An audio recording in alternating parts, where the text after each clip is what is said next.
Bro, y'all is not ish. Like, real talk, I just went live and I saw people going in and out, and my mic was on mute the entire time, and nobody said anything at all. Like, what's wrong with y'all?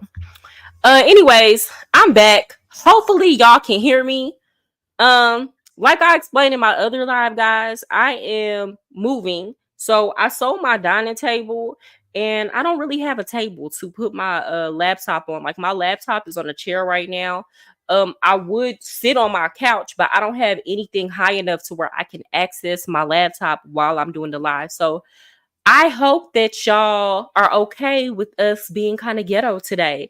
With that said, um y'all, my life has been so hectic. I underestimated how hard it would be trying to plan such a big move, and also working still. On top of that, this is a different type of move. So normally when you move to another apartment, you're taking all your stuff and then you're going to another apartment. But because I'm moving, I have to get rid of all my stuff, and some stuff I am taking, but now I have to kind of determine what's important to keep, what's not. So it's just a lot. So I know my live was supposed to be on Diddy tonight, and we're gonna talk about Diddy. We're gonna talk about why people are, you know, in the industry are very silent, particularly a lot of these men. Okay, but we're also gonna talk about these older men, women messing with these younger men, because I'm hearing and seeing a lot of things, and a lot of men have provided me with some perspective on that. And we're also going to talk about an incident of like blatant racism that I experienced today at a Cinco de Mayo parade. That was wild. Like, it was crazy. I've never experienced this sort of racism in my entire life. Okay. So like I said, there are genuine instances, because I tell y'all, like, you got to find your tribe. Don't be just about race all the time. Hey, D Mally, I'm glad to see you here. Yeah, perfect timing. Um, I tell y'all all the time, don't live your life based on race. Don't choose who you're going to date based on race. Don't choose your friends based on race. But there are also people out here that are ignorant. And the reality of the matter is, just because you don't live your life based on race does not mean that other people don't, and that you're not going to have to deal with their ignorance from time to time. Hey, Mr. D, glad to see you here. Thank you so much. I need that. I need y'all to pray for me, y'all, because this is not easy. This is not easy. I'm definitely going to be making some videos about this process. They're going to probably be some pre-records, and I'll do a Q&A about it. Just let me actually get over there, and I'm going to talk about it. I'm also starting another channel where I'm going to blog my experience about being an American living abroad and traveling abroad. So I'll let y'all know when that's ready. I already have the channel up. I just don't have anything on there. One of my subscribers, Cha, she asked me if I was going to start doing pre-recorded videos again. I am going to start doing pre-record. It's just these lives help me keep my channel alive, because I don't have time to make and edit videos right now. I really don't. That's part of the reason why I'm moving, so that I can work less and really focus in on my YouTube channel and building up my content. I was just having a thought this week that I am having trouble fitting in with group of like-minded people. Um, why do you feel that way, D Mally? Are you going out enough? Do you have hobbies? That's the thing. When you want to find like-minded people, you're never gonna really find them in your immediate community. Like, you're never gonna find them in your neighborhood. You're never gonna find them even within your family. It's hard to find like-minded people. You have to intentionally put yourself out there. And a lot of times you can find those people building like parasocial relationships online, but also you want to be able to be in contact with people in person. So you really have to just find some things you like to do. And normally people who like to do those things will gravitate, and then you just figure out how to keep conversation going. Anyway, let me tell y'all what happened to me and my daughter and I today um, at the Cinco de Mayo parade here in Dallas. So, for those of y'all who don't know, my daughter is she does cheer and she does dance. So her cheer team decided, they do the Cinco de Mayo parade here in Dallas every single year. And for those of y'all who are not familiar with Dallas, there's a city called well, it used to be its own city. There's an area of the city called Oak Cliff. It's now actually a part of Dallas. But it has its own downtown area off of Jefferson Boulevard. And that it used to be an all-white community. Then when the black people started moving in, it, a lot of the white people, white flight, they moved north, or they moved further south to like DeSoto. Now DeSoto is completely black, about to turn Hispanic. And then when the Hispanic people started moving in slowly over time, the black people started moving further south into the suburbs like DeSoto. So now if you go down Jefferson Boulevard, it's nothing but Mexican people there, which is cool. They have like quinceañera shops, they have jewelry shops. You can get great Mexican food down there, whatnot. Now, Mexican people and black people in Dallas have always lived together. That's just how it goes. We've always lived side by side in the same neighborhood.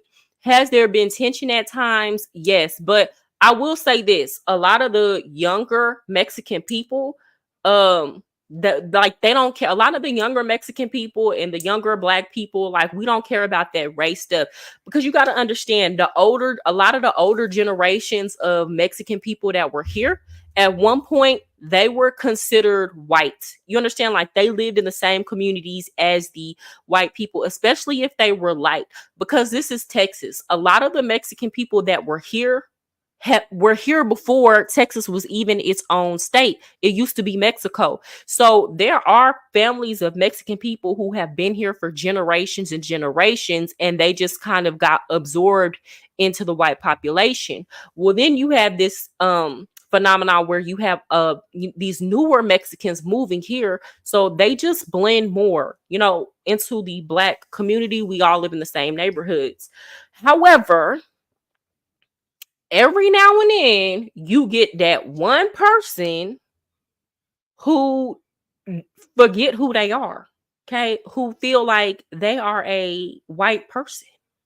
And matter of fact, they feel that so much so that they will treat you way worse than a white person ever would.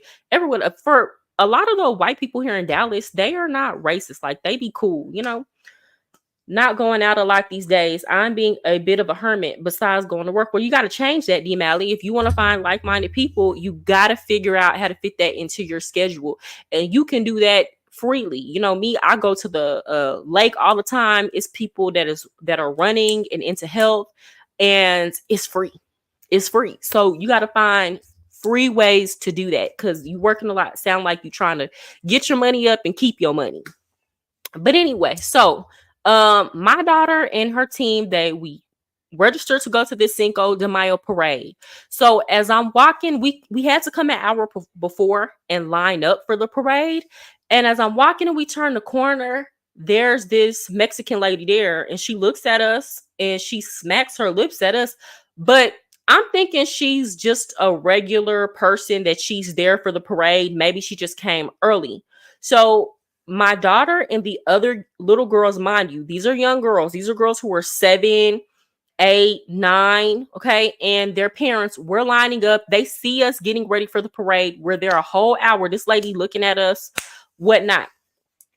So anyways, the parade starts. We're marching. Now there's a big crowd. People are on the sides. It's a parade. Everybody is looking at us.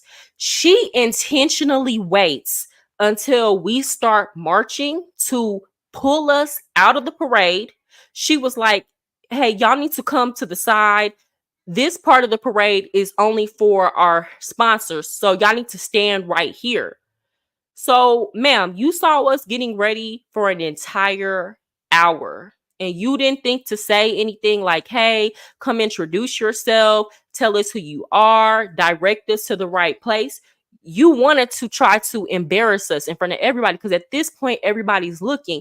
And where she told us to stand, it wasn't like she told us, hey, go to the side, go over here on the sidewalk and talk to the other event coordinator. She's going to tell you where you need to go. No, we're literally inches away from everybody marching. So, one of the dads was like, okay, so you want us to stand right here? We're just so confused.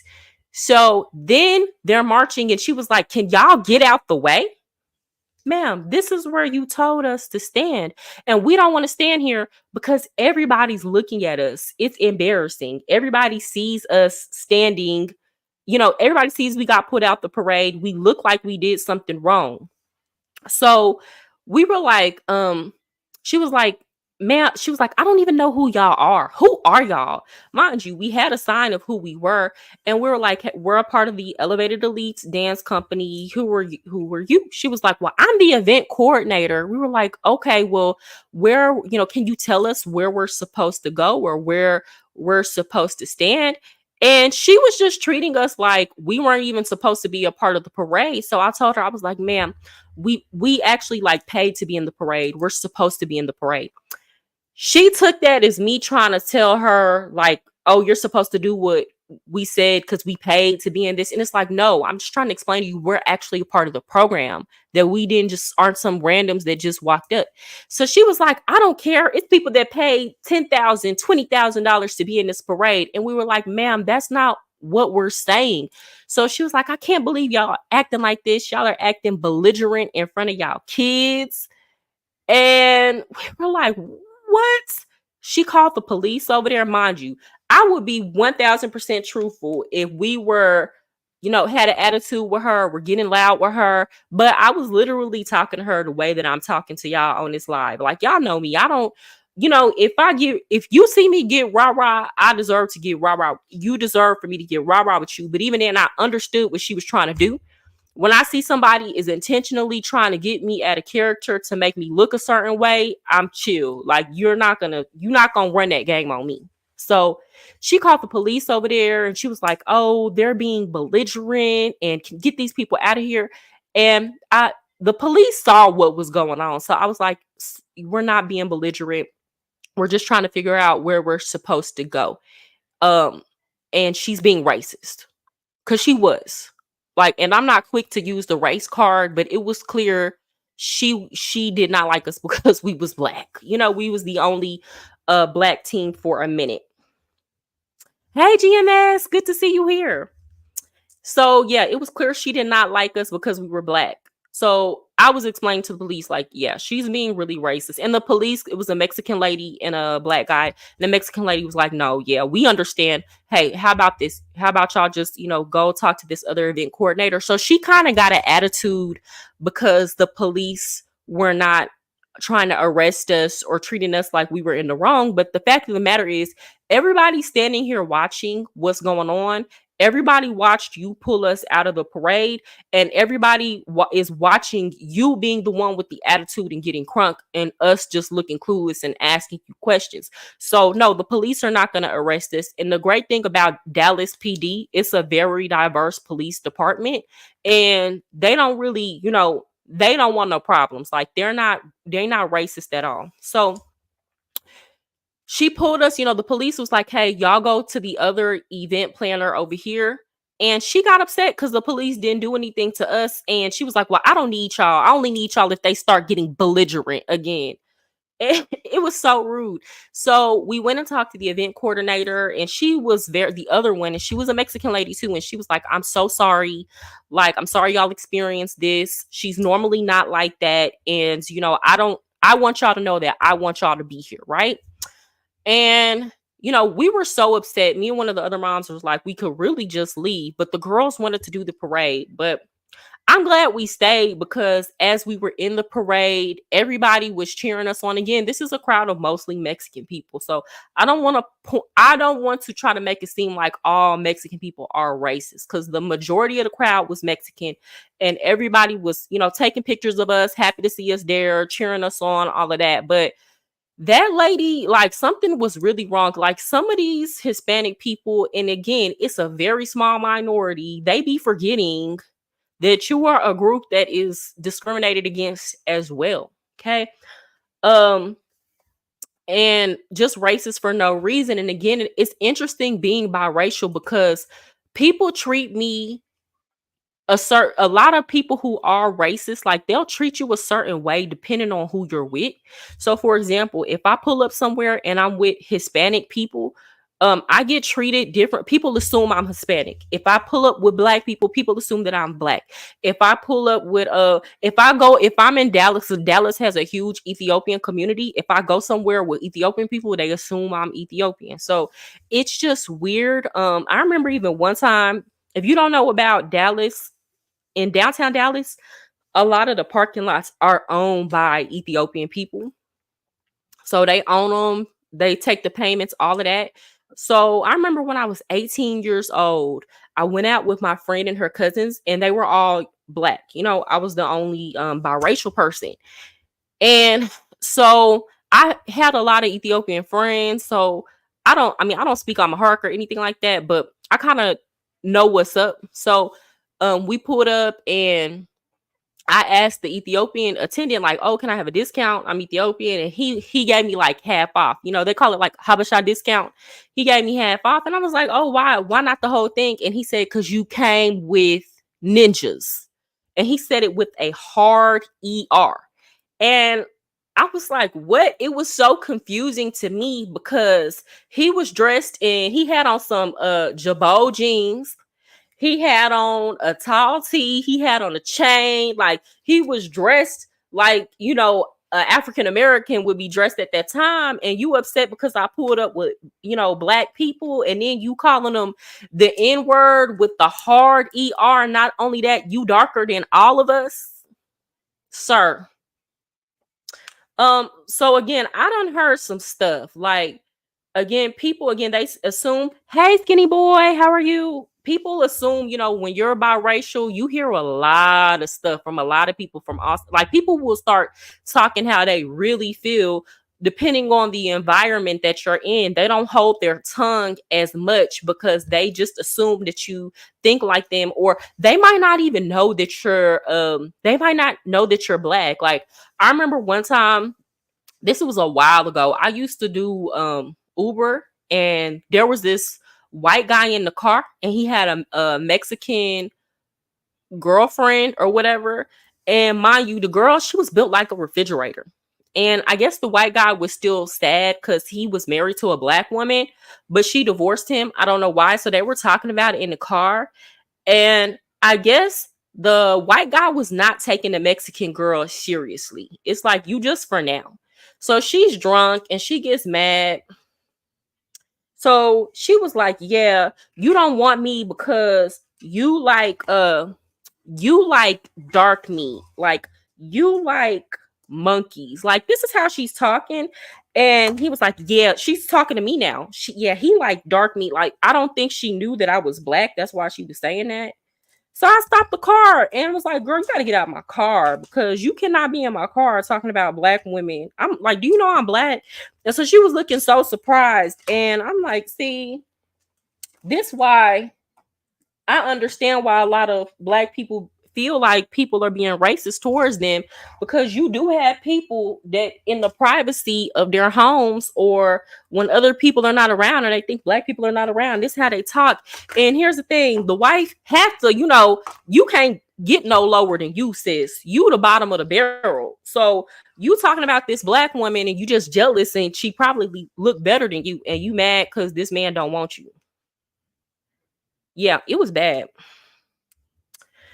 How do you feel about the Princella fiasco? Oh yes, I saw that. So we can talk about that. I don't mind talking about it. Um, I was actually gonna come on the internet and do a live about it the day that B Taylor came out and made her video, but I said let me wait until Princella get on and tell her side of the story, because I don't want to sit up here and, you know, in a lover's quarrel, everybody has their own perspective, right? You got their side, you're gonna have B Taylor side, you're gonna have Princella side, and then there's gonna be the truth in the middle. And a lot of it is just based on perspective. Um, Thank you, skinny boy. I actually thought my hair looked crazy, but thank you, y'all. I worked out before this live, but and I hate that I'm not getting on here looking the most presentable, but oh well. Sometimes that's just how it be.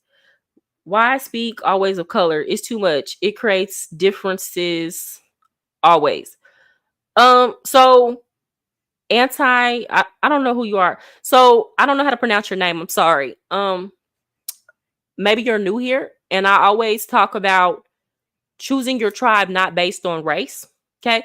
This was something that was genuinely an incidence of racism that I experienced today. So I chose to speak on it.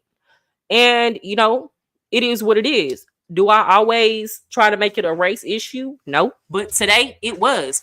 And I don't feel like we should silence people when it's genuinely an instance of that. But I'm moving off of that. I'm not talking about race no more. But thank you for your comment. Anyway, so this is what I'll say. After everything has kind of come out, I still believe that the body of work that Princella put out holds a lot of truth. It makes a lot of sense, and it's based on science and it's based on research. However, um, I know plenty of great pastors who are, speaking life into people. They speaking a good word and they're speaking truth, but behind closed doors, their life don't necessarily look like what they're getting up saying.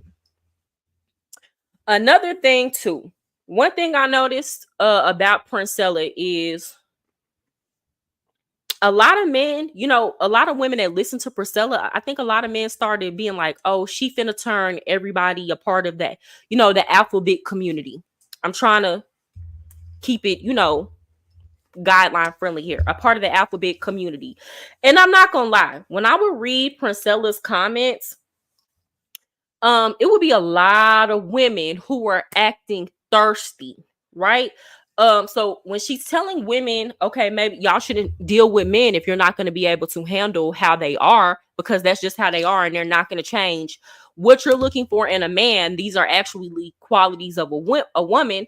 A lot of these women were not like, okay, let me take a step back, let me dissect the information and try to figure out, like, let me be alone, let me try to figure out how to go moving forward. A lot of the women's were in the comments basically like, now I'm okay, well, now since you said that, now I'm immediately interested in trying to deal with women. Ma'am, figure out how to be alone. Okay. If you ain't never dated a woman before, now that you got this woman on the internet telling you that if you can't deal with men, don't date them. Now all of a sudden you want to immediately switch to dealing with women because you're lustful. Okay. You're lustful. You can't handle sleeping alone at night and your mind is focused on, sex. Okay, it's okay. Well, now who can I have sex with? So I did see a lot of women throwing themselves at Princella. Like they would be in the comments going in. Um, she would talk about how they would be on her DMs. But here's the thing: I feel like um Princella didn't really want them women that was thirsty like that. And I understand like a lot of women were saying, well, she's trying to turn women out with her content. And there might have been some truth to that, but is the content true? Is what she's saying true? Now you got weak-minded women who they'll hear what she's saying, and again, they can't be alone. So yeah, they gonna get turned out. I never cared about that because that was not me. A woman, I'm a grown woman. A woman can't never turn me out. Y'all understand? Point blank, period. So she was saying all this stuff. I think what happened with B. Taylor is if you've ever watched the Peep Network, Anton Daniels, all of them, they first of all, Anton, he gets on my nerves. And I don't mind saying that. I do not like that man. He started off on YouTube, as a lot of them do, coming on talking about men being accountable, the work men needed to do on themselves. acting like he was just the better choice and option. And I think over time what happened was his platform started getting bigger. And if y'all don't know, Anton is like 5'8", which I'm not here to talk, about the short men. It's just that makes a difference when men move about in the world, to be honest. And I feel like he was coming on here saying a lot of stuff because he wanted to kind of pander to women. I don't feel like he actually believed the stuff that he was saying, or if he did believe it, I think what happened is he started dealing with these women online in terms of creating content with them. And I would see him flirting with them. One girl he brought on, I think her name was Lauren. Mind you, he's a married man. He was talking about how soft she looked and her butter skin. Like, he would be overly flirtatious. And I think what happened is he saw that even though he's on here saying that men need to work on themselves, and he was shitting on men a lot, talking about how much more money he had than them, and that's why his wife respects him. Even though he was doing all that and bragging about his wealth and money, the type of women that he wanted still were not checking for him. And I think it really came to a head when this girl Kay basically, talked about him being short on live.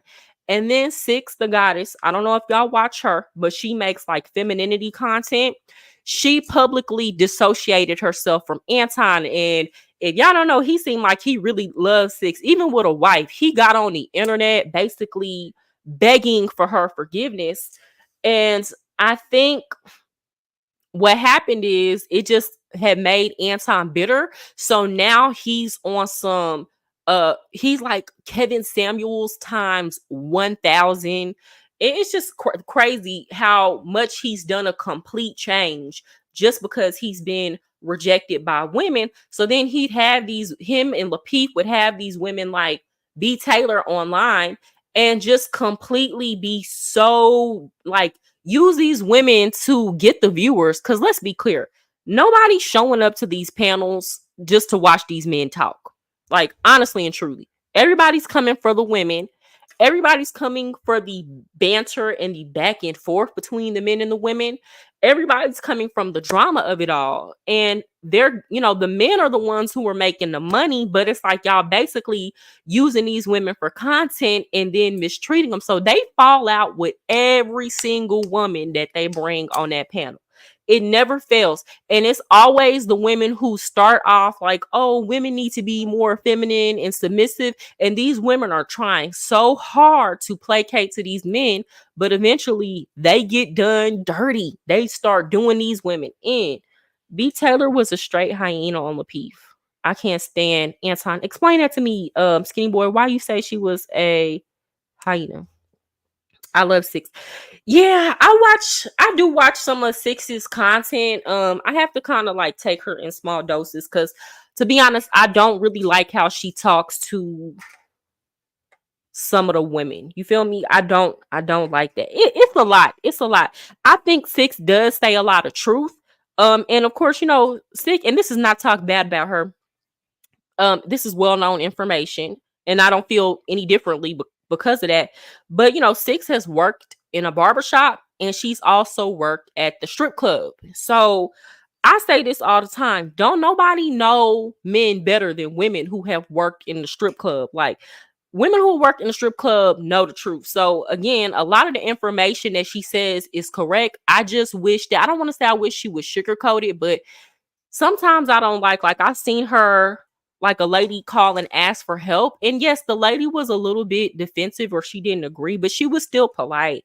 And then when, Six got off the phone with her, she called her a B online. I'm like, bro, that's so unnecessary, And that's the kind of stuff I don't like when Six does. But overall, I feel like she does make good content. But I think in the long term, it's not necessarily like helpful. I don't know how to explain it, but it's truthful. If you want to deal with men, if you want to date men, and Six gonna get you right on how you need to kind of deal with them. But anyway, so going back to the whole thing with B. Taylor and Lapeef. So I guess they were treating her bad, getting into it. So basically, Princella hit her up behind the scenes, and basically they kind of planned it to where it would look like Princella is rescuing B. Taylor from the Manosphere. What it sounded like to me is the whole time Princella was plotting on how she could get with B. Taylor. And I feel like I don't know if she really wanted B. Taylor, or it was so much, it was more of a I'm gonna stick it to the Manosphere and show them like this woman that y'all be lusting after, y'all be hitting her up in the DMs behind her back, like you can't get with her, but I can. I think it was a power play. And honestly and truly, I'm just gonna keep it 1,000. I don't see how that's any different. Like Priscilla talks about men and the games they play and how they use women as chess pieces, but I don't see how that was any different. Coming from a woman, and that's why I say you can't just go from, okay, this woman is bringing us into the knowledge of men, and since I feel like I'm never going to find a man that's going to treat me the way I want to be treated, I'm going to automatically hop on women. That's why a lot of these lesbian relationships don't work, right? Because a lot of women, they really like men, but they are not getting treated right by men. So they feel like, okay, let me go try to find somebody who's going to treat me right. And then you have a lot of these, the more butch, the more masculine lesbian love bombing these women who really would prefer to be with men. And then there's friction in the relationship because this woman is one of them. You got one of them coming on real strong. The other one just trying something new, but that ain't really what she want. So then you got the jealousy thing. She sees you still looking at men. She see you texted men, all this kind of stuff, because you went somewhere out of a unhealed space. Okay. You just ran to what you thought would be the opposite because you don't know how to be alone. So I think this is kind of the situation that happened with B. Taylor. So from B. Taylor's side of the story, she's saying she had never really thought about being with women. The first time Princella met up with her, Princella was rubbing on her feet in front of the restaurant, in front of people. So you could tell Princella came with a plan to try to seduce B. Taylor. But with that said, B. Taylor said that she a grown woman. Okay. As a grown woman, if I meet another woman the first time and she get on her knees and start rubbing on my feet and I have no interest in that, ma'am, first of all, don't ma'am, we liable to fight. Don't touch me. Don't get on your knees embarrassing me in this restaurant in front of these people, and I'm never hanging out with you again because I already see what you own, and ma'am, I do not want you.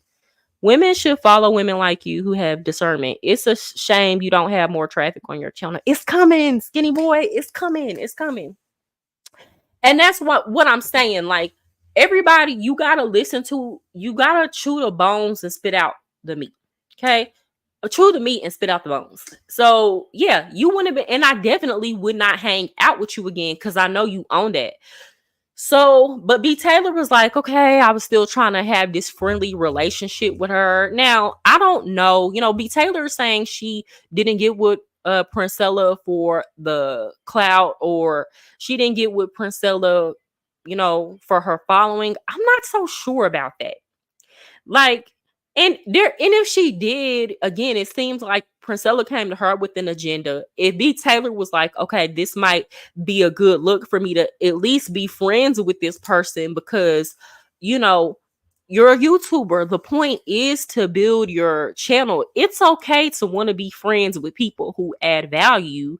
But then here's my thing. If it's friends, then it's just friends. So once you see that somebody really not on that friend stuff, then I mean, again, if you're a straight woman, I would have never even continued any kind of thing with her, or I would have told her straight up, hey, if it's friends, it's friends. We can do content together, but you got to keep your boundaries. Like, I'm not on that, and if she crossed them again, then I wouldn't have dealt with her anymore. So again, they start going on each other's channel. It's this big thing. Princella saves B. Taylor from the Manosphere, and then all of a sudden it's like they're dating. And from what B. Taylor was saying, Princella was doing things like showing her corn, trying to spark some interest in her mind. But again, girl, you should have cut that off, right? Like, I feel like B. Taylor, I don't think she being honest about not wanting, I, I think she wanted to be seduced. I'm going to say that. I also don't believe Princella has gone on several platforms and said that she only became a lesbian, after her marriage ended. She's still legally married, but she was like, I never thought about being with women. I don't believe that at all. The way Princella's, and I've never believed that, right? But that's what she's saying. But again, just because she's a lesbian, don't make her message not true. Anyway, B. Taylor, I guess they fall out. B. Taylor went online basically exposing that Princella writes her books using Chat GPT. Here's the thing. I don't know the context of that, right? So I'll say, if Princella uses Chat GPT to write the entire book from scratch, then I think that that's wrong. I also know that you can write something and you can use Chat GPT to edit it. I don't know which one she was actually doing. If she's using Chat GPT to write these books for her from scratch, that's wrong. That's a scam. If she's using Chat GPT to go in after she's already written down her experiences and written the book to then go in and edit, then I don't see nothing wrong with that, because that's what people use editors for. And if you can use Chat GPT without going to an editor, I don't see what's wrong with that. There was no context given when B. Taylor was talking about that. And I also know that when people are mad at people, again, B. Taylor seemed like she was upset because Princella had a new girlfriend and moved on quick, which again, that kind of goes against, I see why B. Taylor is saying that goes against Princella's message. If you're saying people need to know how to be alone, then you can't be out here going from relationship to relationship. You got to be able to walk in what you're saying that you're doing. So she said that Princella's, daughter don't go to daycare, and she said that Princella's daughter doesn't have her own room and things like that, which Princella never came out and addressed whether or not that was true. I'm gonna talk about that in a second. And she also said that, Princella would say things like, she would ask Princella, well, how do you feel when your subscribers cry, or, tell them how to cry and do all that about you? And Princella told her, well, I don't feel any way. Now, B. Taylor tried to make it seem like Princella was kind of like a monster or kind of like psychopathic for not feeling a way. But as a Gemini and somebody that's in my head all the times, I understand, like, at the end of the day, people that you meet on the internet are strangers. These are parasocial relationships.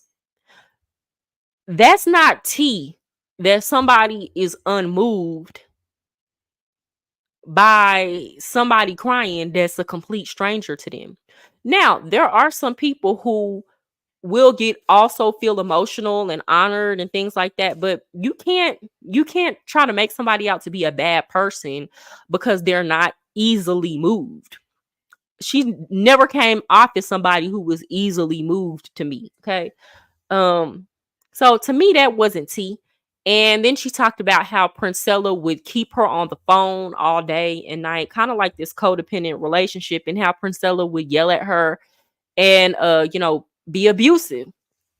Now, here's the thing. I don't think we'll ever really know the complete truth because we weren't there. And what Princella did in response was actually brilliant. I'm going to say that. I'm not saying I agree with it. I'm saying for the purposes of trying to preserve her image, she responded well. So Princella did a live yesterday, I think, And she didn't go into any details about the relationship. She didn't directly respond. As a matter of fact, she brought up a panel of some women, some of the women B. Taylor mentioned in her live, and they never directly addressed B. Taylor. Princella didn't try to clear anything up that did or did not happen in the relationship. She was just like, I'm not going to let an ant bring down an elephant. And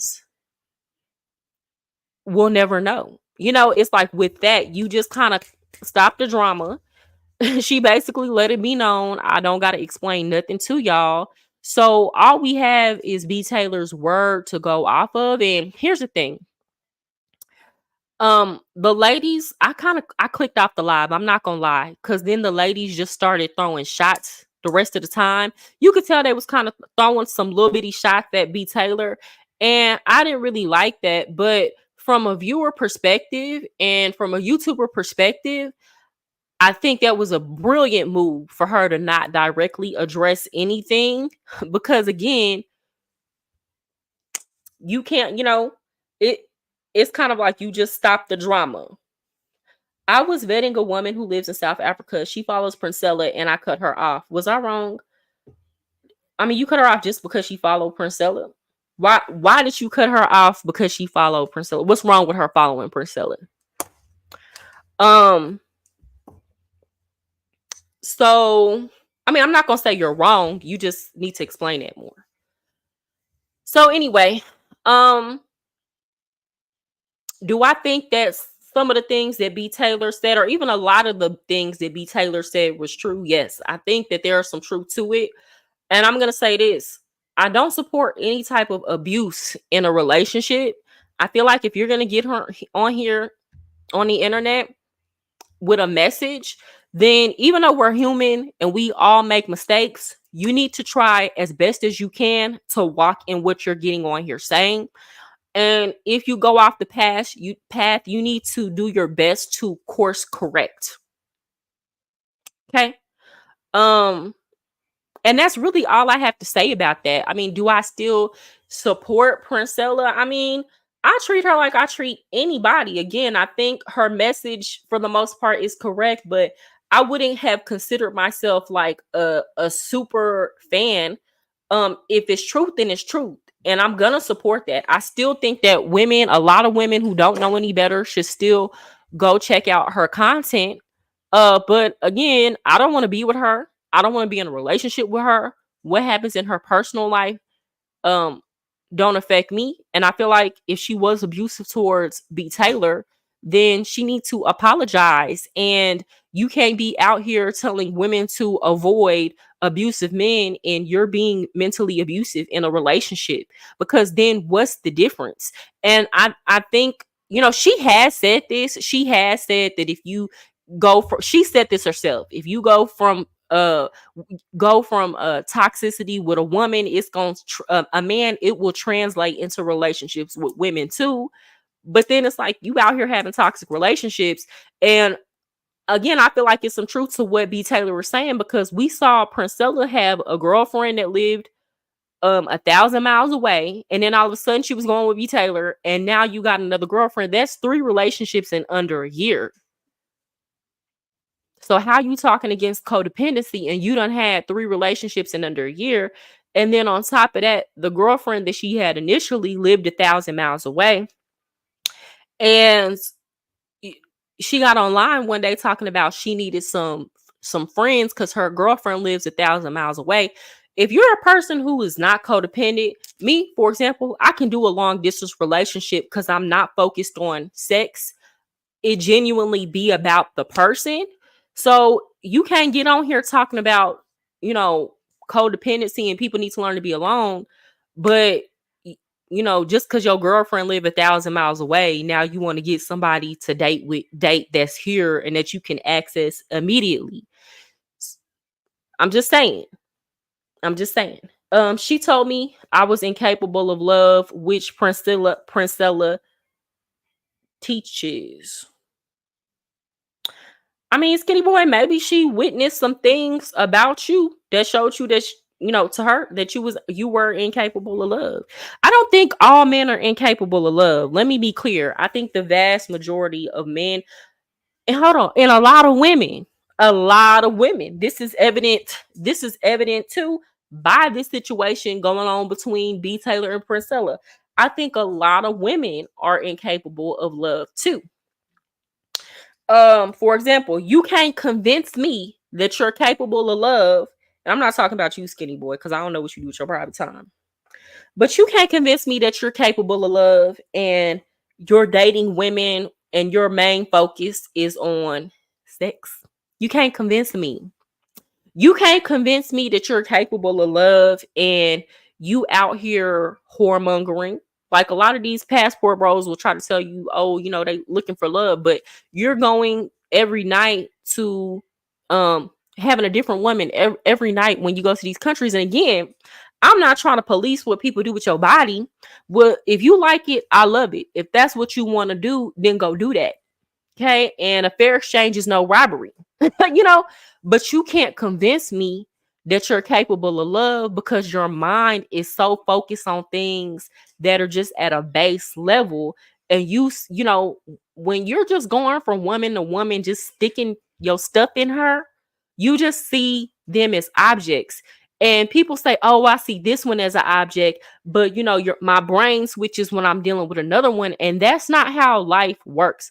If you're doing that and you're doing that for a long time and you're doing that consistently, you're going to have a hard time when you're dealing with a woman who is dealing with you not for money, but because they're building a relationship with you and y'all are trying to come to a deeper understanding. You're going to have a hard time dealing with that woman who you can't control with your money, or she's not going to do whatever you say if you throw a couple dollars at her, because she's her actual person with her own sense of agency. So it's going to be very hard again for you to deal with this woman, and she don't want to do certain things. Especially when we talk about in the bedroom, she don't want to do certain things that you paid other women to do because she feel like it's degrading, and you're gonna feel away. You feel me? So, and that's what I'll say to that, skinny boy. Like, if a woman tell you that, like, if she didn't know you and she said that just off top, then that's weird, because it's like, well, why are you even talking to me? Like, why are you don't even know me. I'm a man, and you feel like all men are incapable of love. Then why even start talking to me and just say that? Now, if she got to dealing with you for a period of time, or she talked to you and she said that, then I don't think that was weird of her to say if that was her observance, because that's the purpose of Princella's content. You see how people are moving, and you should have the discernment to determine whether or not this man is going to be able to be capable of loving me. And if you see that they're moving and living in a way that they're not, then that just is what it is.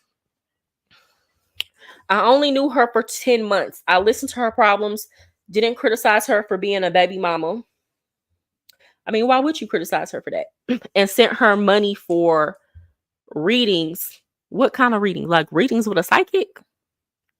I was very empathetic, but she still diagnosed me for being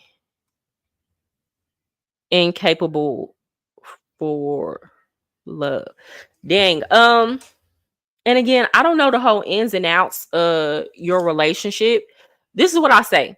If you was genuinely doing right by her, you were genuinely focused on her, that it wasn't just about the sex with her, and you were treating her that way, and you were giving her attention and being understanding, and she did you that way, then yeah, it's best to cut that off, because you don't want to give your 100% to somebody and they have this wall up for you.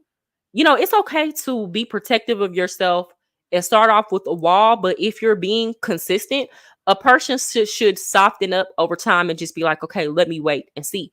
I can understand if you did something to break her trust and she felt that way, which from what you're telling me, that wasn't the case. But if you were doing all the right things and she said that, then what it sounds like to me is you were going to be in a situation where she feels like, okay, well, men can't love anyway, so I'm just going to be dealing with this man and try to use him and until he can't be used anymore. She just wasn't interested. Move around. Yeah, Nicole. Hey, Nicole. I'm glad you popped up. But yeah, I feel like she wasn't really interested. Especially if you were doing the right things. And again, it's hard being a woman because a lot of the times men will do the right things at first. Okay, they will do the right things at first, and honestly, 2 or 3 months, that's not a long time. Can you do the right things for a year? Can you do the right things for 2 years? Can you do the right things for 5 years? And the thing is, I'm sorry, y'all, I'm on this floor. The thing is, you don't really know until you just deal with that person. So you deal with them until they stop doing right. And I think a lot of people are afraid to open up their heart and begin taking that risk. I'm even seeing that now. Y'all know I teach high school kids.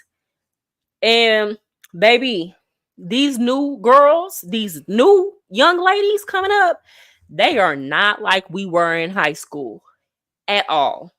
At all. I remember when I was a teenage girl, we all wanted to get us one little boyfriend and sit down somewhere.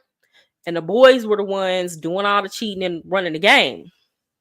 These new girls, first of all of the kids are active. They active out here. And the crazy thing is their parents allow them to be. A lot of this new generation of kids, their parents let their boyfriends and their girlfriends sleep over. I'm talking about at 16, 17. There are kids who go sleep over their boyfriend and girlfriend house every night. And the parents are letting them do that. Mind you, I don't live in a hood. I live in a suburb, a black suburb at that. And I'm looking like we could have never. Okay.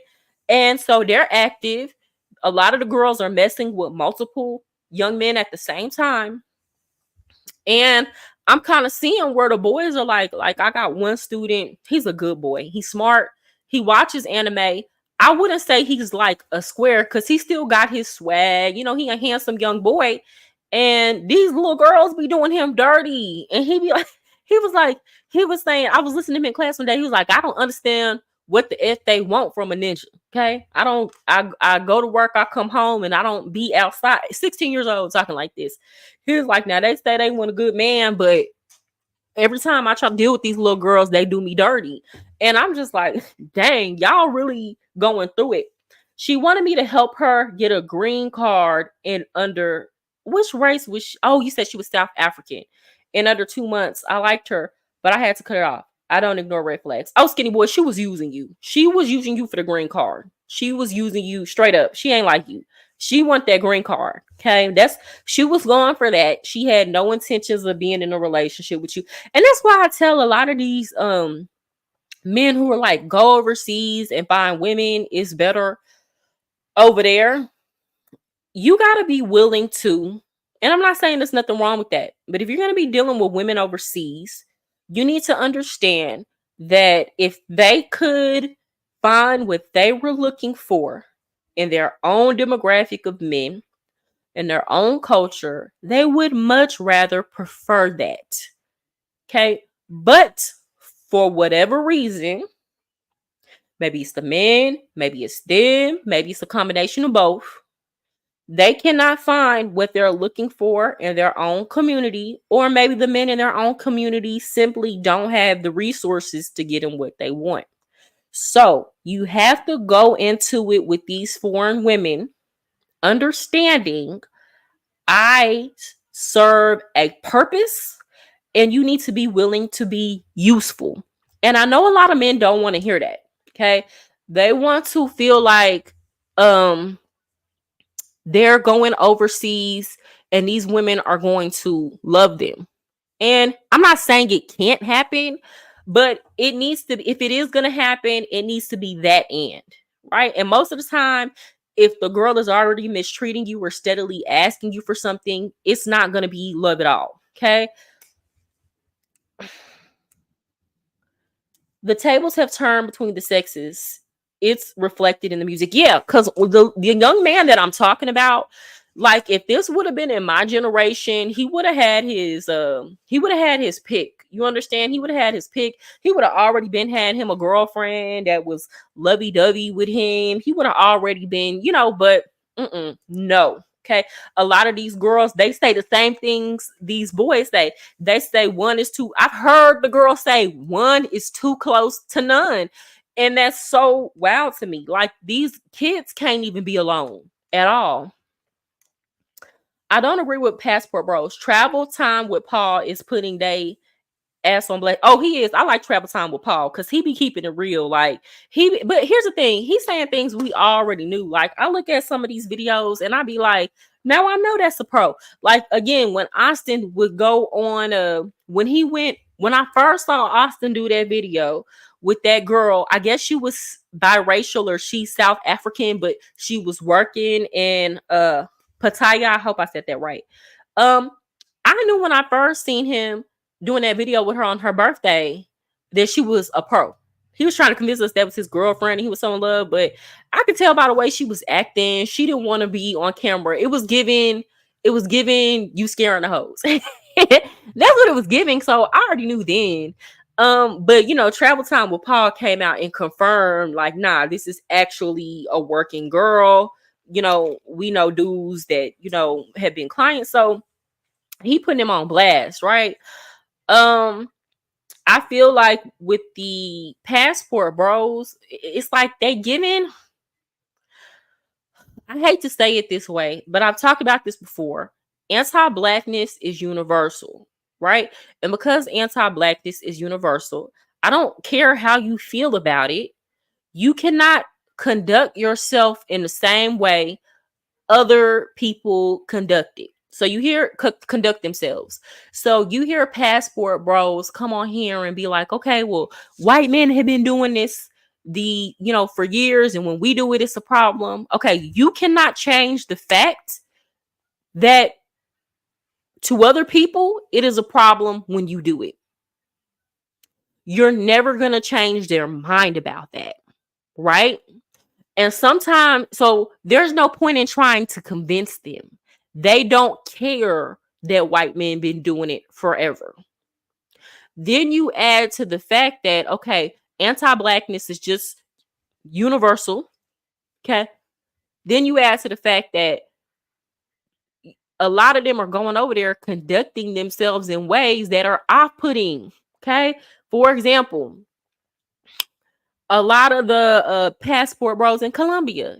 Now the girls already selling it for $100 or less. For $100 or less, you can do what this woman wants you to do. Some of them, the girl will tell them $50, and you trying to $50 ain't nothing. I don't know no street walker you can get in the United States right now. She could be cracked out, all of that. I don't know who finna do anything with you for $50 today in 2024. Then you get one of the baddest chicks you ever seen in life, perfect body, everything, right? And she tell you $50, and you bring your cheap ass over there trying to haggle her down about her price. And it was 50. You can't even go on a date for $50.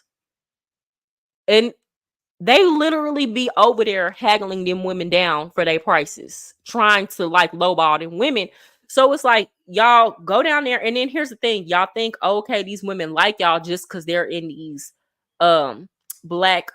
these establishments that cater to black women, when a lot of times those women are just there because they cannot get into the spots where the white men are. So they have to, like, you're their clientele base. That don't mean they like you. It's just I got to deal with you. But they sit up and talk about them. Them women sit up and talk about them like a dog.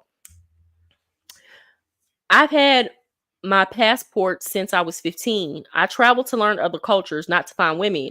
If you're a good man, you can find a good woman anywhere. I'm from the South. There are plenty of good women. Facts, okay? I'm from the South. That's why I don't understand when men be like, first of all, I feel like if you just dating a woman because she can cook and clean, that's not going to hold a relationship, because what about her personality? And I hate when I hear men talk about they date women and then they always talking about what that woman does for them. and they don't never say anything about their personality, because it's like, ma'am, sir, it just sounds like you wanted a free, you know, maid. Now, what I will say is, if you want a woman who is friendly, cooks, and cleans, the South is the place to find her, because that's just how we're raised down here. Thank you. Thank you. I appreciate that. Yeah, it's a lot of good women in the South. I feel like if you live in the South and you can't find a good woman, especially within the millennial Gen X age range, then you're the problem. And I'm not saying we don't have rotten apples in um our demographic, but I'm saying, like, for every bad woman that you'll meet out there in the South, you won't find a good one. It's just, are you gonna do right? Because again, just because we're good women, that don't mean we finna sit up and take mess. Black American people stand out, especially overseas. Yes, but then on top of that, and I'm talking about them because let's be clear, nobody. It's black women traveling to Colombia too. Nobody cares about, like, the Colombians don't care about black women coming over there. They don't care. They don't care. They not doing us like that. Okay. But they over there in Colombia right now, they at the airport telling passport bros not to be messing with kids, and talking to them about whoremongering, and stopping them and saying rude things to them about only wanting to be there to deal with sex workers. So it's like, it's not, part of it is, yes, there's like, even the black Colombians that live in Colombia have to deal with systemic racism. Like, a lot of them live in the poorer neighborhoods. A lot of them live in areas very close to where the cartels operate. But then on top of that, you do have black American men coming over there and doing too much. Like, if you're a woman who's a sex worker, like, you, and let's say you kind of let yourself go, or you kind of start looking to ghetto, long finger, you want to do all that, you can't be in a white club with this, baby. You can't do that. Okay. You got to have your little short nails. So if you start looking to, ethnic, okay, you can't be in a white club. So now you got to be dealing with, the black guys, and they're hounding you down from, haggling your prices down. Whereas the white men don't do that. They're going to pay what you ask. They don't care.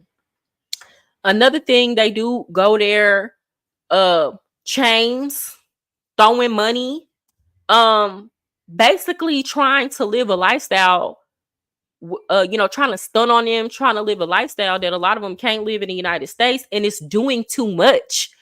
So you can't be mad when you're drawing attention. And let me say this, majority of the men who probably come there for the women are probably men that are non-black, right? But a lot of them go there, and they don't just go there for the women. You see them doing other things. So it's not as bad as a look, versus when you see the men that are coming, that the black men coming down there. I've seen it. Like, a lot of them, they're there just for the women. They're not even going to no museums or experiencing the culture.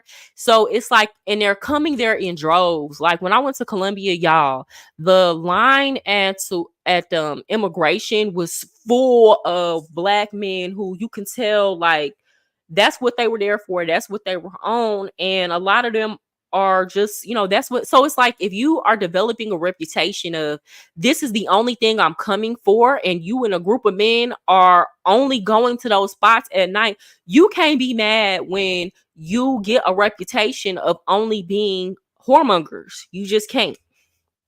You can't. I'm a vendor. I do cultural events all over this country, and I run across great women. A lot of these men are searching in the wrong places. Yeah, that's true. A lot of them are searching. They go into the club at night, or they're searching in the strip club, or they're searching on OnlyFans, or they're searching in Instagram. And then, you're not getting the women that are treating you right. And then you want to characterize all American women as being difficult or not good women. And it's to the point where, here's the thing, if you want to pay, because they're saying a lot of these women overseas are easier to deal with. Yes, because you're paying them. If you want to deal with a woman who is interested in an actual relationship, you got to be okay with the fact that she's probably not going to sleep with you on the first date. You got to be okay with the fact that you're going to have to actually put in effort.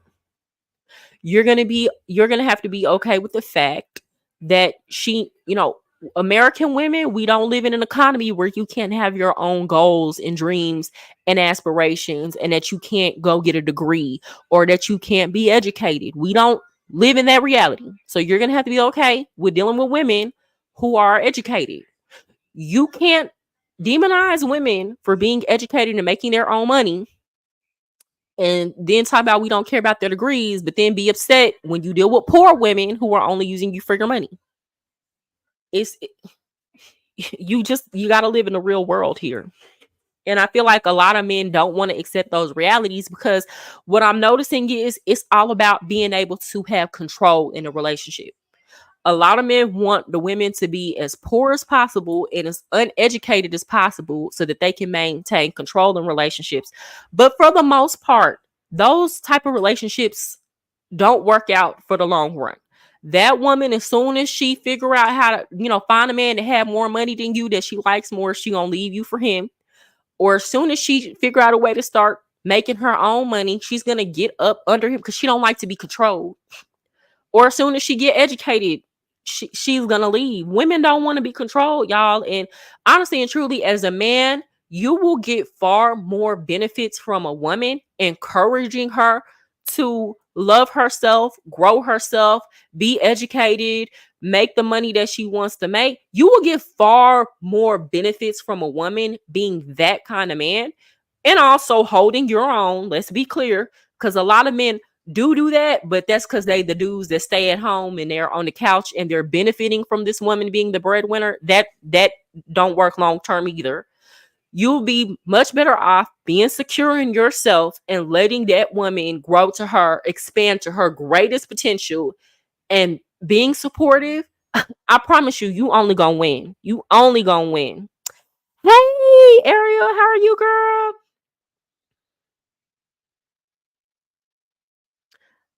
I hate hoes, but a woman should sleep with me within the first 3 days. That don't make sense. You gotta make up your mind. Do you hate these hoes or do you love these hoes? And if you love these hoes, that's okay. But you can't be sitting up talking about, that's where I disagree with Kevin Samuels. Yeah, like when Kevin Samuels was like, if you go on a date with a man after 5, sex should be on the table. And it's like, what? First of all, who's going on a date before 5? People have to go to work. Women have to go to work. What? And people don't always work close enough to have a lunch date. So when are we supposed to date and it be okay for us to date? And sex is not expected of us. And what is it like if we're supposed to give you sex on the first date because you spent $80 at a restaurant? You might as well have just gave that woman the $80 and y'all could have skipped the date. And just, if she was willing to do it with you for $80, just go ahead and get it popping. So that's about cheap, being able to access cheap cootie cat. And I feel like a lot of men are upset with women just for holding boundaries and saying, I don't want to be used for sex. What is wrong with a woman saying, I'm not going to let y'all just run through me just because y'all want to do it? You can't be mad at women for that and act like they're the enemy. And then they'll say stuff like, hey, boo, love your message tonight. Thank you, sis. I'm glad you showed up. Y'all, this is my friend from college. We used to work at a treatment center, y'all. I got some stories to tell. We got plenty stories to tell, okay? I have to go, Mariah, but I love your content. I'm trying to send traffic your way. Keep it up. Thank you so much, Skinny Boy. I really appreciate the support.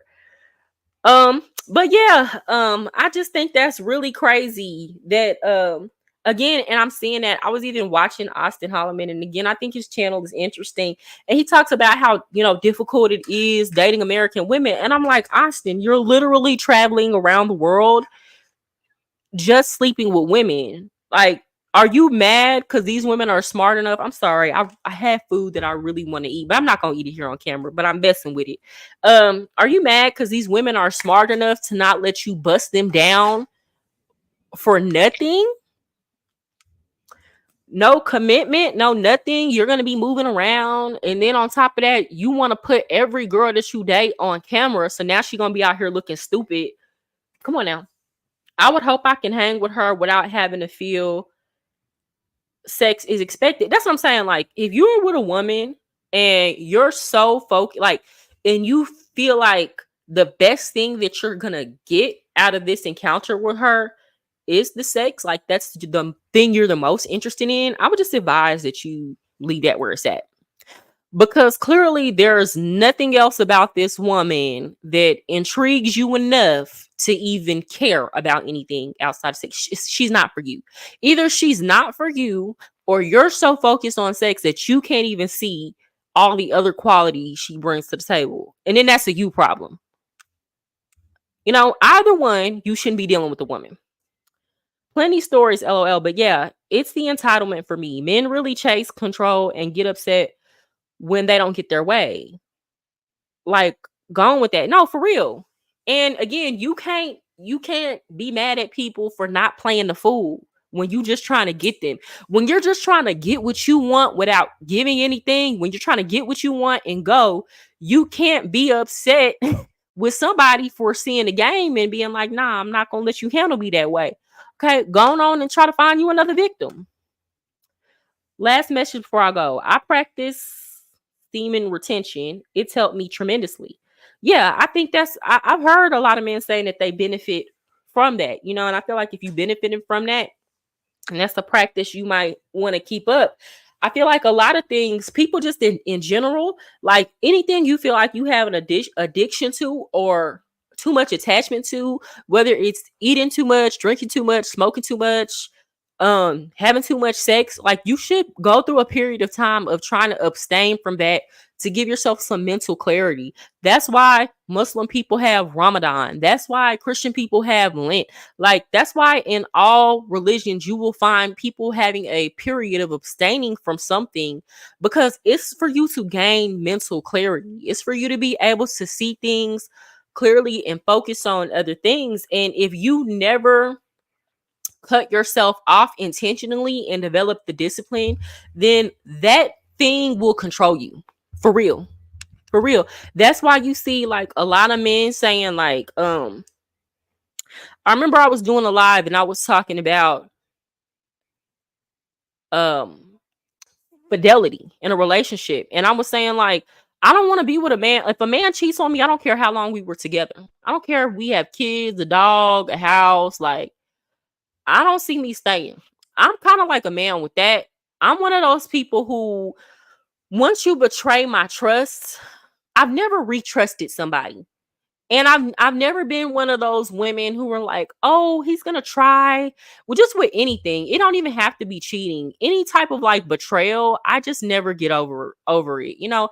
Like, I can forgive you, but I can forgive you as long as you're not still in my life. Does that make sense? Because if we start talking again and you do anything that makes me feel, that reminds me of the thing that you did in the past, then I like feel that all over again. And no, that's why I don't understand women who can't get over their man cheating or something like that, and they stay and they're steady bringing it up.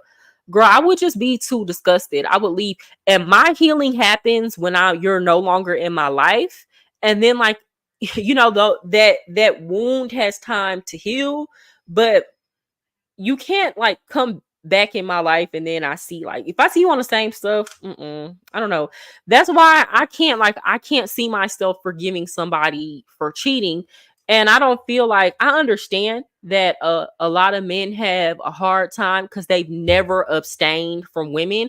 I feel like if you've never done that just as a single man, you're going to have a hard time being faithful in a relationship.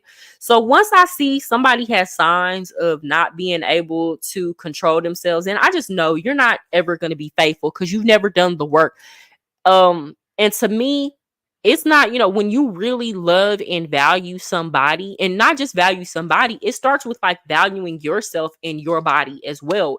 If you don't value your body, that's another reason why I say a lot of these men who are passport bros, you're incapable of love, because you don't value your body not to go stick your body part in a woman who who probably for years has slept with several men in one night. And she's doing this every single night because this is her job. And that's not to like knock those women, right? That's not to knock those women because I don't know what situations that they've been through where they felt like they had to do that.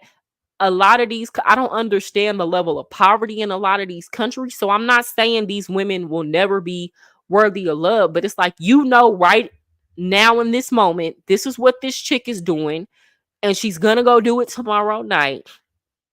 And even if you use protection, it's just the fact that like that you're even doing that, right? You know what I'm trying to say? It's just the fact that I might be coming in behind. You coming in behind another dude on that same day. It's just the fact that you're not asking for no paperwork from this girl to prove that she don't have nothing. It's the fact that uh condoms don't protect against every single STD, and you're taking a risk with your body like this from a girl that you know for facts is out here like that. So you don't even love your own body. So you don't even care about your own body. So how you gonna be capable of you don't care about yourself at all, like your health. Like, how you gonna care about somebody else and love them? And again, that's not to demonize passport bros. That's just the reality of the situation. That's just what you're on. You being able to get a feeling for a couple of minutes, because that's what it be, for a couple of minutes is more important than you preserving your life. Then you also don't see the soul to body connection that comes with engaging in intercourse. So and you're not going to be able to access that unless you start doing the work on yourself and thinking at a higher level, right? So I already know you ain't capable, and that's okay for you, but you can't be mad at a woman, a good woman, saying I don't want to deal with that. Exactly. Just like that viral video of JP on 20 versus 1. Who is JP? I don't know if that was real, but the fact that he got top after 1 minute of interaction. Who is JP on 20 versus 1? Explain that to me, Ariel. Like, I don't know what you're talking about. All right, I'm gone. Love to everyone in the chat. I agree with you 1000%, Mariah. Have a good night. Oh, you have a good night too, skinny boy. And look, hey, I would like to get in contact when I'm in Colombia with travel time with Paul. I'm gonna have to reach out to him because I would love to collab with him. If you could put that on his mind, I'll try to too. I'll see if I can email him.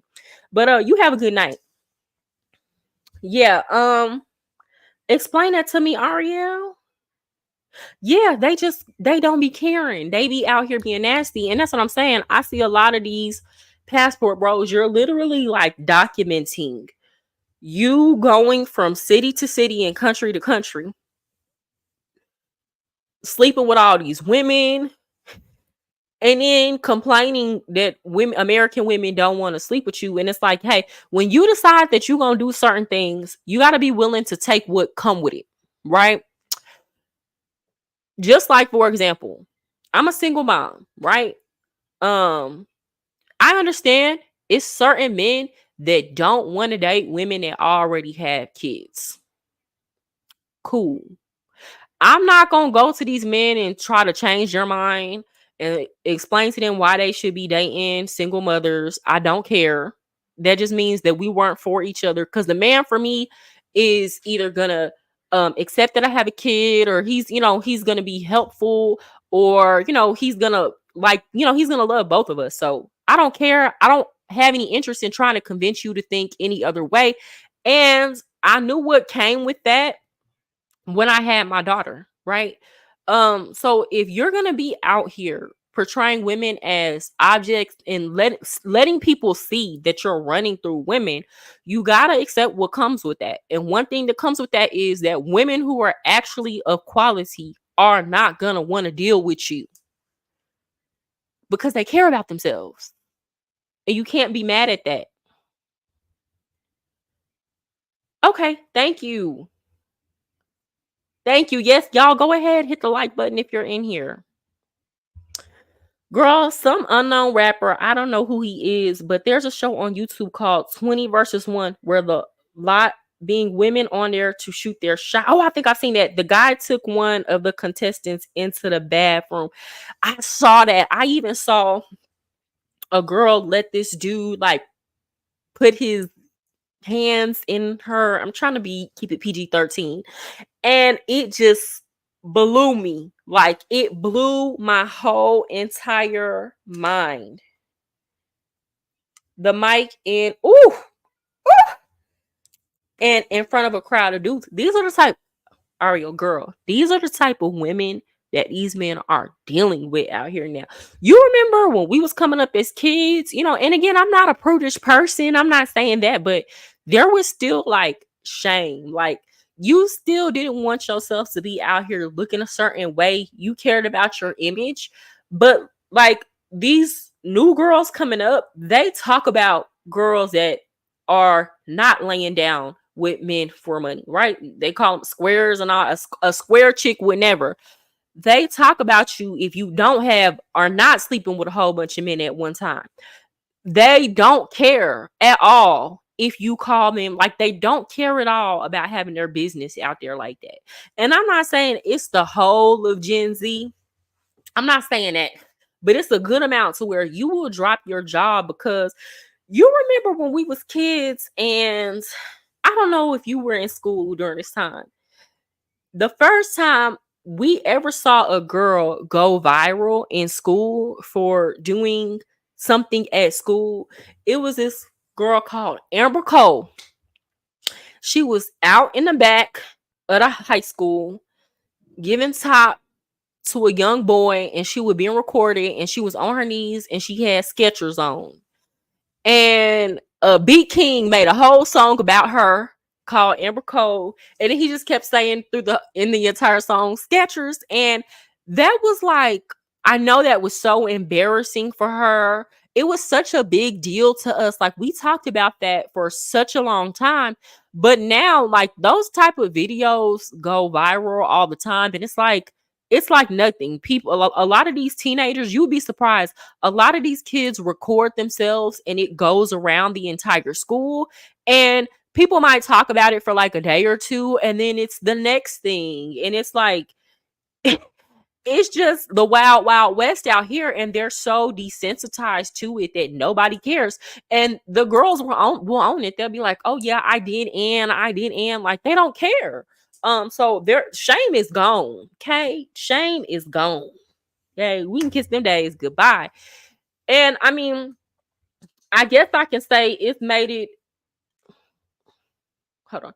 They have no shame. I remember Amber Cole. Yes, mass media is reinforcing this behavior, but the men turn around and want a wholesome woman as at the same time don't want to delay gratification. Yeah, no, facts. And my whole thing is, I think we're at a place where I think back in the day it was just too much, right? Because at the end of the day, women like, to get active too. So I don't think we should go back to the days where a woman had to be, have her V card until she got married, right? Now, that's probably the smartest thing to do for a woman dealing in this generation of people. But even then, that don't like necessarily guarantee that you're not gonna get STDs or nothing. Because baby, these married men is out in these streets. These married men are dating more than single men. I kid you not. It's like the single men are scared to go outside because they're scared of the rejection, and the married men don't care about getting rejected because at the end of the day, if you reject a married man, he still got somebody he can go home and get on top of. So it actually having a woman at home gives them more confidence to go out here and date other women. It's wild. Okay. Like I feel like the married community has just infiltrated the single community so much that you see people who are already in relationships dating. It's like you constantly trying to dodge bullets and bombs and landmines out here trying to date. But where was I going with that? So I feel like though women always should have a level of reservation. Like you shouldn't just be out here just sleeping with every man or sleeping with every man that's interested in you or every man that takes you on a date, right? But now it's just getting to where it's too much. Like I could have never imagined, like on those 20 on one videos you're talking about, I would have never imagined any woman showing her face on doing that on camera, knowing that it's going to be like shown to everybody. That type of behavior used to be reserved for the women who worked in the corn industry, and she's getting paid to do that. I hope she negotiated a reasonable price. But like these women will do that kind of stuff for free. It's like, girl, ain't nobody even paid you. You just want to go, you just want a viral moment. Or you just want to be praised for being the biggest freak. You're not even getting paid. I don't understand. I don't even understand it when I see women getting on videos doing all these challenges. There's nothing wrong. I feel like if you're out with your girls and you're having a good time and you know y'all dancing and twerking, I don't really think it's nothing wrong with posting that, just as long as that's not all you're posting. But if you got to participate like in every single challenge and you always on the internet with your behind out but you're not getting paid for it, you just want the attention. I don't understand that. And even if you are getting paid for it, you got to understand that once you get on the internet with certain type of behaviors and that becomes your image, then it's going to be a lot of industries that you're locked out of. It's going to be a lot of things that you can't do.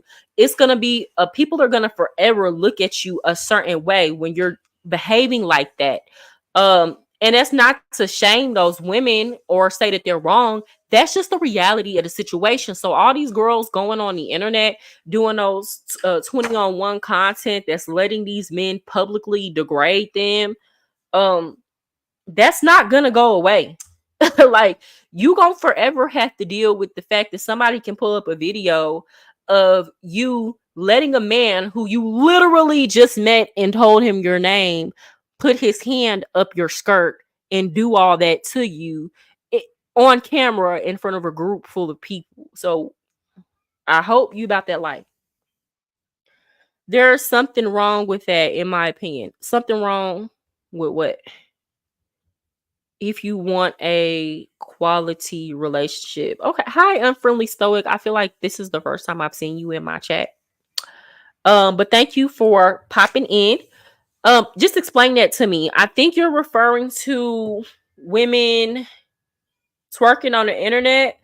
If you want a quality relationship, there's something wrong with that. I'll keep it real. If you want to be in a good relationship, yes, doing that is definitely going to make it harder for you to find somebody, because if you meet somebody who wants somebody who, like, a lot of people think about stuff like that. They're like, I don't want to be with somebody who's going to cheat on me or embarrass me, right? And if they look on your internet profile and you always twerking, you always drinking, you have a certain image of yourself, then that's just the way people take the path of least resistance. So they're going to say this person is probably going to be highly likely to cheat on me. And a lot of people are not going to want to deal with you. Save that for your husband in private time with your husband. Okay. And I completely understand that, right? And this is where it's kind of like the waters get muddy too, because let me be clear, there you have women like myself who, I have a YouTube channel. I have an Instagram channel. Now, if you go on all my pages, in my opinion, my stuff don't look bad, right? But then as a woman, I have to kind of be careful when I hear men talking about how I'm supposed to conduct myself on social media, because I feel like as a grown woman, I know how to conduct myself on social media. But for some men, it's not even a matter of that. They don't want you on social media at all. Okay. And you don't even have to be twerking or acting a fool on social media. You could just have on a nice form fitting dress and you looking cute, and it's a problem. And then it's like, I'm not going to be, hold on, y'all.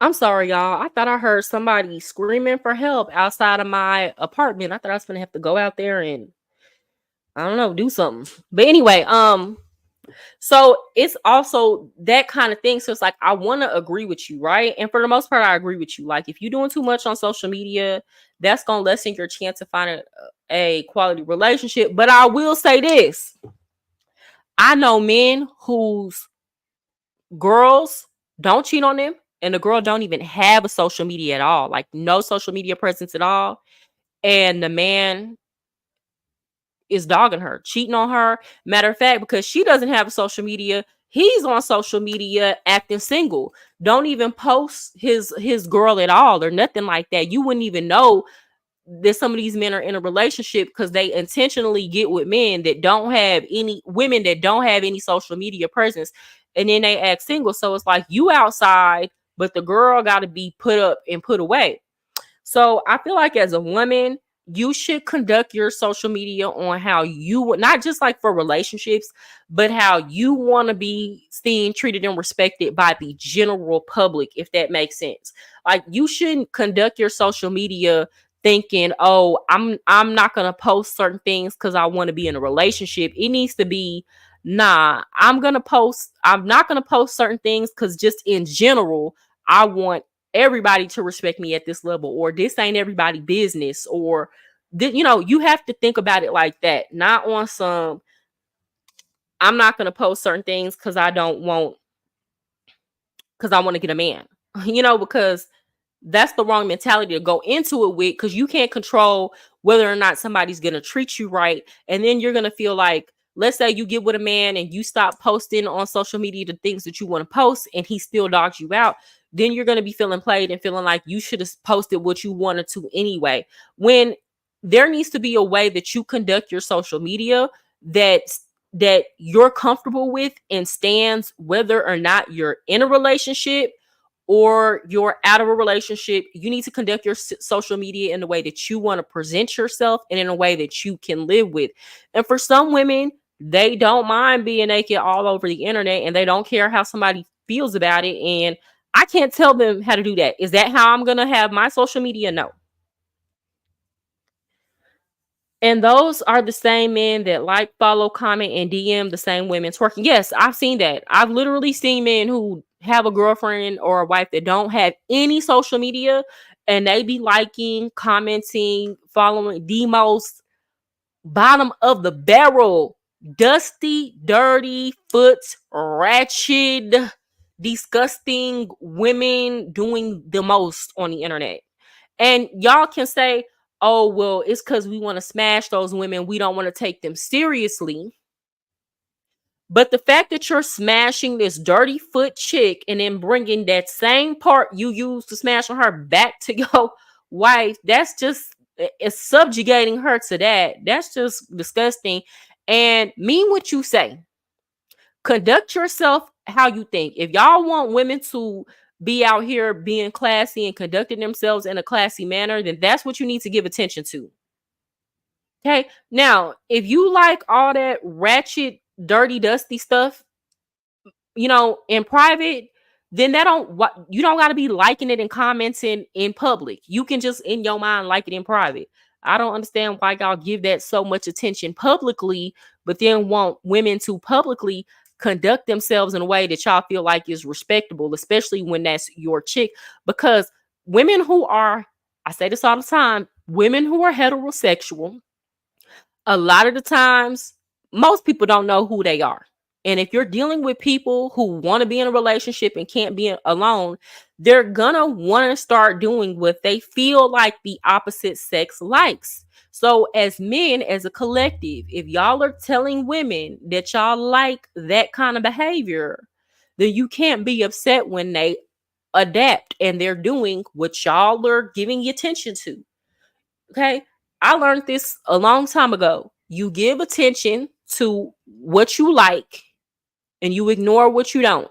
That's just like in my comment section. It's people that come in here and troll me all the time. They said, y'all just have to go on some of my past live. They be saying all kind of stuff.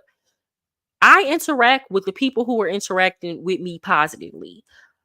People who say crazy stuff. Even if y'all go on my other videos, people who get on my comments saying stuff I don't agree with or crazy stuff, I don't care. I don't talk to them. Like, they don't move me. Right? I don't pay attention to that. So you gonna learn when you come over here and you come over here with the negativity and things I don't like, you're not gonna get a response from me.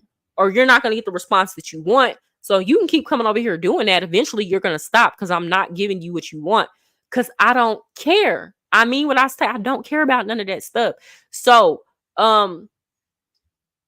you just doing all that. So if y'all stop giving those women attention, they wouldn't be on the internet behaving that way. Because it's not working for them. They're not getting their desired result, but they're getting their desired result currently. So they're going to keep doing that.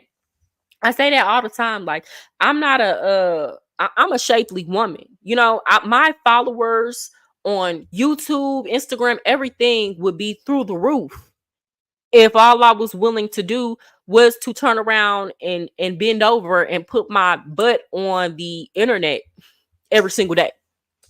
There's a much quicker way to the top for me. And that's unfortunate, but it's true.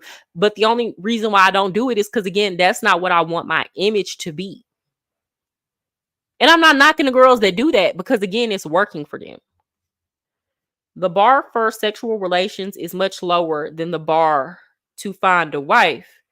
I get what you're saying, Unfriendly Stoic, but it's not even a compliment. You get what I'm trying to say? Like, I used to subscribe to that. Like, I used to understand that, but then I'm like, well, a lot of the times when I think about that, I'm like, these wives aren't out here winning. Okay. If you're the type of man who the bar is low when it comes to sexual relations, right? And you're out here dealing with other women sexually and giving them attention sexually, but you also got a wife at home and you're telling her, oh, I hold you to a different standard and you met a separate threshold than this woman down here. How was she supposed to feel like she's any better when these women down here can still get money from and mess with her man and send her pictures? It's like you're telling me I'm better than these women down here, but you're willing to risk everything that we have, and I'm supposed to be the better option for these women down here. So that, after a while, that's not even a compliment anymore. That don't even matter. Not the dirty foot. Yeah, that don't even matter. It's to the point where, like, the more I see that these and I'm single, I'm not married. I used to want to, like, solidly know I wanted to be married. The relationships I had been in were like long term, but like now that I'm like single and I've been single for like a minute now, and I kind of like see the dating pool, and I see what a lot of these, because again, I was saying this earlier, majority of the men in the dating pool now are already in relationships or are married. And now that I see what a lot of what be really going on in these relationships, even relationships that you think, like, if you look at social media, you think they got it going on. Now that I see how these men be doing these women, I'm like, I don't even know if it's benefit. Like, what's the benefit to being married? I feel like I'd rather just, if I get into like a long-term relationship and it's cool, we can just be in a relationship and it works. If it works, it'll work until it doesn't. And then we can go about our business without having to deal with splitting up property and paperwork. Like, I don't even know if I want to live with a man. Those are two different type of men usually, though. The dude looking only for box are not looking for a wife. But Unfriendly Stoic, the married men are out here looking for box. So how are they two different type of men? The married men and the men that are in long-term relationships are out here on that. These are the same men. And dudes looking for wives are dating with intention. I be seeing both. I be seeing dudes dating with intention and still be out looking for the box. They just compartmentalize who they're doing it with. I'm back. I just dropped your link in a few chats. I know that's right, skinny boy. Come on now. Don't give up on marriages. We need a nuclear family. I mean, I don't know about that. And honestly and truly, I think I'm done having my kids.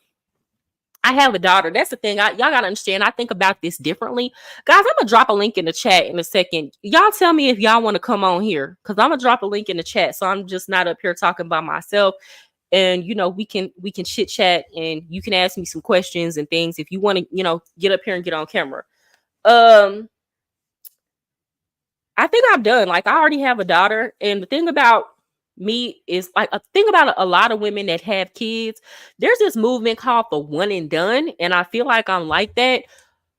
Once you've had your kid and your kid has gotten to a certain age and you've gotten past the hard part, it's kind of hard for you to see having another one. And honestly, y'all, I'm so afraid to have a kid by a man and something happens to where he, like, mistreats me or something, like cheats on me or something, because I'm gonna leave. Kid not gonna make me stay. And then I'm having to restart my whole life again, but now I have an additional kid that I have to take um care of, and I'm not gonna stay just for the sake of the kid. I'm not built like that. I can't do that. So I don't even think that it's wise for me to have another kid, even now, like, that I'm having to move to Colombia. So my daughter's dad, he's not like a deadbeat dad. Like, he helps financially and things like that. Um, but you have an attachment to a man, and we've had some, he don't necessarily like that I'm moving to Colombia, but I'm still moving. And he'll still be able to see her like he always seen her. But the point is, I couldn't imagine being a woman that had, kids, and then you have, a baby father who you really just can't work things out with, and you're trying to move around and do things to progress your life, but they're taking you in and out of court. And then on top of that, imagine you're having to do this with more than one man. I just feel like it just kind of ties a woman down. Men and women ain't ish. Married men are cheating and paternity fraud amongst women aside. I have a friend on Facebook, and he was telling me he's scared to get married because he be messing with a lot of married women. And I understood exactly what he was saying. Like, how are you supposed to believe in marriage? Safe travels, Mariah. How are you supposed to believe in marriage when you see married people out here in these streets dating and messing around with single people? Are you talking about Colombia, the country? Yes, I'm talking about Colombia, the country. Okay, guys, I'm gonna go ahead and drop the link in the chat. And just if you want to come up here, I'll approve it. Y'all don't have to. I'm just gonna do it. If nobody comes up here, that's fine. But it's there if you want to come up and chat with me. Yes, my current experience, I can attest that it is so real. I'm now legally bound to not only Texas, but I can only move to the respective counties around my current county. What? Is that what you, and you just still have your daughter, right? Is that what you, cuz see, as the in my agreement, like, I'm the primary parent, like, I can decide, it's in paper, I can decide where she lives. I'm not bad. But here's the thing though, when we went to court to work out custody, he was already living in Austin, and I'm already living in Dallas. So it was already what would be considered a long distance situation. Right. So the visitation wasn't even, it's not like a regular visitation schedules, as in somebody that lives within the same city or county. It was already a long distance agreement to begin with. And that's why I'm saying, like, the schedule that we currently have wouldn't change because the agreement is already a long distance agreement.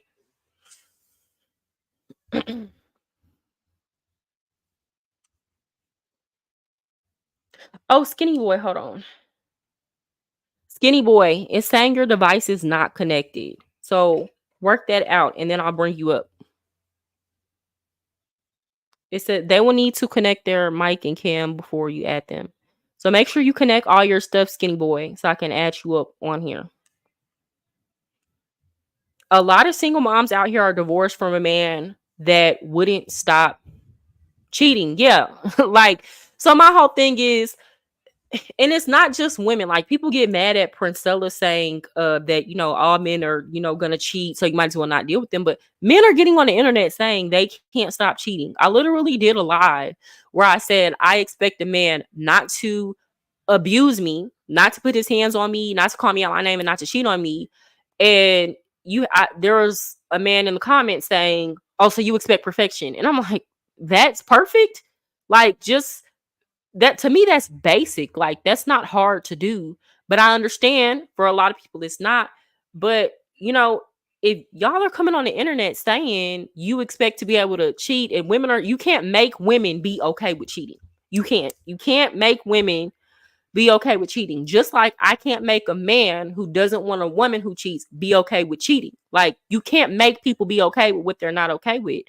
So my thought process is, if men as a collective are saying that eventually they're going to cheat on a woman that they're with for a long time, you can't be upset with women who say, well, if I know that that's going to come, then it's best for me to just protect myself and not get married and do what I have to do to not get pregnant and have a kid.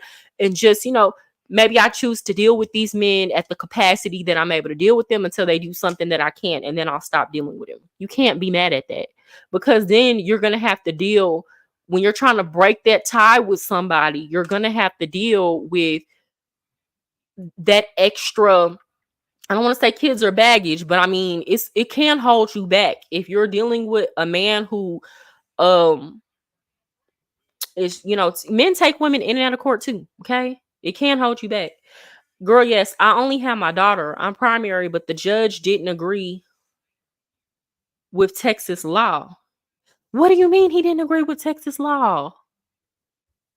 Girl, that's crazy. So you can't even move back home if you want to. That's crazy. That, and y'all see what I'm saying? This is why it's scary. And I know Ariel, like, I know her. I know about that relationship. She was in a long-term relationship. If you don't mind me, Ariel, and I'm not gonna sit up here and tell all your business. I'm just saying she moved here for that relationship. I know she was a good woman to this man. Got pregnant, had a baby,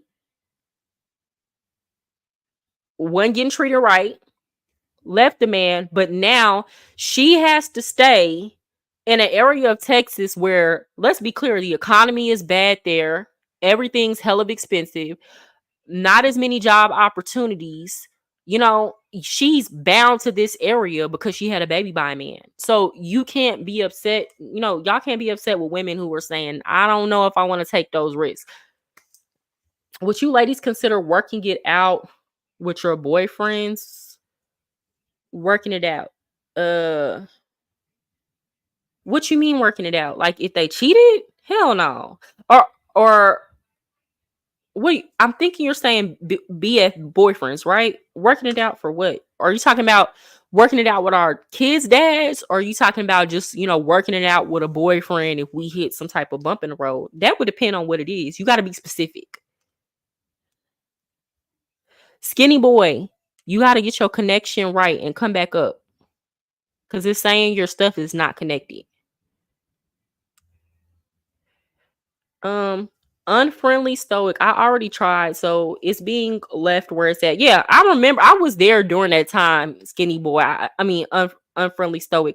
I can attest to the fact that she tried to work it out. Like, really, really want. This is a good woman. Like, really wanted that relationship to work. Was focused on him. Was doing a lot to try to progress the relate. I can attest to that.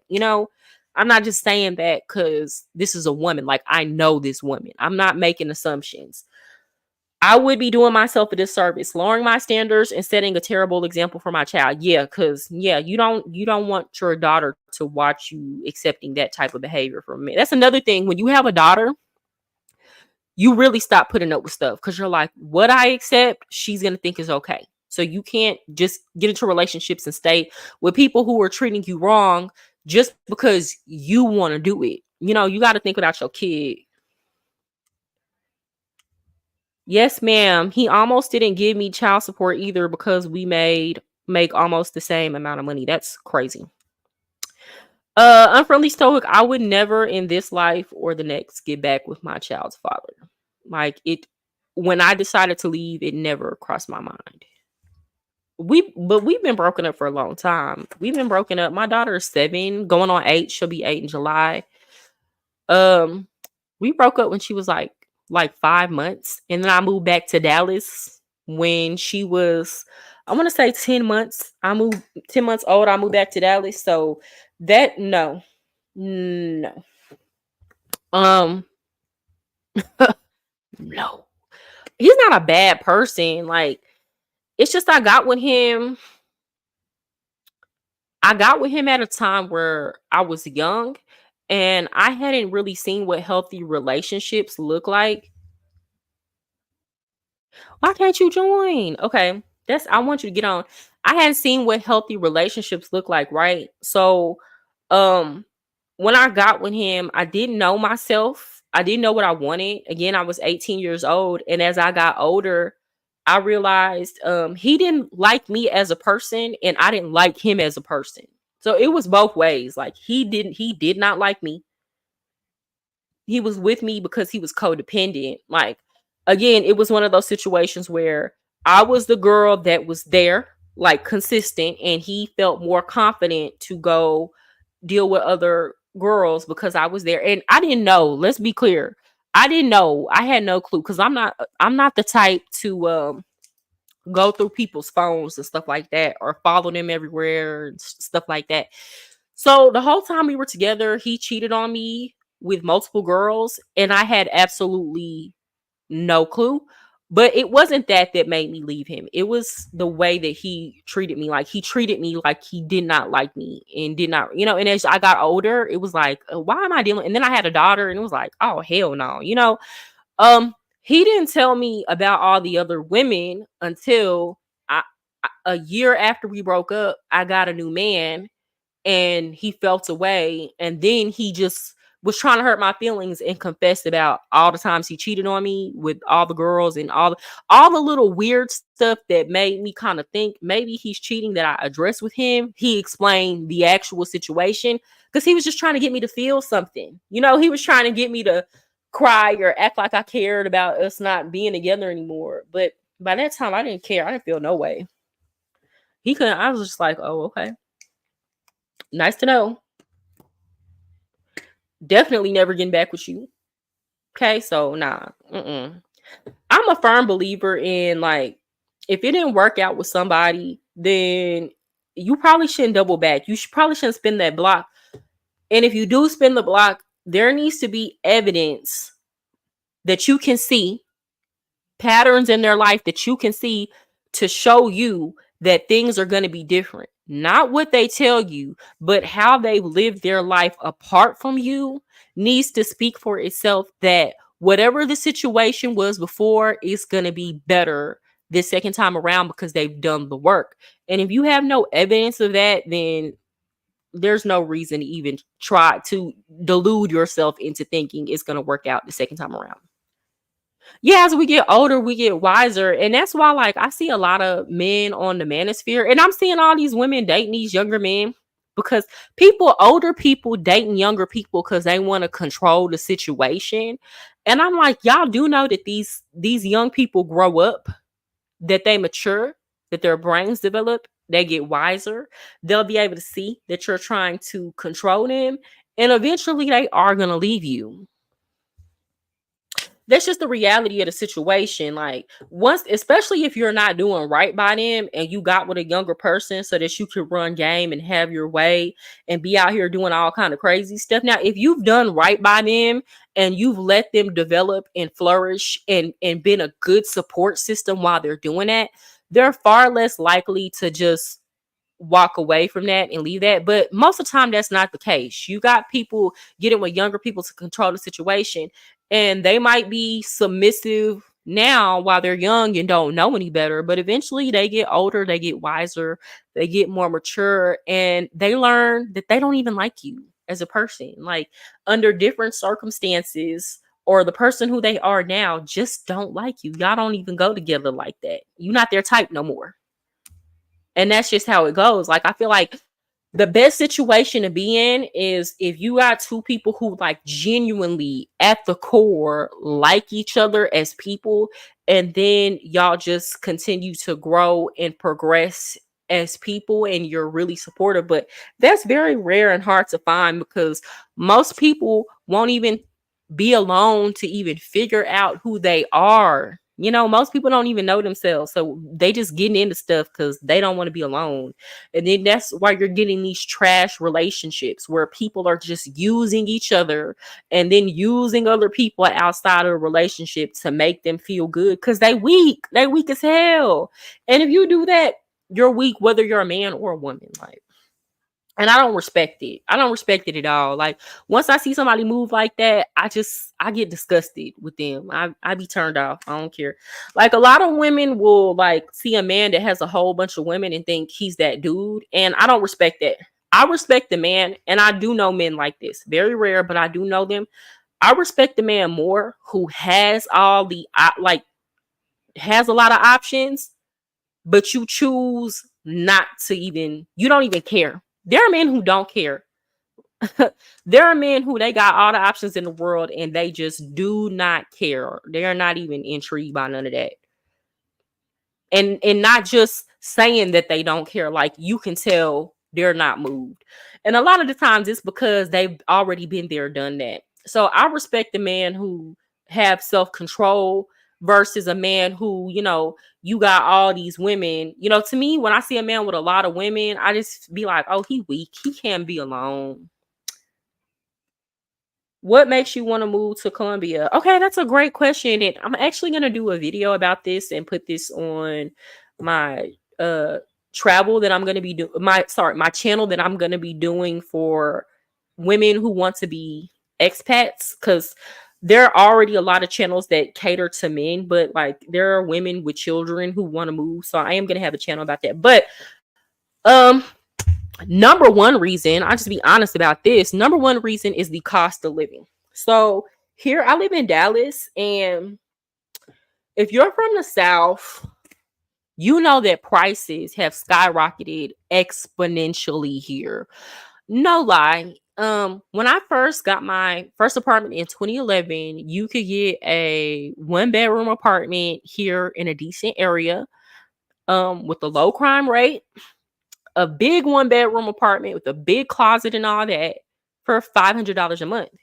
It used to be that you could live on $10 an hour here. Let me see if I can add you, skinny boy. Hold on. Let me see. I'm trying to add you. Let's see if it works.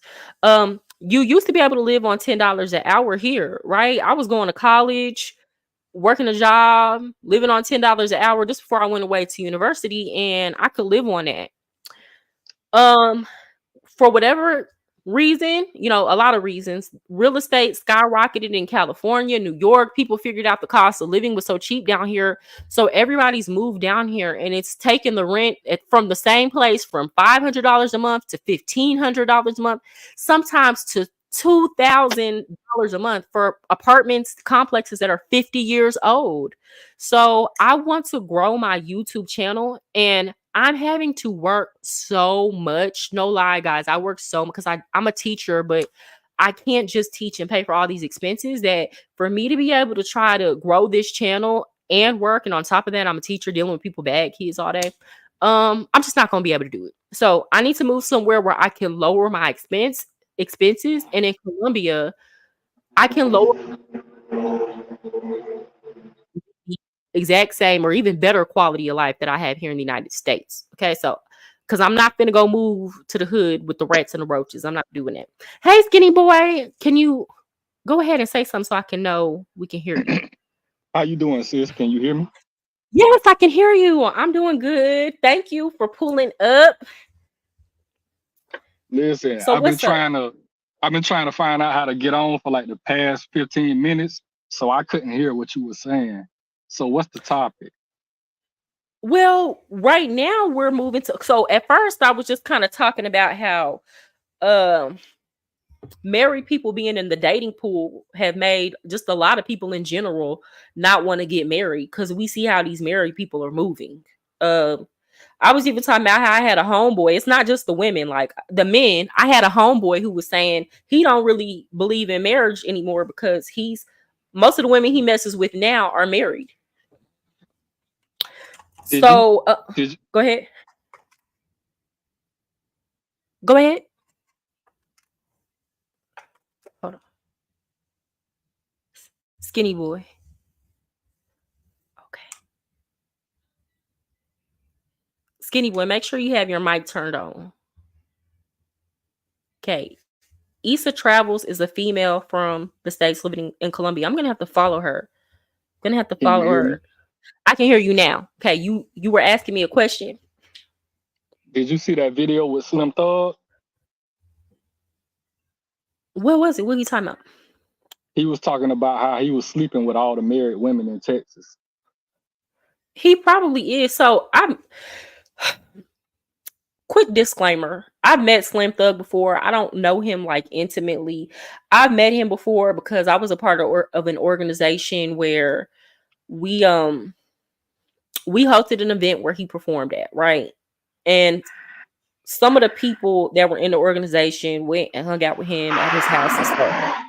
So Slim Thug, he messed with a lot of women. He have a lot of threesomes. He got his young cousin pregnant. Everybody in Houston know that. Damn. Uh, so the thing about men like Slim Thug is kind of like that's what you're on. So that's the type of people you deal with because you're on that.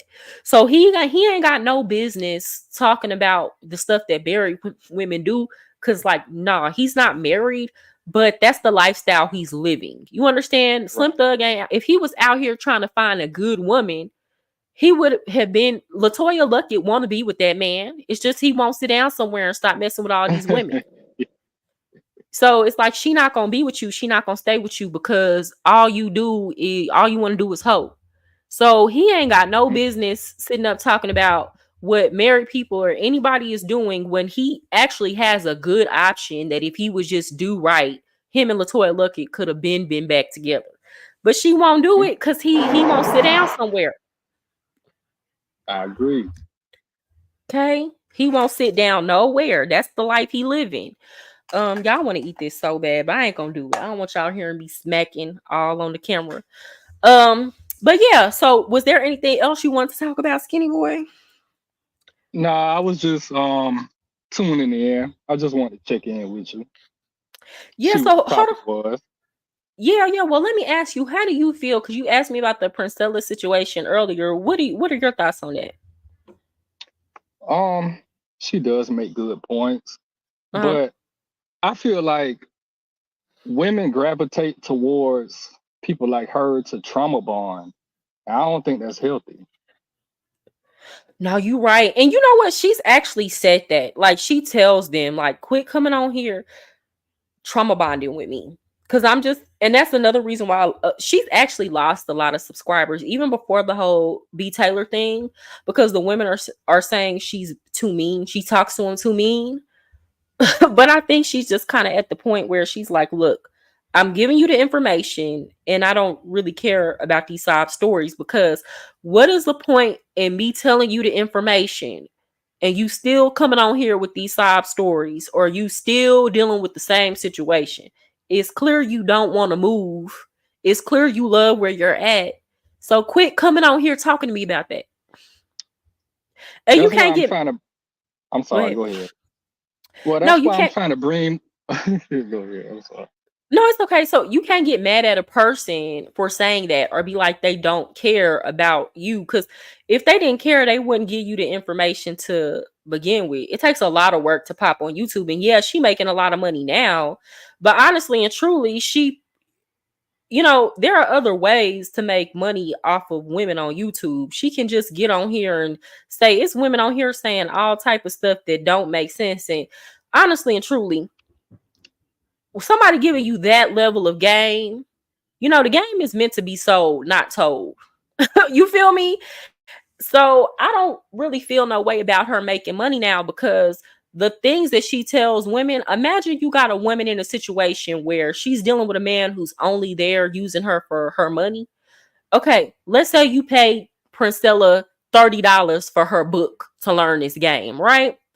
The girl done saved you thousands of dollars that you would have lost dealing with that man. You feel me? So I never understand why people get upset about people trying to make money based on the knowledge that they've learned, you know?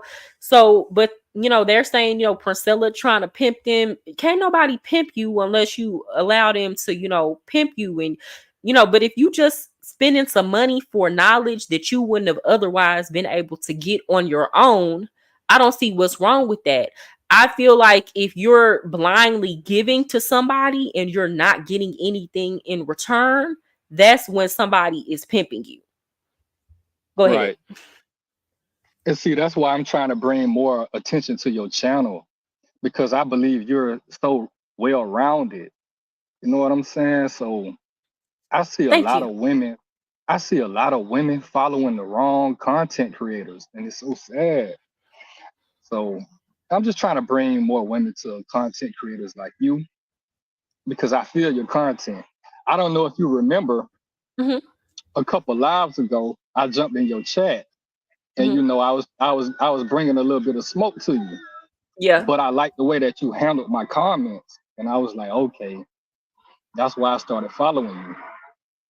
Oh yeah, I do remember that, and I don't think I took offense to that. I think how I kind of took it as what you were saying, and you. This is something before you get on the internet. This is why I really didn't start being consistent until this year because, and I think I talked about this before. I started doing YouTube a few years ago, but I wasn't emotionally mature enough to handle what all came with it. So I remember I made a video basically giving my opinion on Kevin Samuels. And I didn't go in on him. I pretty much agree. I said a lot of the stuff he's saying is true. That's the way a lot of men think. Um, and a lot of it is true. The only thing I don't agree with that I didn't like that he was saying was he made it seem like because you made certain mistakes in your life as a person that you just gotta stay at that level and accept what comes with that level. And I just don't think like that. I don't agree with that for a man. I don't agree with that for a woman. I believe anybody can change their circumstances around. Now, are you gonna be able to get exactly what you go for if you work hard enough at it? Who knows? You might. And even if not, you might get better than what you can get if you just stay down here. So you might as well try. That's how I feel about it. When I tell you that video overnight, it got like 5,000 views and it was quick. But then my comment section was blown up by all these men from the Manosphere and they were dogging me out. And it scared me. It shook me. I didn't know how to handle that. It's not that the stuff they were saying were hurting my feelings. I'm a low key person, really, honestly and truly. In You know real what life, I I'm call very, that? huh? You said what? You know what I call that? What? Red pill rage. Yes, like they were raged out. And again, at that time, I'm very low key. Like I'm very low key. I'm not one of them people that love social media or nothing. And even then it took somebody like it took AP on the AP for Life channel convincing me to do this, and I never really got consistent with it until now because I didn't want to deal with the attention. Too much attention makes me go into a shell. It scared me off.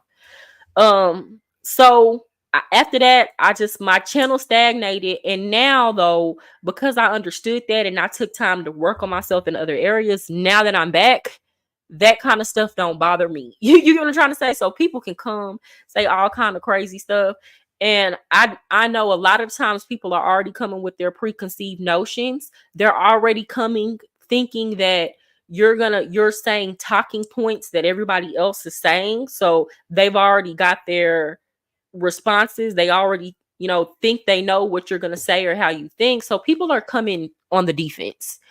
So I understood that when I got back on here, so it don't bother me at all. Like I don't feel no type of way.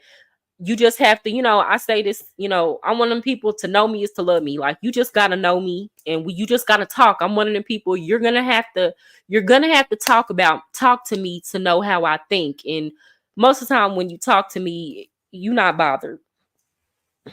Well, let's keep it real. Most Okay. people on YouTube, they don't do the internal work before they hop their ass on here. No, that's facts. That's facts. They don't. And I think that's what B. Taylor was saying about Princella. You talking a good game, but when that translated into this relationship, it's not translating into this relationship. It's not translating into the way that you're going about relationships. And that's not to dog Princella. Like, I'm not taking away anything that she did for a lot of women. But at the same time, as a viewer, right? If you're viewing people and as a subscriber, you have to understand that nobody on here is God, and you're watching a person who is just as human as you, right? And you have to understand that if that person, like, the work never stops. The work is never done. You know, I know this personally. It's a lot of times where I didn't hop on live because I was like, my spirit is not right today. Or I'm dealing with a personal situation in my life and I don't want to hop on this live while I'm feeling this way. And then I'm giving people from advice from a place where I'm throwing shots. Like, the message ain't even for the people, it's for me to kind of like use this as a diary and throw shots at somebody that made me mad in my personal life, right? And then so I have to go get right. I have to go do the work. I only get on here on a day when I'm having an even kill day and nothing is bothering me. You know, um, but a lot of people don't understand that, we're regular people. Nobody on here is God.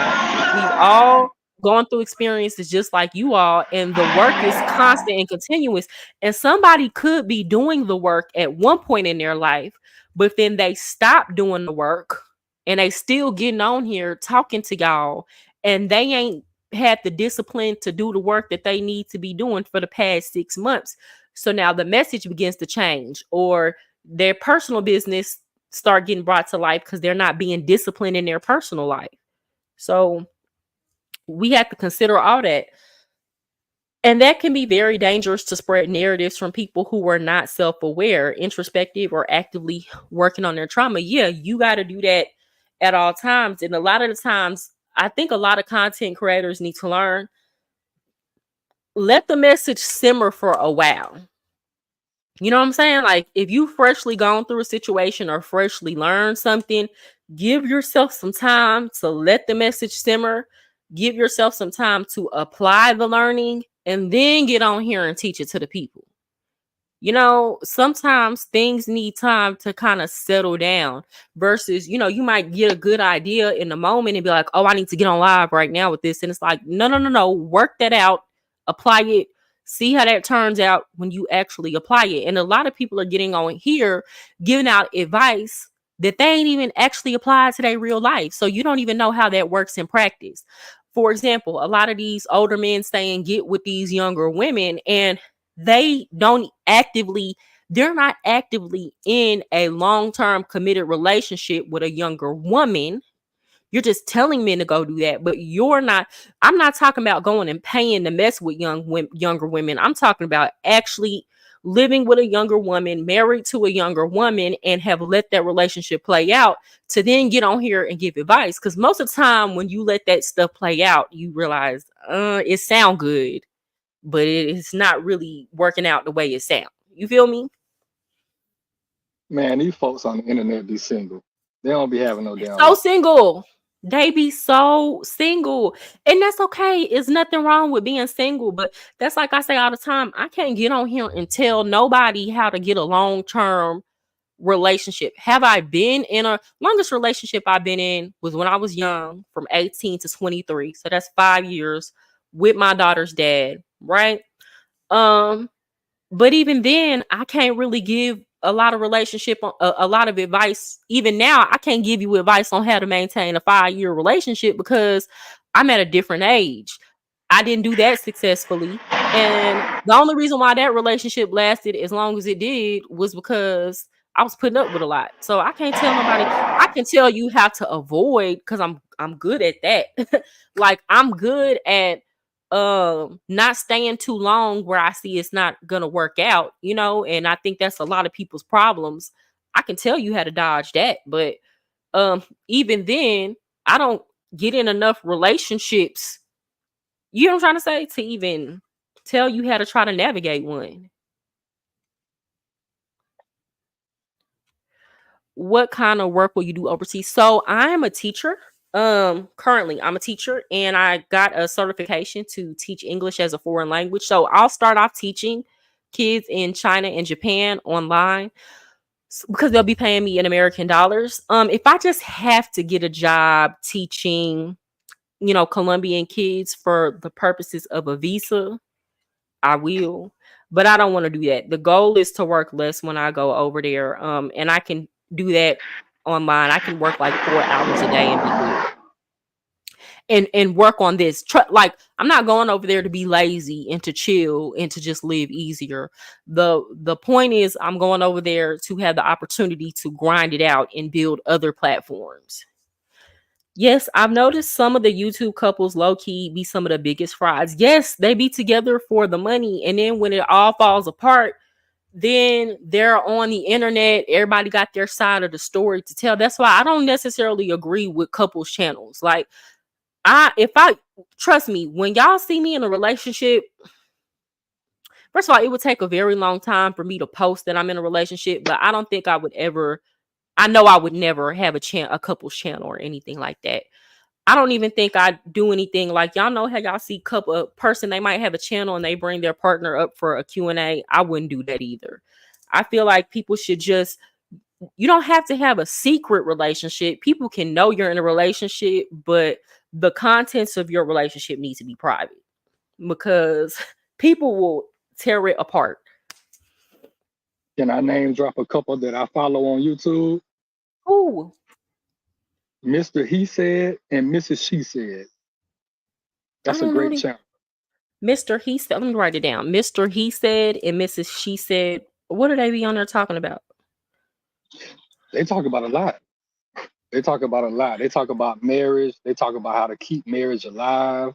They have a vast array of topics. I love that couple. Okay, I'm writing it down. Mr. He Said. I should remember that. Okay. So, okay, cool. I'm gonna check them out for real. I'm gonna check them out. Let me ask you something. Now I'm being messy. But I don't mind. I'm gonna be messy because I feel like I need to be messy on with this channel. Do you ever watch Hardly Initiated? I don't, but I have heard of them. Okay, well then you're not gonna even be able to answer anything about that. That's the guy. That's that light skinned guy with the I think that's that light skinned guy with the big nose. Is that who you're talking about? Well, one of them is light skinned. One of them is light skinned, and then I think he's bald headed. He got a short like fade and a beard. So it's two hosts. You got one, his name is Tyshawn, and then you got another one, Ryan, who's the light skinned one, and he kind of blew up because he said that once a woman has an education, he don't want her no more. He said once she done accomplished everything she want to accomplish in life, he don't want the girl no, he don't want her no more. Now he done came out and apologized for saying that, but I don't think it's genuine. I think they just seen like their subscribers. Yes, their subs. Yeah, he said that, and I'm like, well, what is a woman supposed to do? Be broke? Because we all live in America here. Like the economy don't, it don't allow for you to just sit on your butt and not accomplish nothing. But okay, he don't want an educated woman. So what does he want? A dummy? He said he prefer a younger woman that haven't, accomplished all that yet. Mind you, he's in his 30s, and then he would get on the internet talking about how he would say he want a good woman, but then he would talk about how every time he's with a good woman, she always want a relationship and he don't want a relationship. So now he's kind of acting like and his co-host is the same way. They set it up trying to give women advice on how they should be. Or what they do is a lot of the times their channel is based on the guests that they bring up. So a lot of the track, like they've had Princella on their channel, they've had Pastor Tim Ross, they've had She Tony had that. Gaskins. Princella had that debate with the pastor, right? That was their channel. Okay, That was their channel. That was their I'm channel. The familiar. two co-hosts, that was their channel. So with them, a lot of the times they can't necessarily defend their own ideas. So what happened is they were supposed to bring Princella up and they were supposed to talk to her and interview her. I think what happened is they realized they couldn't hang with her up here. So last minute they brought on Tim Ross. And that's not the first time. They didn't just do that with Princella. There was another guy who came on, and he's more egalitarian thinking when it comes to women in relationships, right? Mhm. And he's a professor, and they brought him on not too long ago. And it was Tayshawn, Ryan, and then they had two other men that thought just like them. So it's a pile on because they act real cowardly. They can't defend when it's somebody that's gonna come bring some smoke for them. They always try to bring, try to outnumber them. But when it's somebody that they agree with, they never do that. They never do that. And I started off kind of like watching them, and the only reason why I saw that particular interview was because Steemeth and Thought reacted to it. I didn't actually see it on their channel. And I'm like, if you want to talk about people who are I don't want to say pimping, but scamming and taking advantage, a lot of the women that are on their channel are like Christian women and women who these men are like saying, hey, um this is the way you should be, but they ran through those type and admitted to it, have said it on their channel, ran through them type of women and dogged them, tossed them to the side. Somebody even told Ryan, like, well, why don't you just date, if you just you don't want a relationship or anything serious, and you just want to have sex, like, why don't you just date women that are on that? And he was like, well, I don't want to deal with those kind of women. And it's like, sir, but this is your, Yeah, I think once he started getting some heat, because that's their demographic of women, they started changing the way they word things. I'm gonna say that. remember what I said earlier? What? We don't like hoes, but we want to have sex on the third date. Yes, that's what the energy it was giving. And then he would, get these women who are good women who are cooking and cleaning and doing things for him just to, tell him after he's gotten everything he wanted from them that he don't want them. And again, this is stuff he's gotten on the channel and said. And I'm always skeptical of men that I see on the internet talking about, especially older. When we're talking about millennials and older, I'm always skeptical of them being giving relationship advice and being single and playing that good man part, because I'm like, sir, if you really wanted to be married, you would be married. You So, would it, go ahead. so explain this to me. Uh-huh. I run through women, but then I get mad when women are jaded. And that's what, oh my God. So Ryan said that. He said that. I've heard him say that before. He was like, it's so hard to meet women who are, not bitter and jaded and come with all this relationship trauma. And it's like, sir, you're causing the relationship trauma. You admitted to, like, you're literally getting women who are coming to you open-hearted, playing that wife role while they're a girlfriend, and then putting a bad taste in her mouth and sending her on out into the world to the next man. But you want people, it's like a lot of these men want women who are not jaded and bitter, because those women are still naive. So now I can have my way in my turn. You get what I'm trying to say? It's like now I can be able to move freely. I hear hold on. I love men, but sometimes they don't realize being in a long-term relationships involves dealing with a lot of crap. I don't think, Nicole, I'm gonna disagree. Like, I don't think being in a long-term relationship should involve you being in a lot of crap. I feel like y'all would disagree with certain things, or it might be like little petty things, but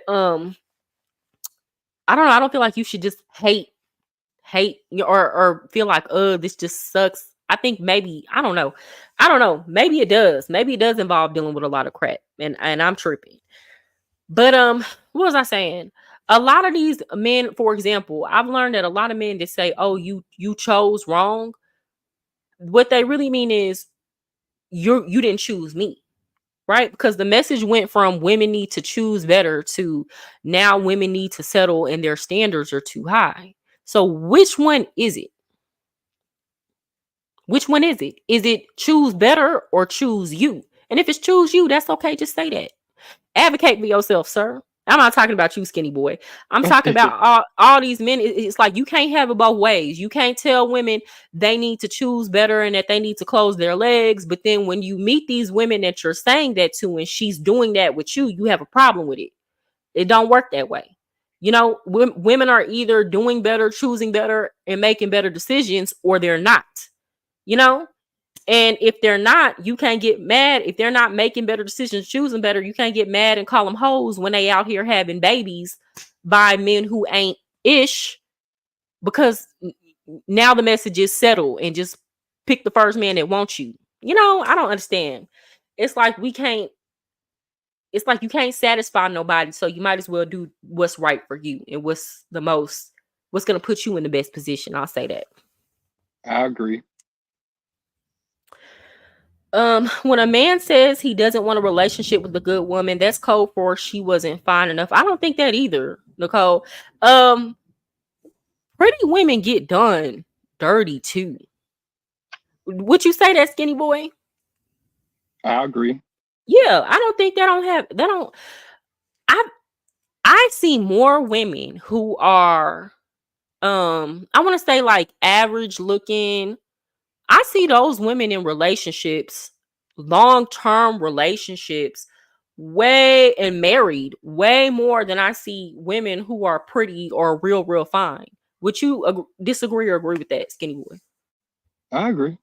Yeah, a lot of women, men will say they want a girl that's really pretty, but when push comes to shove, y'all, they don't want to, like, it scare a lot of men. It scares them to actually be in a relationship with that, because a woman who's pretty, especially if she keeps herself up, she's gonna never be without options. It's not gonna be hard if she leaves that man. First of all, for women in general, you always have options, whether they're good or bad options. A man knows you can at the very least always get a man to sleep with you. You feel me? Easily. So then when you couple that with the fact that a woman is pretty, a lot of men are not going to want to deal with the attention that comes with that, having Oh, to keep himself at a certain standard to keep your attention if you're pretty. The insecurities, the feelings of jealousy that he might feel, um they might could do it for a little bit of time, but to do that long term and then also continue to feel good about yourself, that's hard. I think women underestimate that. So a lot of women think a woman has one up on you because by traditional standards of beauty, she might be prettier than you, but it actually makes it much harder for her in the dating pool. You know, I guarantee you that. What you have to say about that, skinny boy? I mean, I have no pushback. Okay. That's real. Oh, you want so you don't have any pushback, is what you said. I No, that's thought you said I real. have a little. Yeah, that don't. Yeah, you much more likely just being a regular looking chick. I promise you, your life is gonna be simpler. It's gonna be easier for you to get married. The problem you're gonna have to deal with, though, a lot of the times, is that man marrying you, committing to you financially and sharing a household with you, but going and cheating with what he really find, the woman of his dreams. I'm gonna say that. That's what you're gonna have to deal with when you a regular, looking chick. I'm not saying you, Nicole. I don't know how you look. I'm just saying that's how that goes. A lot of times those men are not confident enough to go be with what they really want. So they will. Get what men are not like women. Women, we don't want to settle. We want to get with what we want to go for what we really want. A lot of men, they don't mind getting with something for now or something that I don't have to worry about leaving me or being easy to move on to the next man. They will get with the sure thing and go cheat with the woman that they find to be most attractive. And guess what? Even when they're cheating on you with her, that don't even make her better because he'll have her and several other ones too. So in that situation, nobody winning. Nobody got one up on nobody. Sorry, let me get to some of these comments.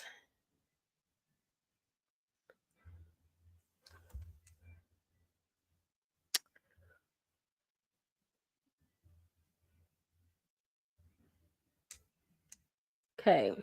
He can keep that apology. It all goes right back to maintaining control and feeding that fragile ego and toxic masculinity. And yeah, I know the apology is not sincere because, again, whenever they have guests on the show that are speaking ideas that are contrary to what they believe or saying anything other than the man should be the leader of the household and the woman should submit and follow, whenever they have guests that are presenting any ideas that are contrary to that, they got a whole pile on waiting for those guests, right?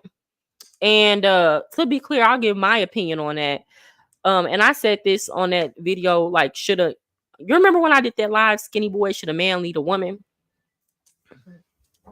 Were you on that live? I don't think so. Okay. Oh, So was I? I don't know. I'm okay, sorry. Go so ahead. yeah, no, so I gave my opinion. First of all, I don't believe that women should be with men that they don't respect. Let's start there. I don't think men should be with women they don't respect. I feel like if you feel like whoever you are with does not have enough going on to where you're constantly throwing up in their face that they're not enough and that they're not worth hearing, listening to, and taking their thoughts, opinions, and wants into consideration, y'all should not even be in a relationship. Okay. Was Because was that go the ahead. was that the live where you showed Princella talking to the rabbi? It might have been. I don't know. I can't remember. Might have been. But I was basically saying too that I feel like though I don't not comfortable with this idea of people even like especially women like looking for a man to lead them. Like when I hear women say, I need to be with a man that can lead me. Well, you need to ask yourself, why do you need leadership? What is going so wrong in your life where you're misguided to the point where you cannot you're not in tune with God, you're not in tune with yourself to where you can't figure out a path for your life and you need a man to tell you what to do. Okay? Yeah, I was in that live. You were dropping jewels on that one.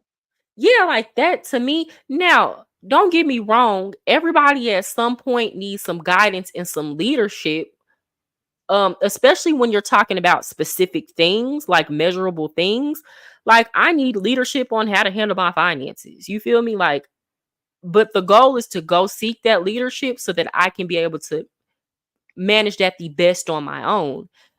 It's not to find somebody that's got to hold my hand about it for the rest of my life.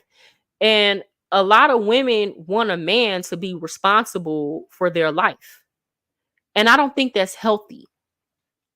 um And I don't think that's a wise thing to do. You know, to me, when you say you need leadership, it's because there's work that you're avoiding and there's something you don't want to do on your own. There are some things you don't want to figure out on your own. And it's okay to get with a man and say, he's better in this area than me. So let me get with him and learn from him. Or he might always be better than you in a particular area. So you let him take the lead on that. But then you need to have something going on about you where the man lets you take the lead on that because you know what I'm trying to say? It's a give and a take versus one person completely depending on another person to lead them to where they're going because you don't want to be responsible for your own life. That Um, goes for men too. Yeah, that goes for men too. That goes for both parties, right? But how that should work is that should balance out, right? And then you have two people coming walking together in agreement. And no, I'm not a Christian, but I like a lot of the stuff the Bible says. And it says, how can two walk together unless they be in agreement, right? So if you got the right person for you, like for example, if I found the right person for me, right? And yeah, there are certain things where it just kind of comes down to a decision has to be made, but I don't think the man is always that default decision maker. It just kind of depends on what both parties are willing to kind of give and take on. And sometimes the man might have to say, hey, I don't necessarily agree with this decision, but I'm going to fall back and see how that plays out. And the woman is going to have to say, I don't necessarily agree with this, but I'm going to fall back and see how that plays out. Right. Um, and then sometimes you just gonna have to part ways if it's that serious. If you feel like I'd rather in before this man make this decision or this woman make this decision, and I don't want to budge on this, and I feel like I'd rather not budge on this and live my life without this person, then you're gonna have to do that. And I could see that happening in certain situations. For example, what if I was with a man right now and I want to move to Colombia? He doesn't want to move to Colombia. And at the same time, I feel like this move is far more bigger than me being with him.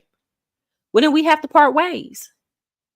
Now, if I love the man enough and I feel like, regardless of where we're at, um, I'm gonna be in the right place where he's at, then I would just stay. You get what I'm trying to say? It all really just depends on your feelings for the person, but just to give somebody complete control over my life and just blindly follow them. I heard Anton Daniel say you can tell somebody to do anything as long as you sauce it up. And that don't work with everybody. That works with weak-minded people who don't understand that you saucing it up. But a man can't shit on me and tell me it's chocolate, baby. You can't. I'm gonna see right through that. And it's men like that too, that it don't matter how nice you talk to them, they see that you're trying to play them or you're trying to dictate to them what they should and should not be doing. And yes, the pretty woman brings out the insecurities in the wrong partner fast. They want the idea of you, but not in real life. No, once they hear the stuff their friends are saying about you, and men worry about that too, whether or not their friends are going to try to holler at you and whether or not you're going to go for it, all of that. The key is to find a man that you can trust that has your best interest in mind and find comfort in his leadership. I have my best interest of mind. I'm friendly stoic. I have my best interest in mind. I have my best interest in mind. So I'm going to trust me about me first. I don't need to trust another human being about my best interest. Right? Now, I wouldn't be with a man who I felt like wasn't genuinely concerned about me, but at the end of the day, nobody knows me better than me. So I have to trust me first about me. Just a man might have my best interest in mind, but he doesn't know the inner workings of my mind to really know what's best for me. So at the end of the day, I always my inner voice got to have the last say. Always. Always. Now, I might love a man enough and trust him enough to say, hey, let's try it out. And then I love you enough to, even if it don't work out, your plan that you had, that's fine. We're going to keep it moving and keep it pushing. Right. Um, but I wouldn't even go that route unless I was with a man who I knew was self-reflective. And once he seen that his decision was a bad decision, he was willing to like pivot. Because it's some men, they won't even admit that they made the wrong decision. So now you with this dude making the wrong decisions and then y'all just stuck. I have said I want a man to demonstrate leadership to show he can lead my family, but I think you just made me realize I've been contradicting myself because everything you said just is what I mean. Yeah. And think about it. Like, what's the problem? Unless you're just out here not living right, What is wrong with your own leadership? Like when I think about my life, I made mistakes because I didn't have the right information.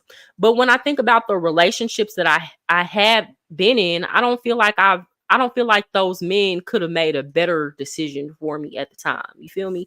And if they were stronger in an area that I was not strong in, I always asked them for help, you know?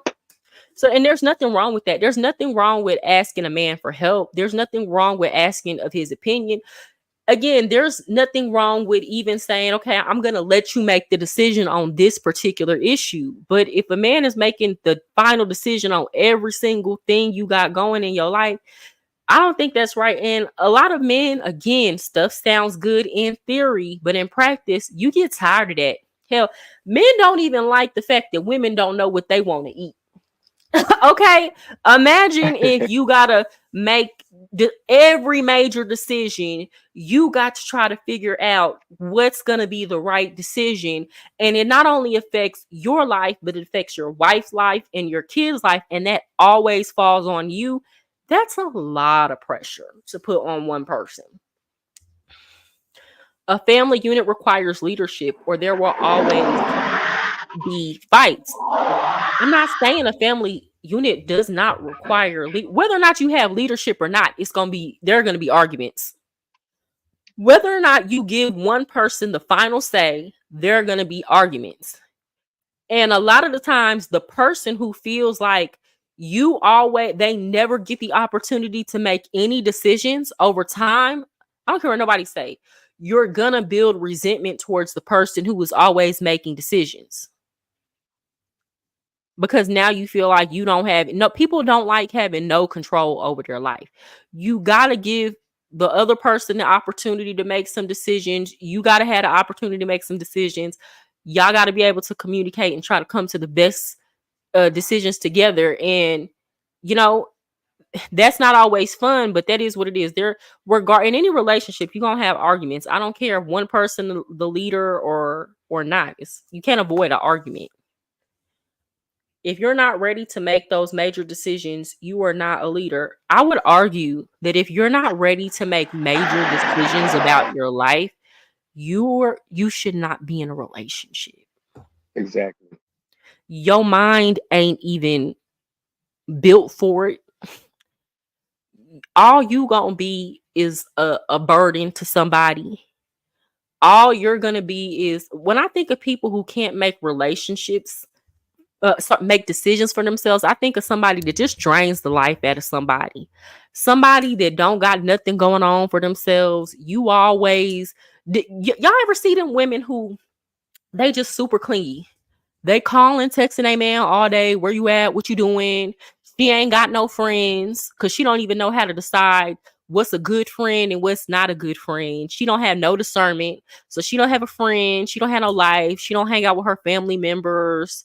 She's just all up in her man's business. Like, that's what I think when I think of a woman that does not know how to make major decisions in her life. That woman don't even know how to make major decisions in terms of career, because that's a major decision.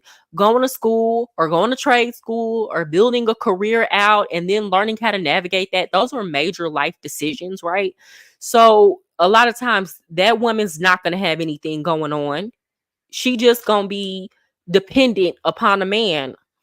I'm sorry, that type of woman, I don't think she should be in a relationship, because those are the type of women that when the relationship is over and done, she gonna be on the internet crying about how that man abused her and took her up and through there. And when I say abused, I don't necessarily mean like, oh, he put hands on her, but he was in full control and had full power. And then for whatever reason, the relationship didn't work out. She don't have nothing to show for it, because she ain't never been capable of making any decisions about her life. Doesn't have an education, have to start her whole life from scratch. Nah, I feel like if you that type of woman, stay out of a relationship and get your mind right. So you can have something to, men talk about women having something to bring to the table. So you can actually have something to bring to the table.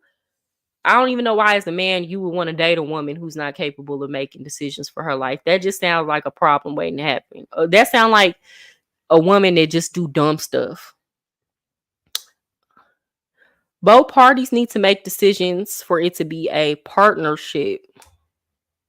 And I've actually seen this work. I've seen this in real time. I have a cousin who she is in a relation, and I'm not glorifying their relationship. I don't know what goes on behind closed doors. It's just they've been together for so long, over a decade now.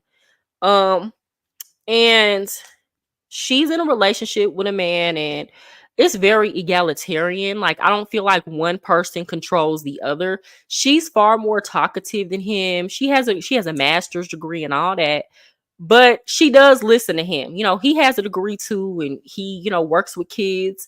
But she's very boisterous and talkative, and has this big personality and on social media, and the type of woman that somebody like Ryan says he wouldn't want anymore. The type of woman who men say if you got into a relationship with her, she would put you down and stuff like that. But she actually, like, I've seen her husband when he need to, he tell her to calm down. She actually listens to him, right?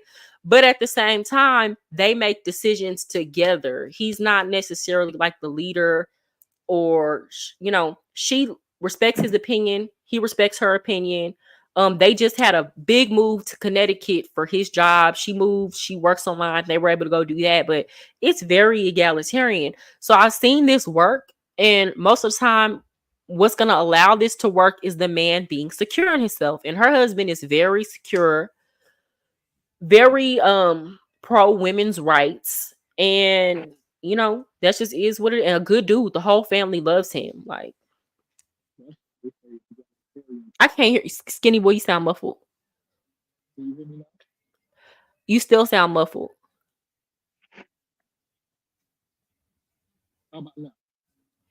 You still sound muffled. Do you have earphones on? Like earpads or something? Earpods, I'm sorry. You have earpods on? Maybe you should try taking the earpods off.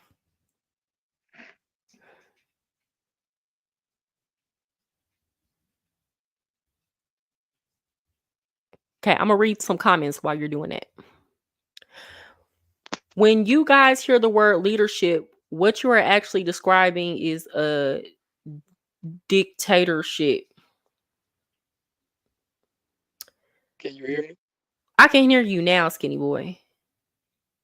Go I ahead. was saying that's why they say egalitarian countries do the best, because Yes, the men delve more into their masculine role and women delve more into their feminine role. that's true. But then men also have the option, because it is more egalitarian, to get in touch with their feminine side. And I feel like unless you get in, if a man does never gets in touch with his feminine side, you're gonna have a hard time being able to empathize with women, right? Other way around, I feel like women, people make it seem like it's a bad thing for women to uh get in touch with their masculine side. But unless you get in touch with your masculine side, you can't even begin to understand men. For example, I'm at a period in my life where I work a lot. So I come home and my daughter wants to talk with me. And I feel annoyed sometimes. I'm just going to be honest, because I'm tired. I've been talking to kids all day.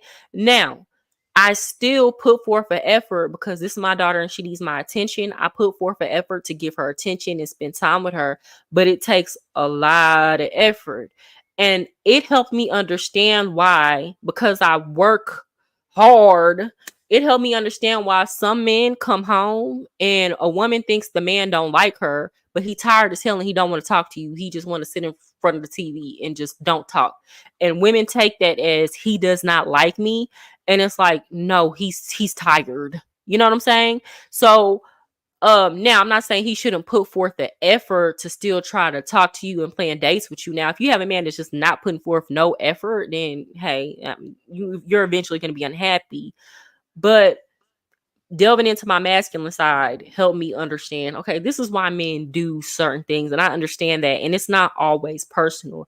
Same thing, men need to be able to have that opportunity. So when we talk about like the Scandinavian countries, right, we talk about Sweden and stuff like that, those men, the women get maternity leave, right, the men get paternity leave. That gives them an Yeah. opportunity to bond more with their children, versus the woman just had the baby, only she's staying at home. and he's not bonding and helping her around the house because he has to go to work.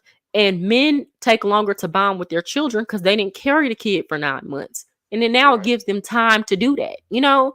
So I feel like it's very necessary for both sexes to have an opportunity to to get in touch with that masculine and feminine, because that's the only way there's balance. And unfriendly stoic, you said when you guys talk about leadership, what you are actually describing is dictatorship. I mean, honestly and truly, friendly stoic, when I hear a lot of these men talking about leadership, they describe it in terms of dictatorship. So when Anton Daniels was just on Hardly Initiated, where they were piling up on the professor, he described himself as a benevolent dictator, right? Which don't go together. Because if you're telling people they have to do something, or I have the final say, I'll talk to you about it, but ultimately I have the final say, then you telling a woman, I'm going to talk to you about it, but ultimately I have the final say, how is she supposed to really feel like her opinion counts or matters? You're basically just for my emotions, letting me get out what I think, but you're going to do what you want to do anyway. So what's the point in us even talking about it? That's crazy. That's just like at work. Y'all ever been to a work meeting where the boss done already decided what they want to do?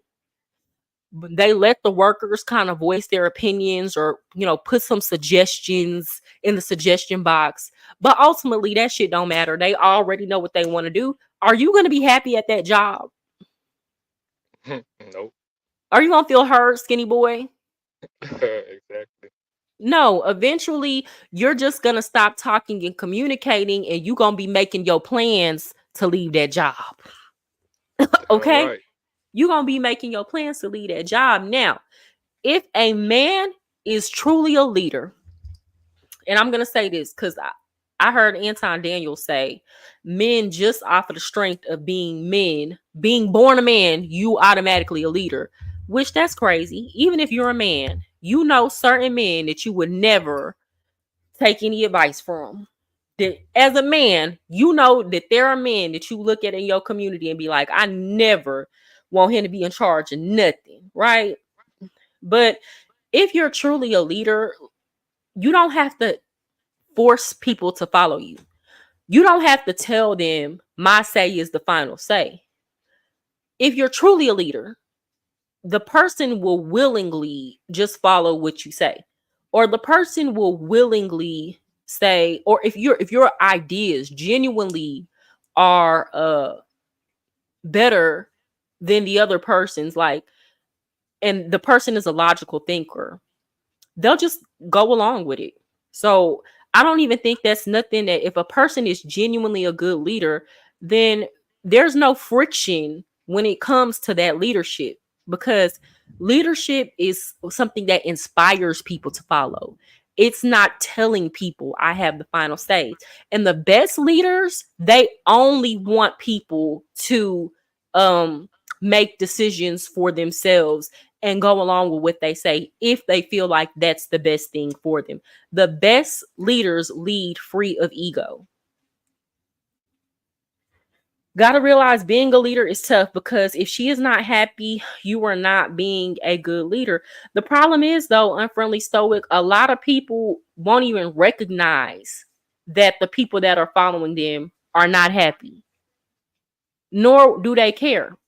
They just expect off of the strength that they are the leader that people are supposed to go along with it. And if the woman don't go along with it, or she see it's not working for y'all, then all of a sudden she don't respect you and she's masculine. Let me tell you something. A woman is never gonna lose respect for a man because he made a bad decision.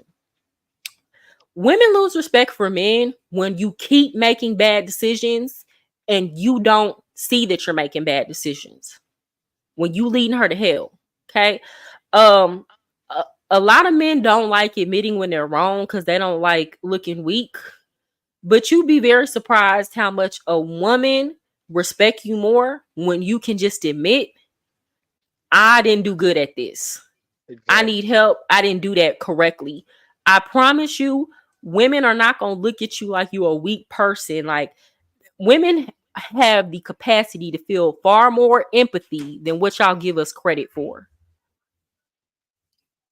Unfriendly stoic. Women also put themselves last as well, especially in traditional roles when she is ensuring the children and husband needs are met with cooking, cleaning, sex, homemaking. Yes, that's true.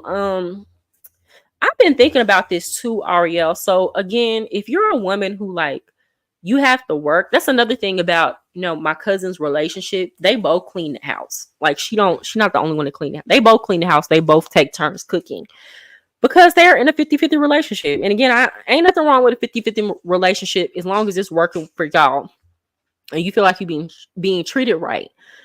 But a lot of men still want these traditional relationships, but the finances are 50-50.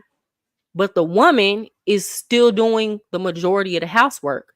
That's not how that works. If it's 50-50, it's 50-50 everything, right? And when I think about like a lot of these relationships, when you think of relationships with people from the upper classes or who are doing financially well, when these men used to court these women, the conversation was never about cooking and cleaning because they can afford maids.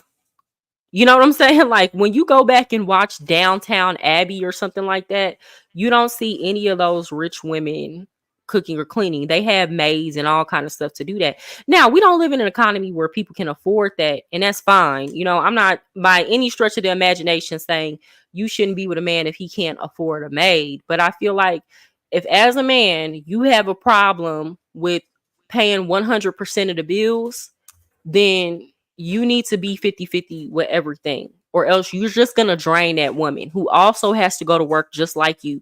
But then she's expected to come home and do all the domestic labor. That is not fair. And you cannot be upset with women for saying we don't want to be in relationships where that is the kind of deal that we're getting, because it's not a fair deal. How do you feel about that, skinny boy? I mean, let's keep it real. Men Okay. gotta cook and clean before they even find a woman. Mm-hmm. So when you get a woman, now you get to put all those responsibilities down. Man, that don't make sense. Yeah, especially if she don't get to put the responsibility down of paying bills.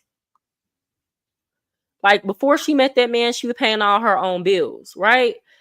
Now I guess men feel like, okay, well, women should feel like that's a deal because now instead of paying all your own bills, you paying half of the bills.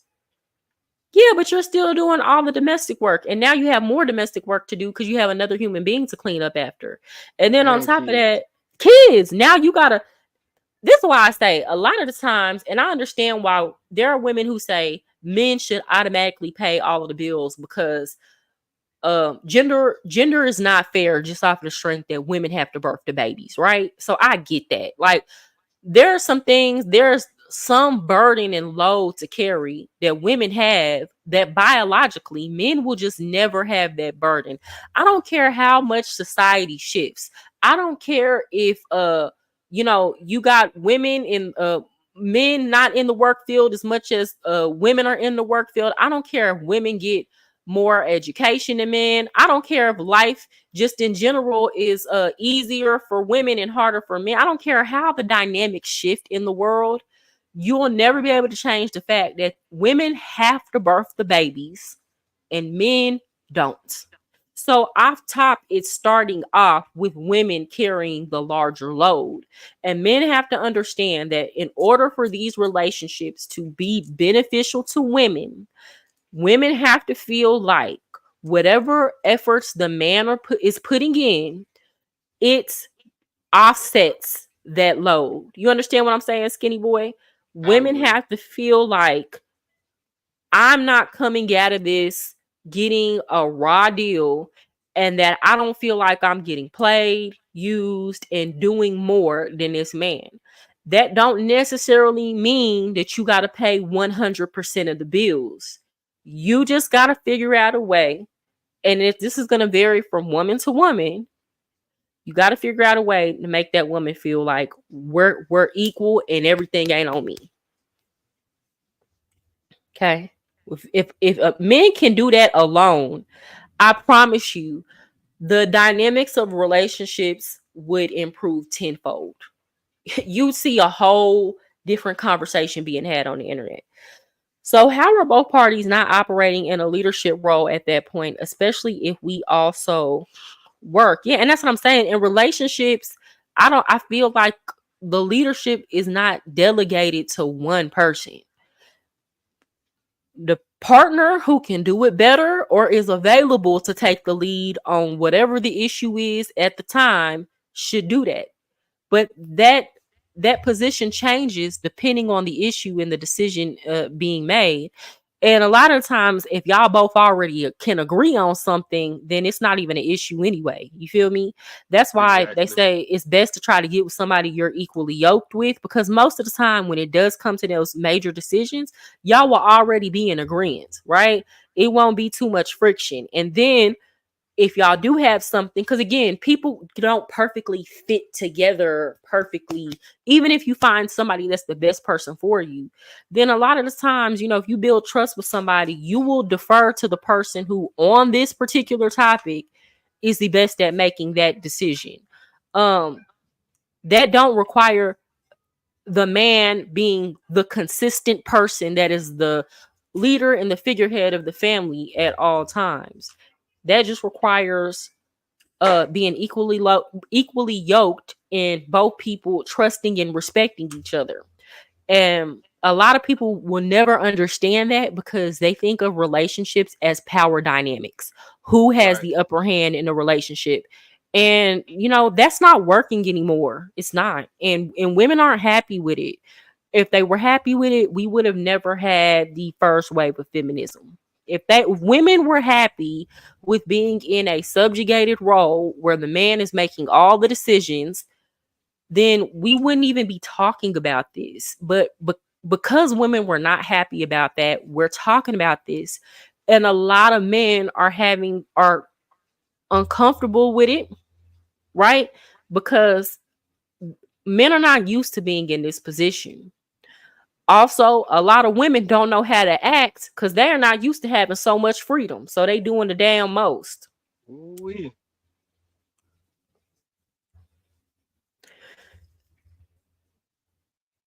Ariel's comments is the crap I was referring to. Hold on, which comment? If both people are, which comment?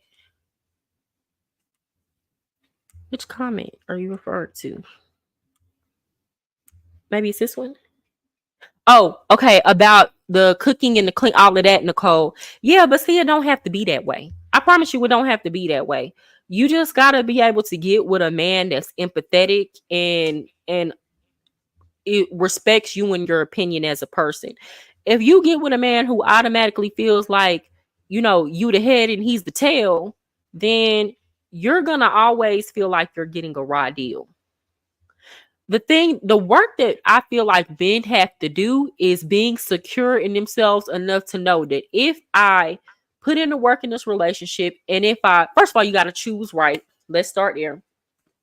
Because y'all be trying to choose these women that's out in the street and make her sit down somewhere. And that's not going to happen. Because she don't want to be saved. Quit trying to save the girl. Like, she don't want to be saved. And even if she did, it ain't guaranteed she want to be saved by you. Get you a woman that you see really wants to be in a relationship, that you get along with, and do whatever you can to, first of all, be confident within yourself, but help her be the best she can be. And I'm not saying, oh, you got to pay for everything for her financially. Don't always look that way. Yeah, you need to carry your weight and your load, but put yourself in a position to where you are encouraging her, inspiring her, pouring into her. And I promise you gonna win. But trying to, turn these 304s, these women who, again, I'm being fair here. It's a lot of women who I see, they got the freedom, but they're not responsible with it. So when we go back to the sexual revolution, a lot of women were upset because men were saying that they're damaged goods if they, had sex before marriage. And I understand that because it's like, hold on now, y'all out here having sex before marriage. Women, we're human beings like y'all too. Women, there are women, a lot of women like sex, right? You can't expect for y'all to be able to, we're all human at the end of the day. So a lot of women did not want to be judged for that. Now, what I'll say is all you can do is do you, and you can't control how people feel about it. But then now it's like, now that there's no judgment or no shame at all, now you out here giving top on camera and for the world to see. You know what I'm trying to say? You going too far. Or some women now, it's like you got 5 dudes that you're sleeping with at the same time. So you're not even being responsible for your own health. You are going too far, Only, You said what? OnlyFans. You're muffled again. OnlyFans. Yeah, and and it's to the and not thinking about the consequences of that. And one thing I will say, like, I came up in a generation of I feel like this started with the millennial generation. Because when I think about the music that we listen to, especially if you grew up in Dallas at the time, there was a wave called boogie music. And all the high school kids was listening to it. It was like, yeah, bend it over, bust it, all this kind of stuff, right? And so we're hearing that kind of music all the time. And then on top of that, you got the rise of the internet where you can make money on the internet. If the economy is bad and you want to make money, quickly, you can get on the internet and just do corn easily. You know what I'm saying? So yeah, that OnlyFans, and a lot of women are doing it thinking about the money, and a lot of women have gotten on here glorifying it too. I've seen that. And they're not a lot of these young girls who are easily impressionable listen to these women telling them about OnlyFans and things like that, and they're not telling you about the consequences that come with it. They're not telling you that they have a hard time finding a relationship, that a lot of their family members don't talk to them anymore, that when their kids go to school, I had students where other kids would pull up their mom's OnlyFans page and show it at school. And they come in my room mad or upset or crying. And back then when we talk about sex works used to be private. Even when we talk about the strip club, there used to be a time where you had women that work in the strip club and they wouldn't tell anybody. They weren't promoting it. They weren't glorifying it. And the goal was to get out of the strip club, because maybe she was there. It's some women that was in the strip club genuinely to pay off their college tuition, right? But it wasn't something that women, I remember when I was a freshman in college, this wasn't that long ago. This was in 2011. I had a homegirl who was a waitress at the strip club. She was at the nail shop. She seen a girl that was a dancer from the club. And she said, "Hey, I know you. You work at," and she said the name of the club. The girl cussed her out. Like, Smooth went in on her, almost fought her at the nail shop. And they're in front of people that the girl don't even know. But it's the fact that this is not something that I want everybody to know. And you just embarrassed me in front of all these people saying that I work at the strip club at this, So now the dancers promote that they work at the club. Right? And It this is needs to nothing. be. Go I'm ahead. sorry. Go ahead. It No, go needs to ahead. be a. It needs to be a prerequisite for these girls to watch Players Club. Yes, because you can. Here's the thing about the club. Here's the thing about the strip club. It's girls in the strip club that move like Diamond. Most of them don't. Most of them move like all them other girls that was at the strip club, right? And you used to could be able to go into that industry and get out and go on to another career like Diamond did in the Players Club, because that wasn't what your life was supposed to be about. But like you said, because these women are coming in green, a lot of these, if you go on YouTube, a lot of these girls do stripper vlogs and all kind, counting their money in front of people. Why would you be counting you ever seen a dope boy count his money, like a real dope dealer count his money on the internet for people to see and be like, rob you? Like, I don't know. Moving dumb. Maybe this new generation of drug dealers do that, but that used to be something to where you wanted to keep the money you were making private. But you got these strippers coming on here and making these stripper vlogs, showing how much money they made on a good night. Okay, they not showing the little money they made on a bad night. And now all these girls want to go into the profession because they're just thinking about how much money they can make, and nobody's giving them the game. Nobody's telling them the good and the bad that comes with that. So now you're plastering all over Instagram that you work at such and such club. You're posting pictures of you in your stripper outfits, and once you post it, people are screenshotting it, sharing it, putting on different websites. The internet is forever now.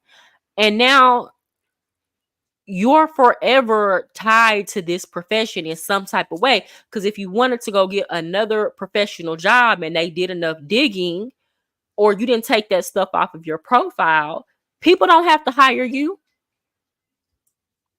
And So then, I don't really like Fresh and Fit, but they are kind of doing a good job at trying to wake these women up.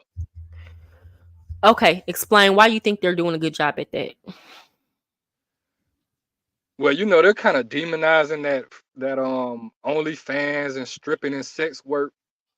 I don't really agree with I don't like the podcast, but they are kind of, demonizing the women and trying to wake them up to the bad parts of what they're doing. So Okay, this is what I'm gonna say about that. You can't try to demonize that, but at the same time, that's all you're bringing on your platform. Like Fresh and Fit intentionally bring OnlyFans girl, and they don't even get, when they do get the smart ones on there, because I have seen them bring a couple of girls who were sex workers on there who actually had a brain. When they do get the ones on there that are smart and articulate and well spoken, they dog those women out, or they feel intimidated. And then, for example, Princella went on Fresh and Fit. Did you see that? I did. Okay, so Princella not a sex worker. Princella had them men so hot. So it's like you can't try to demonize women for sex work, but that's all you bring on your platform. And then when you get a woman who can actually have the intellectual conversation and is opposite, like she's not a sex worker, then you're attacking her on your channel and you demonizing her. You get what I'm trying to say? So I feel Well, like I with mean, Fresh, let's be honest. Let's be honest. They are hypocrites. they big hypocrites. And here's the thing, them the only type of women that they mess with, because those are the only type of women who deal with them. Let's be clear. A grown woman is not gonna fool with Myron or what's the boy name? Fit. They not gonna fresh Fresh. fresh. Nobody gonna, a grown woman is who has any self-respect, even though Hey, they might give me get on there and say something. Go ahead. give me a second. Mhm.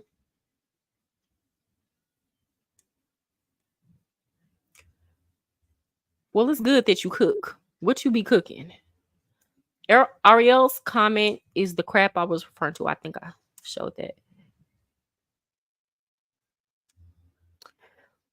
Who you be a homemaker if the man takes care of all the bills? I think you're asking me, would I be a homemaker if the man takes care of all the bills and other things that men traditionally take care of? Personally, me, no. I'm friendly stoic. I could see myself, because I already have my education and credentials to fall back on. I could see myself staying at home for a period of time. So let's say we decide we're gonna have a baby. I could see myself staying home until the baby is old enough to go to school, because I don't like daycare. And like I stayed home for like the first year that my daughter was born. I was still going to school, so I would go to class for like a couple hours a few days out of the week, but that was it. And I had a babysitter come over during that time. But I couldn't imagine having a kid and having to put my kid in daycare 6 weeks after I gave birth. But to just stay home just for the sake of staying home, even after the kids are old enough to go to school, no, I wouldn't. That I would get bored doing that. No. Or I'd have to do something like this. Like, okay, yeah, maybe he's paying all the bills, but I'm doing content creation and still bringing home money another way. I just couldn't see myself not bringing in any money. That's just not the life that I've lived, and that's not the life I'm comfortable living, you know. Um, are you still there, skinny boy? I apologize. Give me a second. Okay, no worries.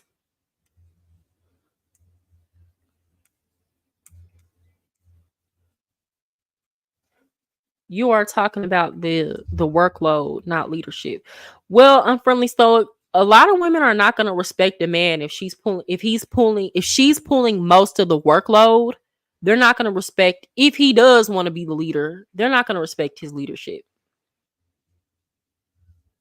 I would say you guys got to talk to happily married women, see their take on the topic. I have talked to happily married women, unfriendly stoic, and the women that I know who genuinely seem happy in their relationship, and I'm saying like after being around these women for a certain period of time, these are women who make decisions in their relationship too, are in egalitarian relationships. These are the women who I see who are the most happy. Like, they don't sit up and be like, oh, this man is the head of our household. No. Most of the time when I have seen it happen, eventually like it be other stuff, or I be finding out stuff about the husband. Like when the man be like, oh, he's the leader of our house, and the woman's just blindly following him, but he's not a good leader. Like everybody else can clearly see. I hate to say this again, Anton Daniels and his marriage, everybody can clearly see that Anton Daniels want other women, right? But and act like she the happiest woman in the world. Meanwhile, there's been rumblings of things going on, and then we can clearly see on the internet he be embarrassing her by flirting with all these women on the internet. My mother and father have been married for 42 years, and they have pivoted responsibility and leadership as needed to meet the goals of the family and relationships. Yeah, most of the time when I see relationships where like it was genuinely happy or they liked each other, that's how it goes. You might be confusing workload for leadership. I'm not confused at all. You have explicitly defined what you think leadership is. Yeah, I think hold on. It differs from situation to situation, but main thing is to not dictate another adult's life. Yes, you agree with us, unfriendly stoic. So, again, that goes back to if you don't have one person in the relationship dictating everything, then that you don't have a defined leader. It's just people take leadership depending on what the situation is. A lot of its vision in guiding the family to an overall goal. But here, okay, I see this is where we're disagreeing with. You feel like the man should have a vision and a goal for the whole family, and that his vision and goal be the guiding star, right? I'm going to say this. When a man and woman get together and they decide to have a family, both of them need to have a vision and a goal that aligns with each other, that's in agreement, where they can walk in agreement.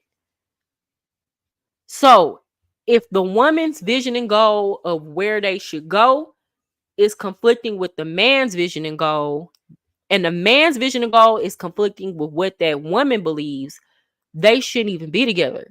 But when both people can come together in agreement, then you don't necessarily have a situation that's not necessarily like leadership. It's just we equally yoked. We're equally yoked. Right. And then it just makes it easier for both parties to make decisions together in the future. Um, Also, people need to have goals for themselves outside of the family as far as personal development, because that only makes it better. But if the if the next person's goals, or the person that you're dating goals, don't necessarily align with your personal goals for yourself, and you'd have to do so much sacrificing of self to be in that relationship, that I would argue that it just don't go together. It don't go together at all. Again, that is very vague, and there are an infinite number of ways to navigate the family to a goal. You would have to give some examples for me to understand your point of view. Baby, y'all in here having a whole conversation. Hold on, I gotta catch up on the tea. Why's my laptop dark? You might.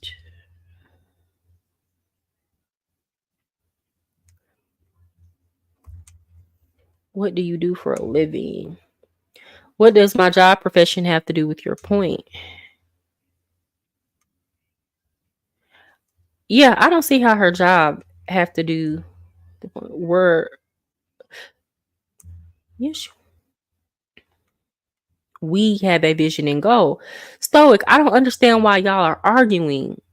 So you saying we, it's not just the man. So yes, the woman and the man should have a vision and a goal that is equally yoked. So in that case, the man is not the leader. So what's the argument here? We have a vision and a goal that align with each other, and we're walking in agreement.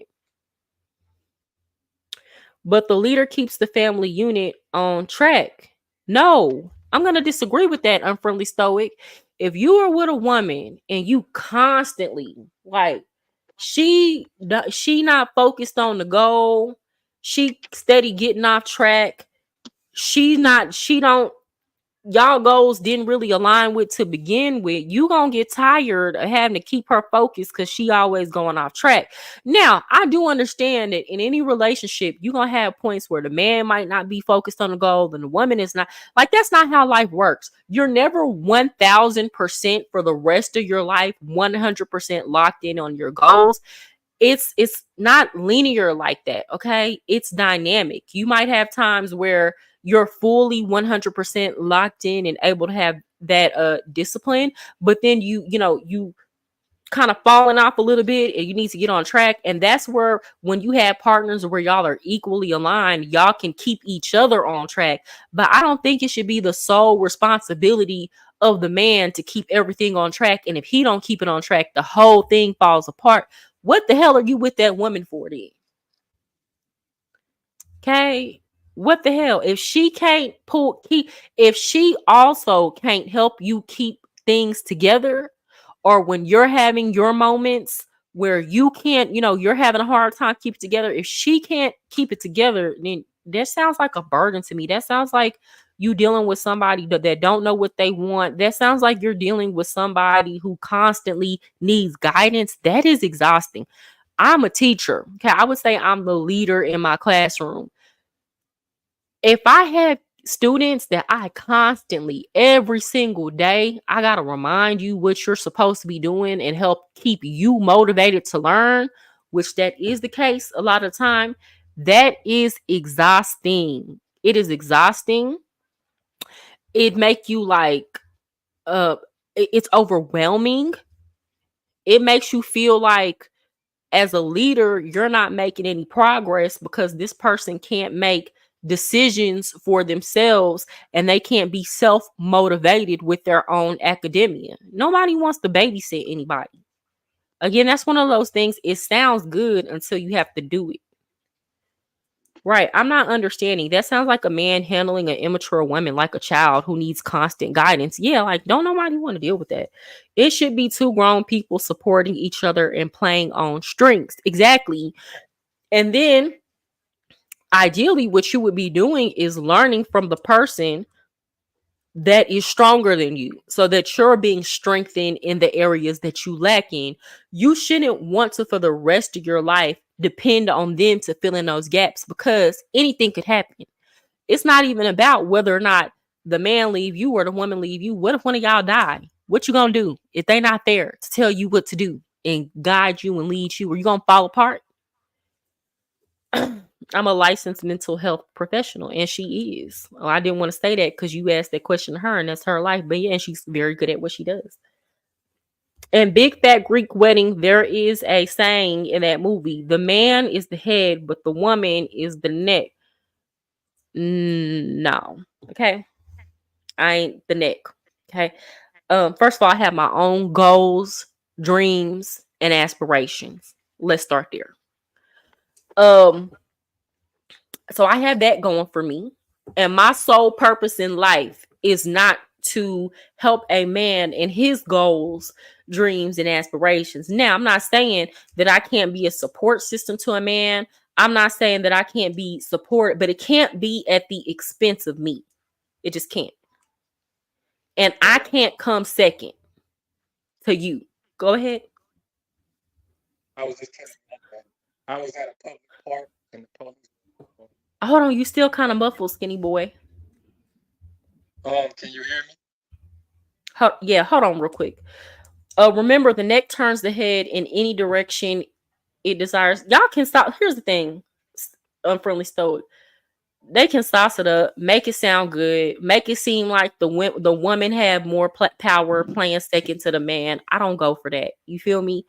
We gonna have to be on one accord. Okay, we gonna have to be two heads on two separate bodies, walking side by side, solving problems together. Okay, that's how it's gonna have to be. Two heads are better than one. So if it can't be that way, then I, I'd rather just be single, and that's okay. I like me. I like being by myself. Go ahead, skinny boy. Can you hear me? I can hear you. I'm sorry, I was at a public park and the You're police still a rolled up little on bit me. muffled. Is it raining where you're at? I know it's storming down here. Um, Give me a second. Go ahead. Oh, I hear you good now.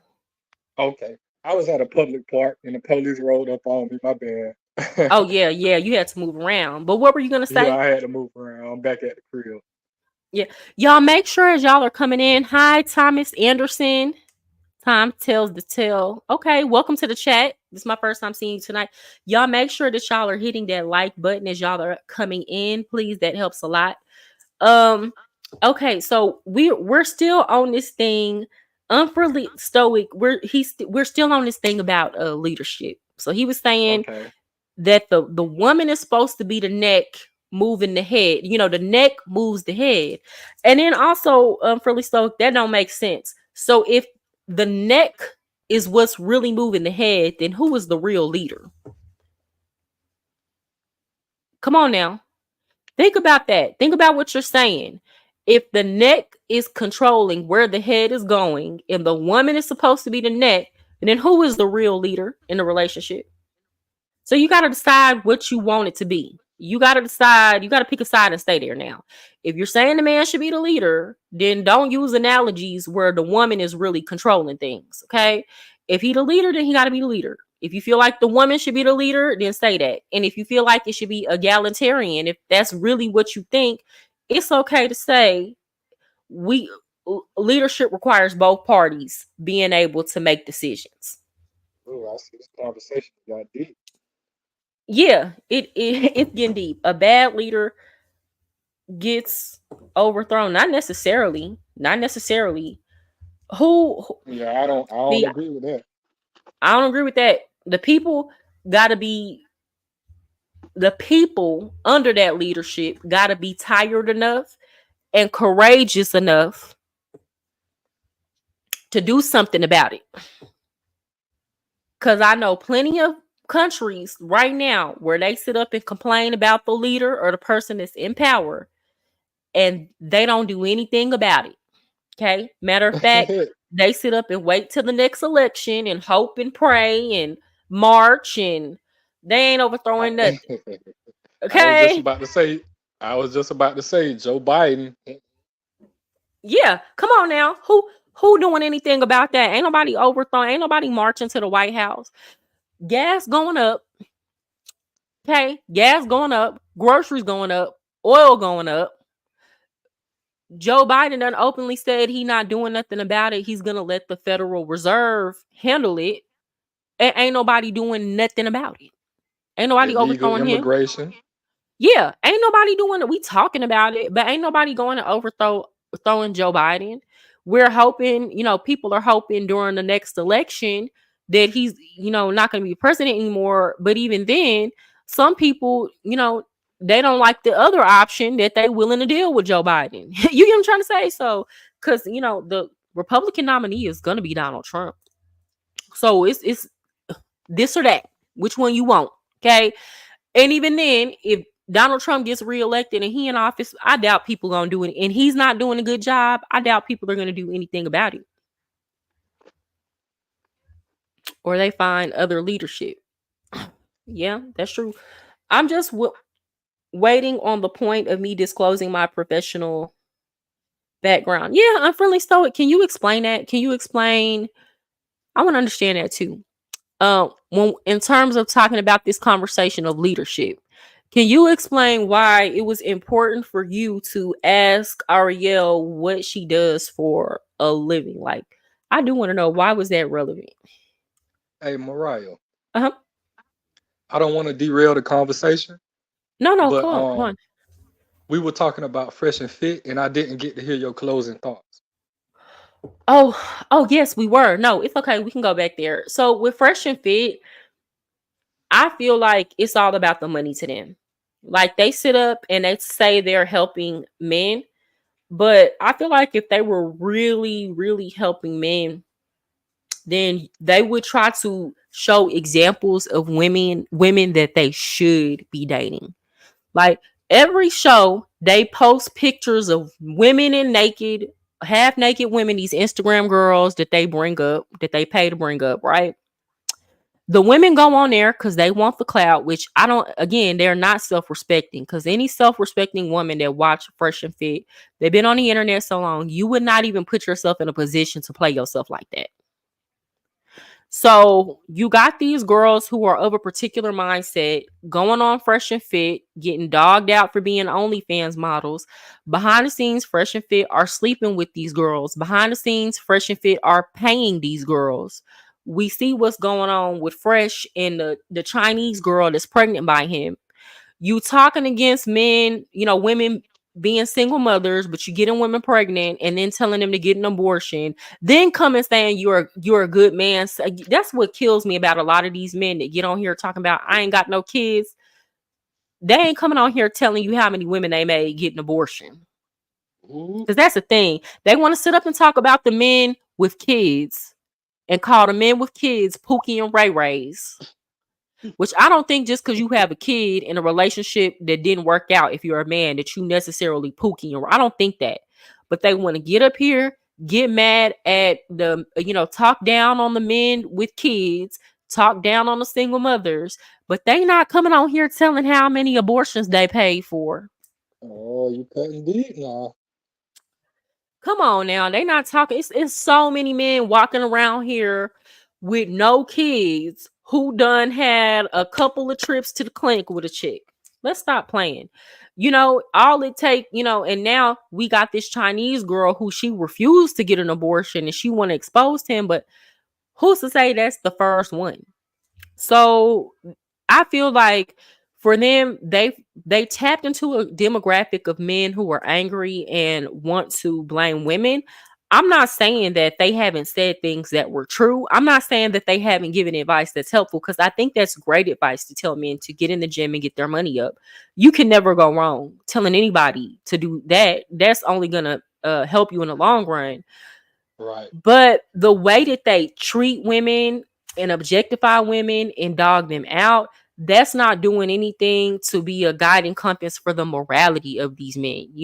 They should be telling these men, they're dealing with these women offline, but they should be telling these men, hey, this is the type of woman that you should avoid, because you're only going to get more bitter dealing with her. You know what I'm saying? Like, you're only going to dislike women more dealing with these type of women, but we're going to bring on some women that we think are quality, that we think you should be dealing with. You never see them do that. They want to paint every woman in America as an OnlyFans girl.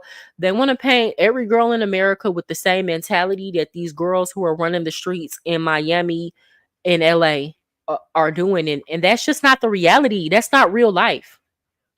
I agree. The only woman that I know that they brought on was Candace Owens. Yes, and they brought Candace Owens on because Candace Owens always talking about traditional relationships.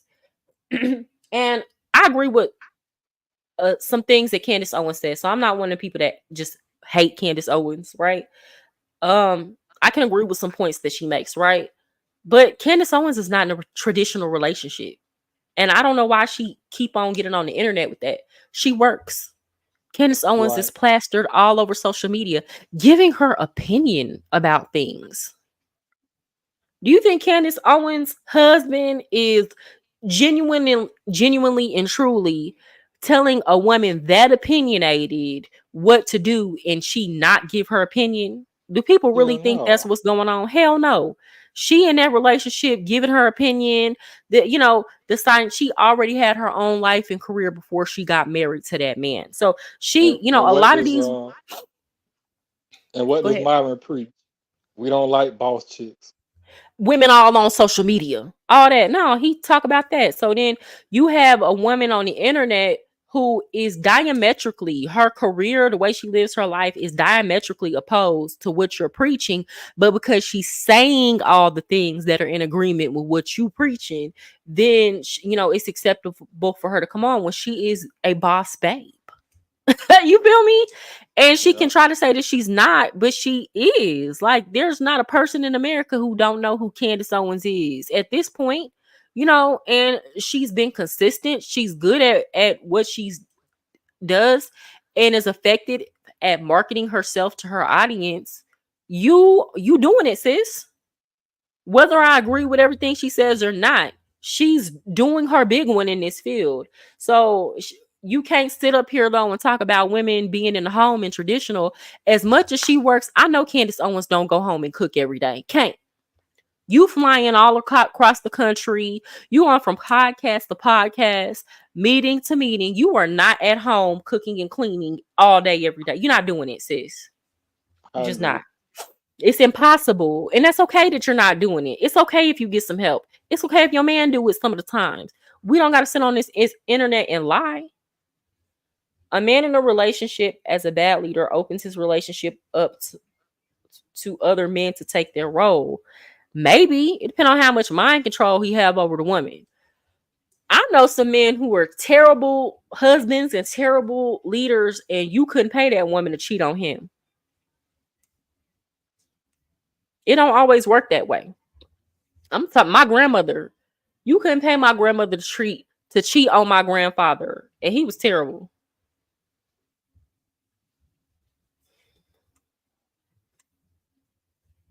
Fresh and Fit are targeting young, insecure, low esteem young men that have issues getting women, and they are. Fresh and Fit, if they didn't have the platform that they were on, they couldn't get women. They pay for every piece of that they get. They do. You can't convince me that there's a woman alive that genuinely like either one of those men for who they are and their personality. Because it's Yeah, the they personality lame as hell. non-existent. They so They lame. lame as hell. They so lame. And then they're mad at, you know what irritates me? When I see young men who genuinely like really could get women to like them, but because they're young and impressionable, they start listening to these lame dudes and saying the same thing. I have a student like that. He's handsome, smart, tall, be listening to Fresh and Fit and Andrew Tate and walks around with that same mentality. And because of that, all the girls talk about how weird he is. They're like, Hey, hey, Mariah, who's worse, Fresh or Chris? Fresh or who? Chris. Who is Chris? Chris is the guy that be on the computer, the light Oh, skinned guy. the one who be doing all the sounds and stuff for them. Yeah, who can't He's talk. so lame. He got to be the lamest one. He's so lame. He the lamest one. He's terrible. He's terrible. That's what I'm saying. That's a Terrible. whole podcast full of lame dudes doing lame stuff.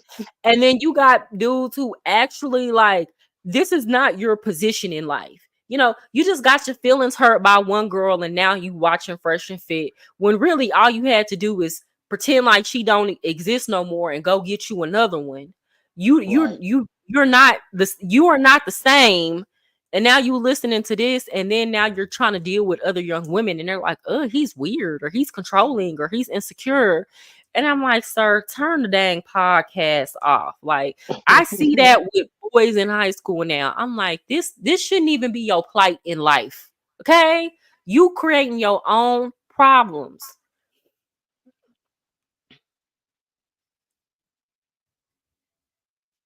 Okay. Hey, DJ Batman. C. Owens is happily married with 3 kids, though. Her rich husband is the boss. Okay, I'm not saying she's not happily married. And I know she has 3 kids. I'm just saying her husband not the boss. Or hold on, let me say this. I'm not saying she doesn't listen to her husband, and I'm not saying they don't have a good relationship or anything. I'm not saying that at all, DJ Batman. I'm saying Candace Owens is not a traditional woman. I'm saying Candace Owens, she got 3 kids. I promise you, Candace Owens is not going home every single night cooking for those 3 kids. She can't. She's out here in these media streets too much. She has a job. She has a job that requires her, in order for her to keep making the money at the level she's making it, requires her to fly and do interviews, meet with people, go do shows. She cannot live the lifestyle on a day to day that she's promoting. Can she do it most of the time? Yeah, I'm sure. I'm sure. Maybe I'm sure most days out the week she can probably come home. I don't know. I don't know. She be out here, but let's say I'm gonna give her some credit. Let's say most days of the week she's coming home and cooking, and she got time to clean. I don't think she doing that all the time. I agree. Yeah. And I feel like I'm being generous saying she does that most days out of the week because I just don't see it. I don't see her being able to do that. He is a lot more wealthier than Candace Owens. Okay. So let's think about this, Stoic. Your man is wealthy and rich. You are a traditional woman. You don't got to work then. If your man is wealthy and rich, you don't now. So you're making my case for me. She does not have to work, but because she's working because she want to work. Okay. She doesn't want to just say, hey, I'm not going to work and bring any money in, and I'm going to sit down and completely trust that my man is going to take care of everything and take care of me. Candace Owens is not dumb. Let's start there. That girl is not dumb. She ain't dumb enough to say, I built this social media platform. Let all of this go to the wayside and let all the momentum I built for myself die and completely 100% financially depend on a man. She may be a grifter. She not a dummy. Those are two different. If she ain't what she not dumb. I don't care what nobody say. So that's what I'm saying. She's saying she's a traditional woman, but she has the opportunity to stay home and be with her kids all day and cook and clean. And she is choosing to go to work and make her own money.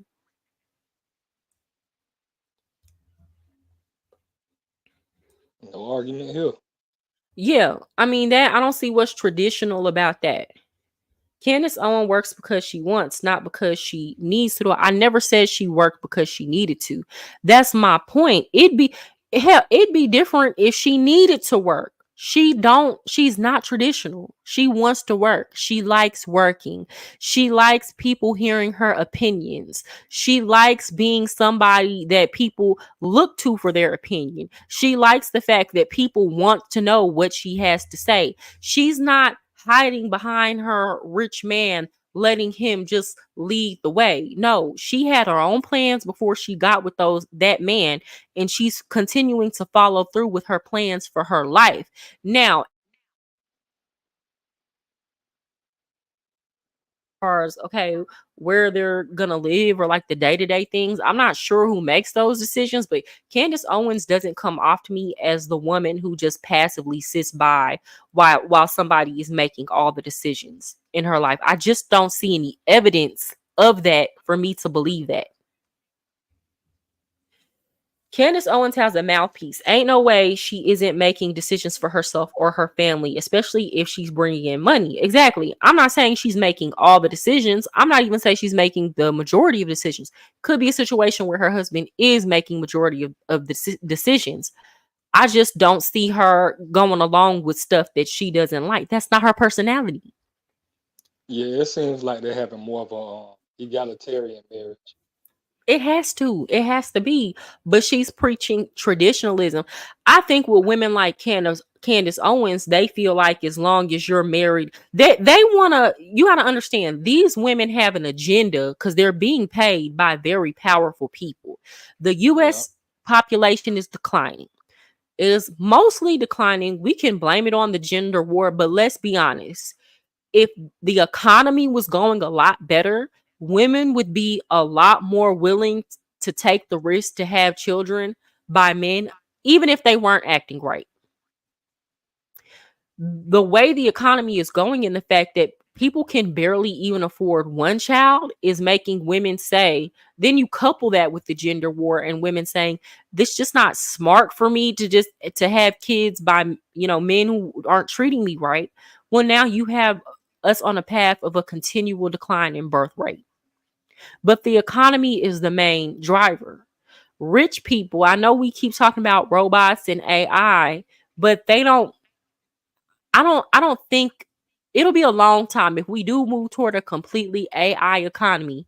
It will be a long time until that happens, and even then, they still have to keep a workforce going. You don't put all your eggs in the AI basket. You still want to have a population that you can at the very least make some money off of. Okay? So there is a vested interest in trying to convince women to still sit down, get married, and have kids. That is the job Candace Owens is getting paid to do. And I'm not saying she don't genuinely believe it, but you best believe that if she came out saying anything other than that, all the people that are funding her would cut that funding. So she don't have no choice but to go around being about that message and preaching that message of at least women need to be birthing kids. And again, Candace Owens went and had these kids with a rich man. You got people that are encouraging women to just settle down with any man that come along and have kids with him, and that's not, no, that's not what we going for. The issue is that the advice they offer is based on a skewed perception rooted in anecdotal evidence. They are preying on the vulnerable and naive for profit and gain. No, that's true, Thomas. And they're preying on the young and naive based on their experience and what they can get. Okay. A dude that I don't even want to stop, like, with women will date men who are not like all the way handsome, just as long as he carry himself a certain way, he know how to talk to women. Don't y'all see women that's like a 10 be dating dudes that's like 5 and 6s? I rarely see beautiful women with just a dude that's just the most handsome. Most of the time it don't go that way. But you have fresh and fit because their personalities are whack. Women are not into them. It's purely a personality thing. Let's be clear. It's because Myron is not ugly. Now, the other one, I'm going to keep my opinions to myself. No, keep it real. We know what fresh look like. Fresh look like a pug. Myron is Thank not you. ugly. Myron is not ugly, and he's tall. He's whack. He's whack. His personality is terrible. If he got his personality together, he'd have better luck with women. So that's why he's experienced the trouble that he's having with women. And that's not to say that there are not women out here who will take you up and through there, even though you've been good to them. I'm not saying it at all. I'm not on here pretending like all women are good women, but they're not even trying to date them. The problem with people like Myron is that you want to date women who don't want you. Again, these OnlyFans models and things like that who don't want him. Myron ain't going to the library looking for a woman. Myron ain't going to church looking for a woman. Myron's not going to a yoga or Pilates class looking for a woman. Myron ain't going to the the community service event looking for a woman. Myron ain't going to the March for Cancer event looking for one. He not going. Myron ain't going. A lot of times, men used to we meet women at these professional jobs that they work. I know a man. He met his wife because he was a teacher. She was a teacher. They met at school. Well, Myron don't work a traditional job. You want to be on YouTube, which is fine, but then the people that you bring on your YouTube channel are not, good. You're bringing OnlyFans models, so you're not even putting yourself in a position to meet these good, so-called good women that you could be interviewing. One thing I will say about Hardly Initiated, even though I don't really respect them as people, is that at the very least they actually do bring women on, like Essence Atkins, and women who are respectable women, instead of just sitting on there telling men that all women are bad women. Right. So that's all I got to say about them. Let's see. Women should never settle. Yeah, I don't think women should ever settle. And when I'm talking about settle, I'm not even talking about on the superficial things. I'm talking about character. Okay? I don't think anybody should settle on character. I was listening to Joe Rogan, and Joe Rogan just completely disproves a lot of things that men have to say about looks. Granted, he does make up with it in money, drive, and determination. But Joe Rogan, his personality makes him look like he's like 6'5" or something. When he talks, his mind, the way he works and thinks, I would have never known that man was 5'8". And Joe Rogan is one of them type of men that even when he 5'8", you don't give a damn. You feel me? I would date Joe Rogan. I ain't even gonna hold you. Him being 5'8" and all, because of his personality. He just has that personality. You can tell Joe Rogan always got chicks. Like, I don't think that even before he had money, I don't think that was ever a problem for him. But he's not a lame in his thinking. So him and his wife now, he's been married twice. The first relationship he actually has a biracial daughter from that relationship that he's still in her life. He was a stepdad. And then the second relationship, he's married, he has kids. And she's a pretty woman. I think she used to be a model, but I heard him interviewing about his marriage, and he was saying how much him and his wife are friends. And he's the first thing he said about her, he was like, don't go for, the advice he gave was, don't go for just looks. Like, that's not enough. Like, pretty is not enough. Don't settle for looks. Like, you can get somebody that's pretty and has good character. You know what I'm saying? And I think that's the problem with a lot of these men. They're settling for just the looks, right? And then you're getting all the problems that come with bad character. And it's not just men. You get women who are settling for money. You're getting women who are settling with men who they might not have money, but they fly and they got status. And you're not checking for character. Like, the character of a person has to be the most important thing. And I think people in general are not focused on character.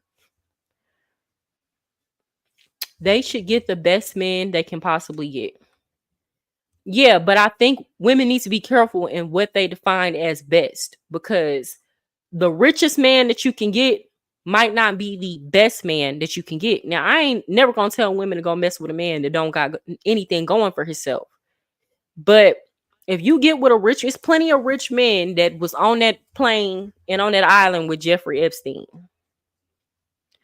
It's plenty of broke men who would be on that plane and island with Jeffrey Epstein. They just don't have enough money to be.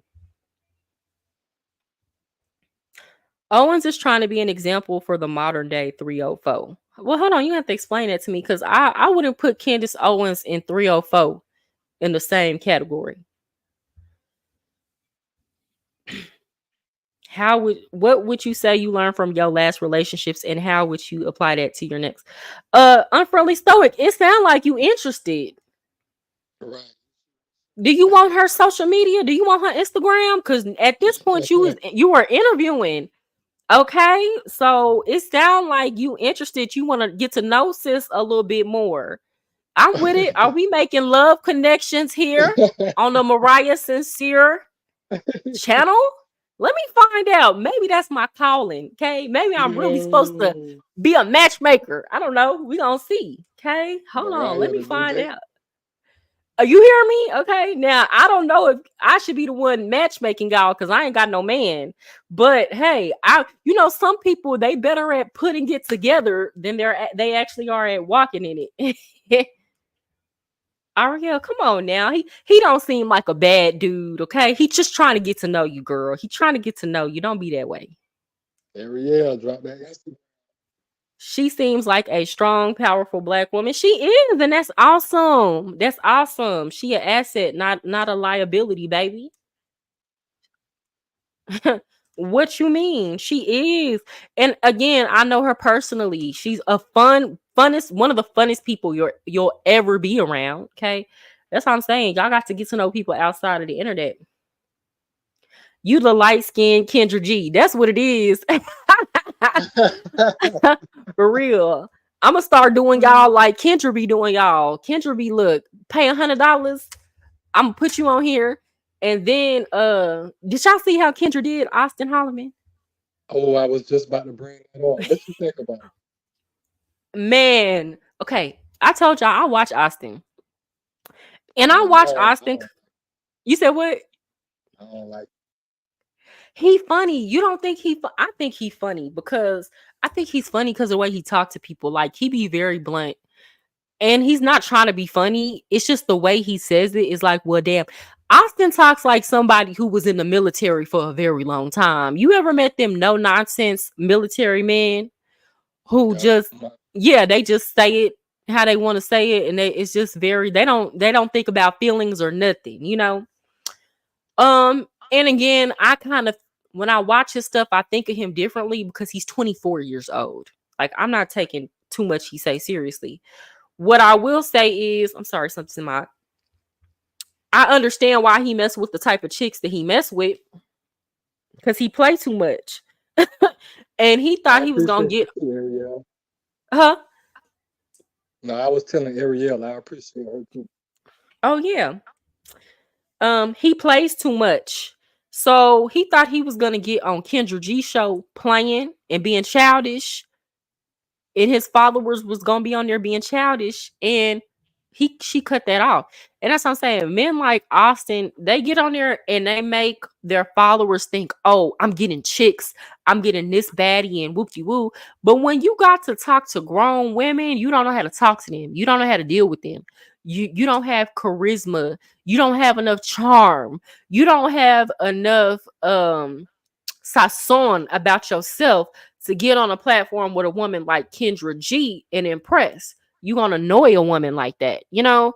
So that's why they avoid those women. Because when push comes to shove, if you gotta try to do the same thing that you do with these girls that's naive to a Kendra G, it's just not she not going for it. You don't got enough Right, game. You know, they always talk about game. You don't got enough game for that.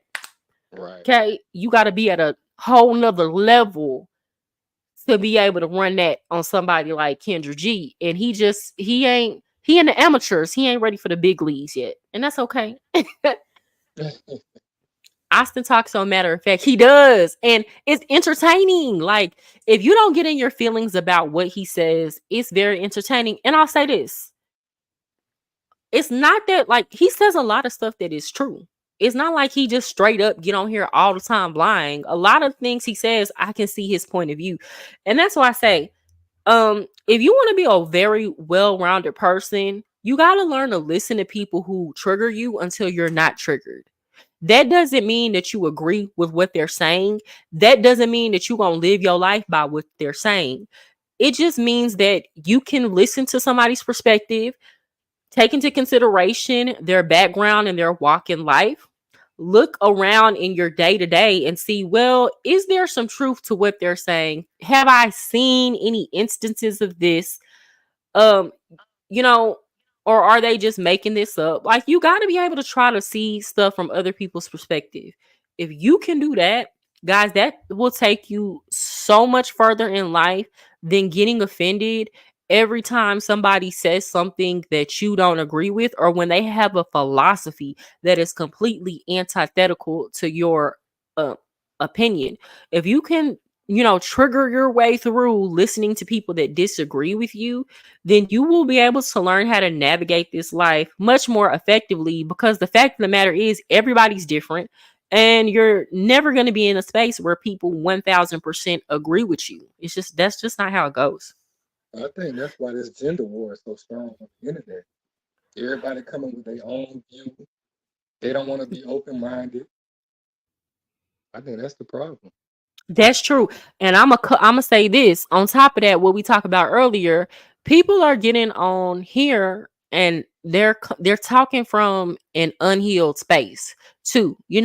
They're talking from a lot of people. You get on here throwing shots. They get on here making it seem like it's a message for everybody else, but they get on here to throw shots at their ex. Their exes, the women the women or the men that they're currently dealing with, and trust me, that is very tempting. Oh my God, I was in a relationship, not a relationship, but I was talking to I talked about this before. I was talking to somebody last year, and the way that person triggered me, I had to literally, like, it is everybody got a little childish in them, you feel me? It was so tempting of me to just get on here and say something, or say something on social media, but I intentionally just on them. When I got triggered, it's like, stay off the internet, stay off the internet. Don't say nothing. Like, you have to make it a diet of the mind. Just give yourself some time to cool off from the situation and be like, I'm not even gonna, who cares? When you get to that point where you're not thinking about that, that's when you want to get online and talk. But a lot of people don't have the discipline to do that. And see, that's the main reason why I was telling you earlier. I'm trying to get more traffic to your channel because so few people have your mindset, your discernment. Yeah, but let me tell you, my discernment is not always on point either. And that's why I say, like, I don't want to make it seem like I'm like just the smartest person ever, because like I'm not. Discernment is like a muscle. You have to work it out and work it out and work it out. And even then, it's like new levels, new devils, right? That's something I had to learn last year, and it humbled me a lot. Um, it's certain people that will never be able to, I've grown to a point where you can't run game on me because your game is too low level, right? But then you meet people who it's like, hold on now. Now I done got past this level, but now it's this level right here. And I can't discern how to necessarily move right here. I'm just gonna have to kind of go through this lesson. You feel me? So Right. um and that's okay, guys. That's okay. It's okay. As long as you're learning. The problem comes when you keep making the same mistake over and over again with the same type of people and you're never learning. You know? That goes back to doing that internal work. Facts, yeah. And then another thing that will keep you from progressing is that you never see your part in the situation. You know what I'm saying? Like, you never see where you went wrong. Like, this could have all been prevented if you didn't do that right there. Right. You just keep blaming the other person. And that's what, when you were talking about people come on Princella's channel to trauma bond, I see that all the time. I see women, they be so willing when she starts talking about how men's minds work. They ready to talk about the men, but when she starts talking about the women in the part we play, they get upset. Now they want to protest and boycott the channel. They want to do all that. New devils, yeah. New levels, new devils. You ever played games, DJ Batman? You ever played the video game? Don't the video game get harder? Don't the opponent get more difficult to beat as you complete a level? That's how life works. Okay. And that's how it's supposed to work. Because if you're in the same place and there's no challenge, you're not gonna grow. Again, that's just like if you're trying to build muscle. If you go to the 10-pound weight and that's heavy for you, but then eventually it becomes lighter. Well, you can keep on lifting that same 10 pounds for the rest of your life. You're not going to grow any more muscle. You're going to maintain that. You're going to have to go meet that challenge of that 20 pound, then that 30, and then that 40. You know, that's just how that goes. The gender war is purely online. In real life, men and women are connecting and making it work. The socially awkward will have issues regardless of the platform. I agree and disagree with that, Thomas Sanders. So I feel like the internet makes the gender war seem overblown. I do think though that in real life, in the internet in general, we don't even have to talk about the gender war. The internet in general has introduced a set of social problems that people are having a hard time navigating. That's I'll true. even they are, you know, in real life. Like I feel like um people who have already been together for a long time, you know, I see those couples out, but I'll say like you it used to be a time where in Dallas, this is what you gotta know about Dallas cultures. Okay, these men in Dallas, they shoot they shot. They shooters. They not gonna do nothing else. A Dallas man gonna shoot his shot. I don't care where he's from. But the whole dynamic of Dallas culture has just shifted. You know, because now you have a lot of transplants here, a lot of people from other states here. So you know they're bringing their dating culture with them, but even then you'll have a lot of like you'll have the single men. I was talking about this earlier. They are so afraid to shoot their shot. You know who not afraid to shoot their shot? Homeless men, the men at the gas station. They don't got nothing to lose, so all they can do is come up. You feel me? All you can do is make their life better. But you know, there will be a lot of men, they'll be looking at you, they want to talk to you, they're you know, but they're so scared to come holler at you, you know. And it's so weird to me because I'm like, I'm the nicest person. Like, well, I'm not gonna say I'm the nicest person, but I'm easy to talk to. You know, I'm not one of those people where if a man come talk to me and I didn't like him, I'm gonna like dog him out in front of everybody. But you got men who have experienced being dogged out in real life who are afraid to shoot their shot anymore. Then you got other men telling them on the internet that the women are gonna dog them out if they shoot their shot.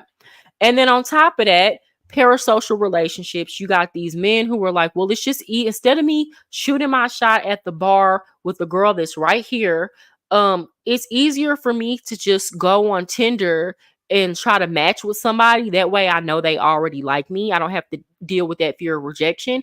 And then on top of that, there are men who will literally see you in person,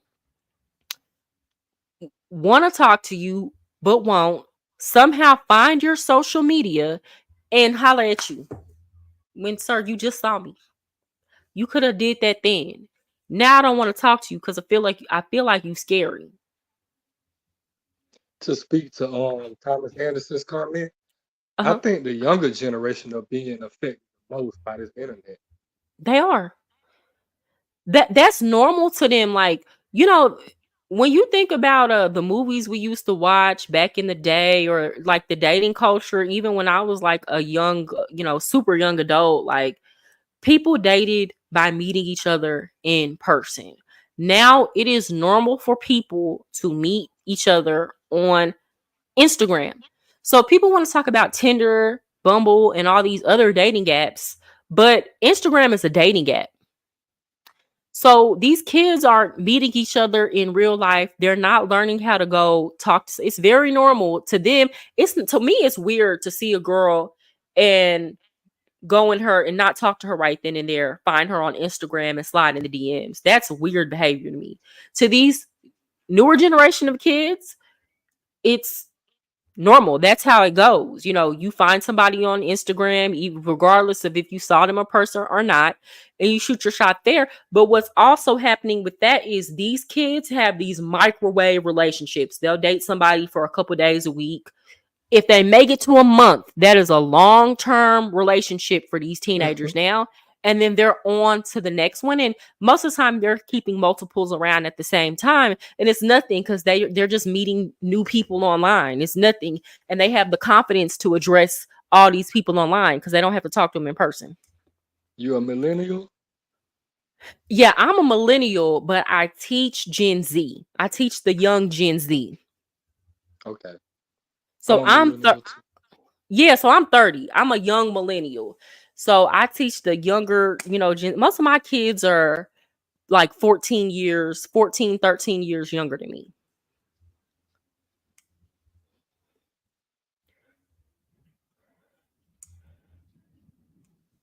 Well, y'all having y'all own little conversation.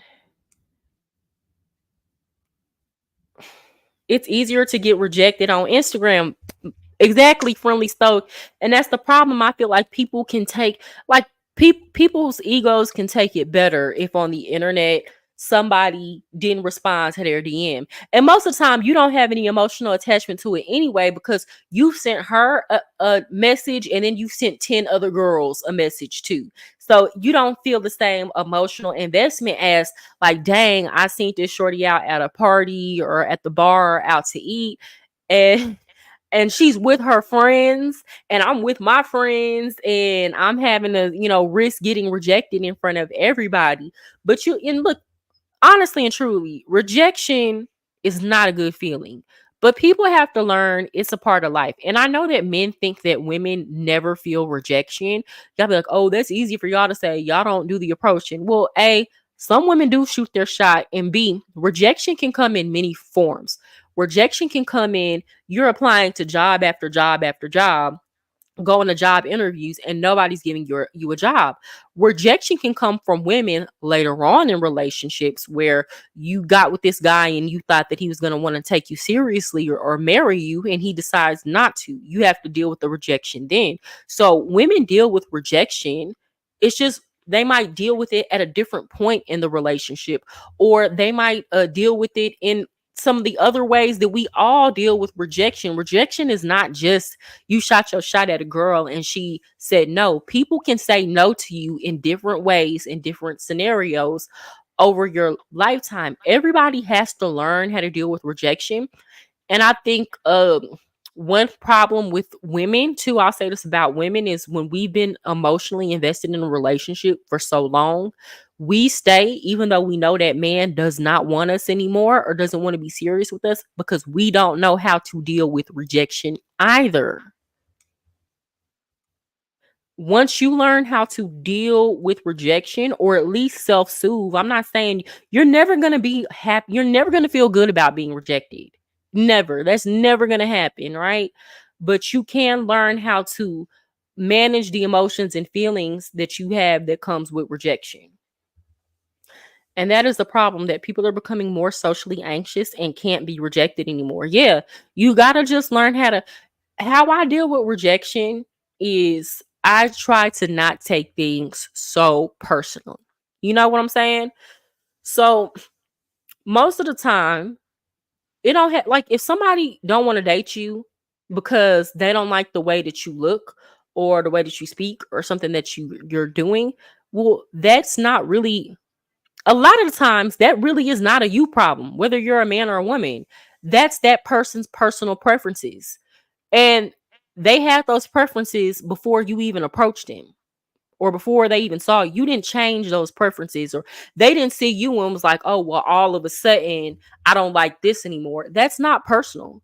Sometimes people reject you. A lot of times people reject you because they're already involved with somebody else. They don't have time to put you in on their, roster, or they're genuinely in a committed relationship, so they don't want to cheat. You know what I'm trying to say? So that's not a personal thing. That just comes with life. A lot of times you approach people who are already involved in another situation, and do you want them to get you involved in their situation? No. So that's saving you from the BS. It's not as personal as we make it, guys. And once you learn that and realize that, sometimes people, when we talk about even like women getting upset with men rejecting them by not committing to them. Well, yeah, he might not have committed to you because of you, but then it also could be he just don't commit at all. Okay? It could be he don't know what he want. It could be he knows if he gets into a marriage with you, he knows he's going to cheat on you. So he don't even want to try and fail. It could be a number of reasons. So stop making it so personal and about you, or else you're gonna hold on to that. Are you familiar with that pop the balloon dating show? Yes. Oh, we were just talking about that earlier. I think Ariel, that's what you was talking about, where that girl went into the bathroom with that dude. And is that what you was talking about, Ariel? Or was it some? No, no, no, no, no. No, that's a whole different show. But all these new dating shows are coming out. But what were you gonna say? Well, that's showing us a lot about how people can't handle rejection. Oh yeah, yeah, yeah. So what was something that you saw on there that made you go like, wow, people are really unhinged when it comes to rejection? Well, they throw their little digs. Like somebody might pop the balloon and then they start trying to act like they ain't want them. But because they What? popped the balloon, now they want to start sneak dissing and throwing little shots and stuff like that.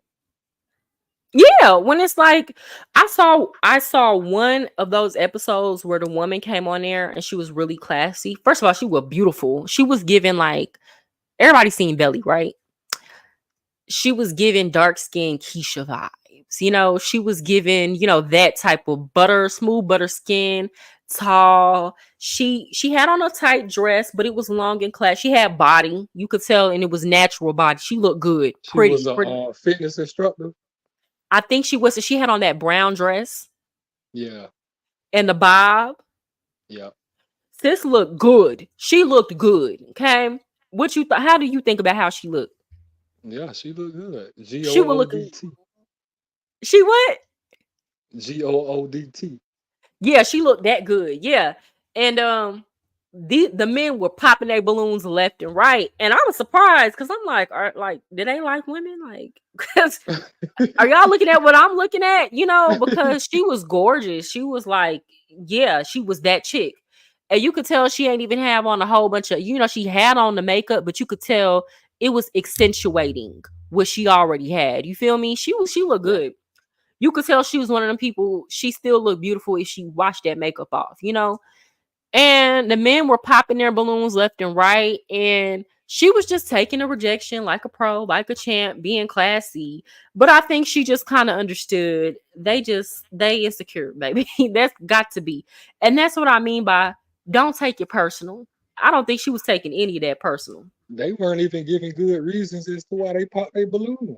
They were just making up stuff. Okay. And I'm like, sir, you just don't want to say you can't handle all that. Okay. You can't handle it. It's literally building character. I think that's why the younger generation are developing a sense of false entitlement. Yeah. Oh, we're talking about with the rejection. Yeah. With the younger generation, I'm going to tell y'all what's going on even in a lot of schools. You can't even fail the kids. You can't even tell the kids you failed. You didn't even do that correctly. You got people pushing it that it's emotionally abusive and discouraging to kids to tell them that they failed or that they didn't do well in an assignment. So guess what's happening? Now they're doing worse and worse and worse and not even putting in any effort. The kids that are actually coming and putting in effort are looking around and seeing, hey, I'm the kid that's not putting in any effort can get the same grade as me. What is the point in this? They're still Did you see passing. that? They're still. Go ahead. Did you see that video of that middle school teacher? He was a guy, and he was talking about how the kids came in and didn't even know their damn shapes. I'm not surprised. I'm not surprised. A lot of these kids can't read. A lot of these kids can't read. Disclaimer, I'm not talking about any of the kids that I currently work with. Um, I'm not talking about the school district I work for. I'm speaking about the state of education in general. A lot of these kids, when I say a lot, I'm not just talking about 5, 10. I'm talking about over 50% of these kids cannot read on grade level in high school. And then if they can't read, they don't understand what they just read. If you ask them to read a paragraph, they moan and groan and act like you asked them to cut off an arm and a leg. That's crazy. It's bad out here. It's terrible out here. This the next generation coming up and you're supposed to be in the workforce. They cannot read. And when I try to tell people these kids can't read, they are in denial. That's why a lot of teachers are leaving education, because they're like, y'all expect me to do magic with these test scores and the kids can't even read. They can't even understand what we're teaching And them. and then the damn teachers are going to I'm sorry, and then the teachers are going to war with the damn parents. Oh, baby. Let me tell you about these parents. I can't wait till I no longer work in education, because y'all, I'm gonna make a why I quit teaching video. Now let me be clear. I'm gonna say this. This is my second year teaching. This year was a drastic improvement from my last year teaching. And the only reason why is because I actually really did have a really great principal this year. And I had a really good assistant principal this year. They're awesome. The problem is, principal can't fight the school. Let me stop. The principal cannot fight certain things that are going on systemically that are affecting schools all across the board. The principals can only do so much. And the parents want you to just hand their kids stuff. The parents are in denial about the fact that they've done a terrible job Right, with holding their kids accountable, and it's starting in elementary school. The parents are defensive because they know I haven't set systems in place up for my kids to be successful. I don't make my kid come home and sit down at the table and do their homework. See, that's something that we had to do when I was a kid. When damn you right, came home from school, you sit down at the table, you sit down and do your homework. If you say you don't have homework, you still having a lot of time that you're supposed to be sitting down at this table, so you might as well grab a book. right, So if you do have homework, since you got to be here anyway, you might as well do the homework, because if you're not doing the homework, you're gonna have to read. That was it. Okay. These parents are listening to these kids come home and tell them I don't have homework, and then letting the kids get on the game, get on the TV, and they're doing it all day long. Not to mention, this is a generation of iPad kids. So I asked my kids, what age did y'all have, what age did y'all get an iPad? They can't remember because they've always had an iPad in their hands since the time they were a baby. My daughter goes to school with kids. My daughter's 7. She's in the second grade. She's come home begging me for a cell phone every day because these parents are sending their 7-year-olds to school with a cell phone. And it's all under the guise of, well, in case something happens, I need to be able to talk to my kids. Ma'am, how did you think parents made it work with their kids in the 70s and 80s, in the 60s and the 50s, when the kids didn't have cell phones? And in the 90s and in the early part of my childhood, we didn't have cell phones. So all the teachers have a phone in their classroom. Okay. If there's an emergency, the school sends the email out that there's an emergency. The schools have it to where they can send a mass message out on telephone, on voicemail, with an emergency. We have lockdown procedures. We have all kind of stuff in place now to where um you can know, if your kid is safe or not. And if something did happen to your kid, then they're not going to be on the damn phone texting you about it. Your right, kid get shot in a school, shooting or something like that, then they're not going to respond to what you're saying, no way. So you might as well just let it, you might as well do what every other parent is going to have to do and let the situation play out and let law enforcement handle it. And I know that's difficult to do, but that is what it is. Again, I've had situations where I've literally like thrown kids out of my class, and I'm not one of those teachers who, you're not gonna play with me. Like, I don't be like, a lot of teachers get cussed out and stuff like that. You're not gonna get the opportunity to cuss me out. As soon as you come in my room smacking your lips and rolling your eyes, get out. You gotta go. Bye. I don't I don't care where you go. You just can't stay in here. Go on somewhere with that. And we can try again tomorrow. So, what Um has your experience been with these parents?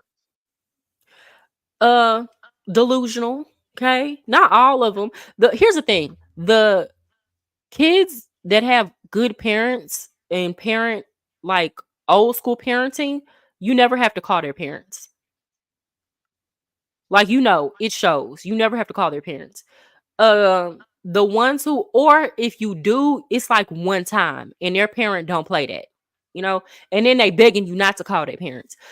I've had parents who, um, like they text their kids while you're in, they'll know their kids are in class.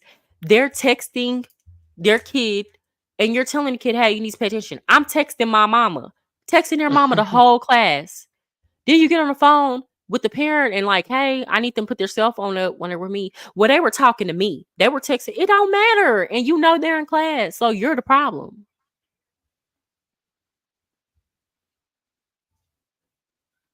I've had a parent try to, well, she didn't try to fight me.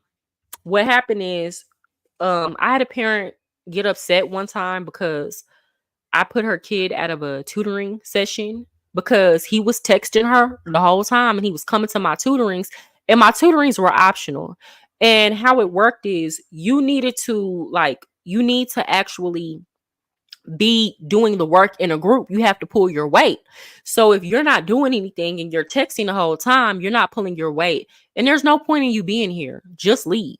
You know, so I told the kid, he came in, I was like, bro, just gone. Like, I don't understand why you even came. Called his mom. The mom came up to the school.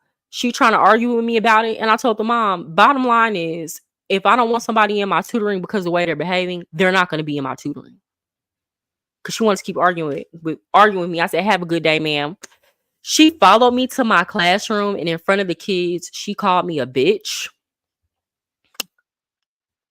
All because of the way her son was acting. So, it didn't go further, but she understood. I got to be very careful about the way I say things. Um, Needless to say, she was very apologetic for the And way I just she want to take acted. the time. I just want to take the time out to say that I appreciate you and the teachers. Y'all don't get enough credit for the work that y'all do. Thank you. Thank you. I really appreciate that. Nah, and like I feel like we don't, and I feel like people don't understand. Like people be like, "Oh, y'all have summers off." And people don't understand you spend most of the summer recovering for the work that you did. And I know we talk about the teachers that are lazy, but people don't understand if you're going to now if you're going to stay in the teaching industry, like that field, for more than a couple years, you have to just zone out. You have to not care because and I can't wait to really talk about the issues that went on. You have to not care because you're not going to be able to last unless you're one of those for years and years and years, unless you're one of those teachers that is sitting behind the desk and just give the kids packets and don't care. um I have burnt myself out because I spent the last 2 years preparing my kids for state examination. I've never used a teacher's paid teachers lessons. I've made my own lessons. I've made them from scratch. They've all been tailored. I'd be up make going from table to table, student to student, making sure that I offered my assistance.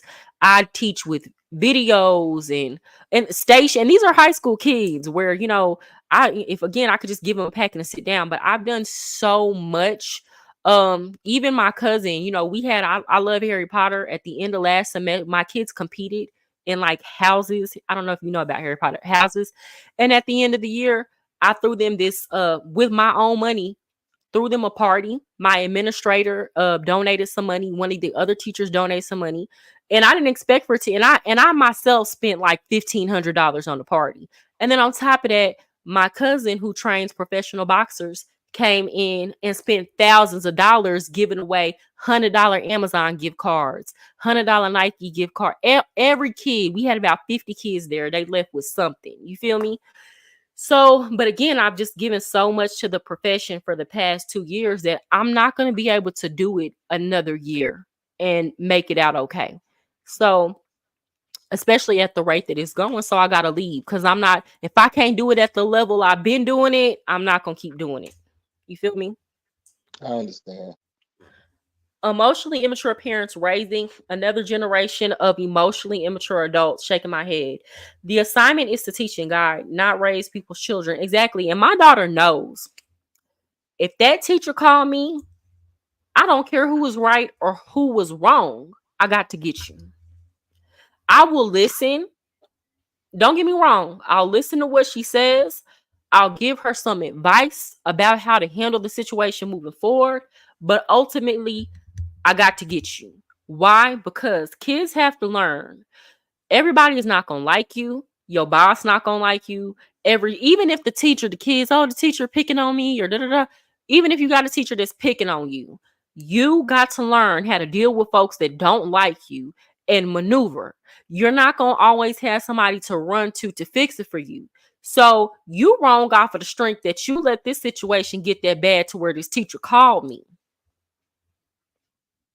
So I got to get you. Period. Got to get you.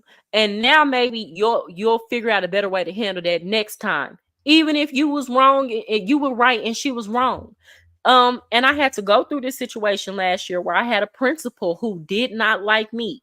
And I was working on my teacher certification and she had to sign off on it. And I didn't have the choice of blaming her and complaining about how much she was picking on me. I had to figure out how to get this woman to sign off on my certification, even though she was dead set on not doing it. So what I do, I read the 48 laws of power. Had to learn how the minds of narcissistic and psychopathic people work. So I learned how to move with this woman. Went to a mentor teacher of mine who knew her better and asked her for advice on how to handle these crazy emails and stuff she was sending me. And ultimately, that woman signed off on my certification. Okay, so kids need to learn these lessons. And the parents are bailing them out every single time. And because of that, these kids don't, like we were talking about earlier, don't know how to handle rejection, don't have any type of work ethic, and are just out here, really don't, a lot of them don't have real life goals, plans. Even if they did have life goals and plans, they've messed their opportunities up because they don't know how to deal with folks. Give us a good book to read. What you reading right now? Right now I'm actually reading this book called The Moon Bamboo. It's by Thich Nhat Hanh. Do you know who that is? I do not. Okay, so he was a very famous Buddhist monk from Vietnam. And this is all what it is it's stories about how people dealt with the hardships that came from the Vietnam War. People in Vietnam. And it's told artistically and beautifully. So I don't always read stuff about, purely education. Sometimes I just read stuff for the soul. But it's actually a really good book, y'all. And or when you read these stories about from people who have gone through worse things than you in life, I feel like it's very encouraging, because if you're in a situation where you're dealing with a hardship, you read those kind of stories and see how people were able to turn it into something beautiful. And you're like, if they got through that, like, I can do it. And I love Thich Nhat Hanh's storytelling. It's just so beautiful and artistic and just very reminiscent of that Southeast Asian culture, Okay, I appreciate it. I love it. Oh, Ariel has a good book. Adult Children of Emotionally Immature Parents. Yeah, Thank you, Ariel. that's awesome. By Lindsay C. Gibson. Eventually, I'm going to start a book club, y'all. Y'all just got to give me some time. Y'all got to give me some time. I'm going to get it all together. Okay.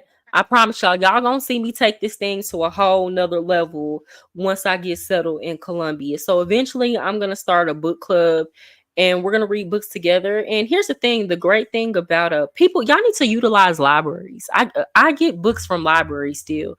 You don't got to spend your money on books if you can go get it at the library and just return it. So I'll be making suggestions about that, because I know a lot of times people don't want to read because books are expensive or they have to spend money on books. But I go to my local library for a lot of books, and even if they don't have it at your library, a lot of libraries have borrow programs to where they can order it from another library and you can borrow it and then return it and they send it back.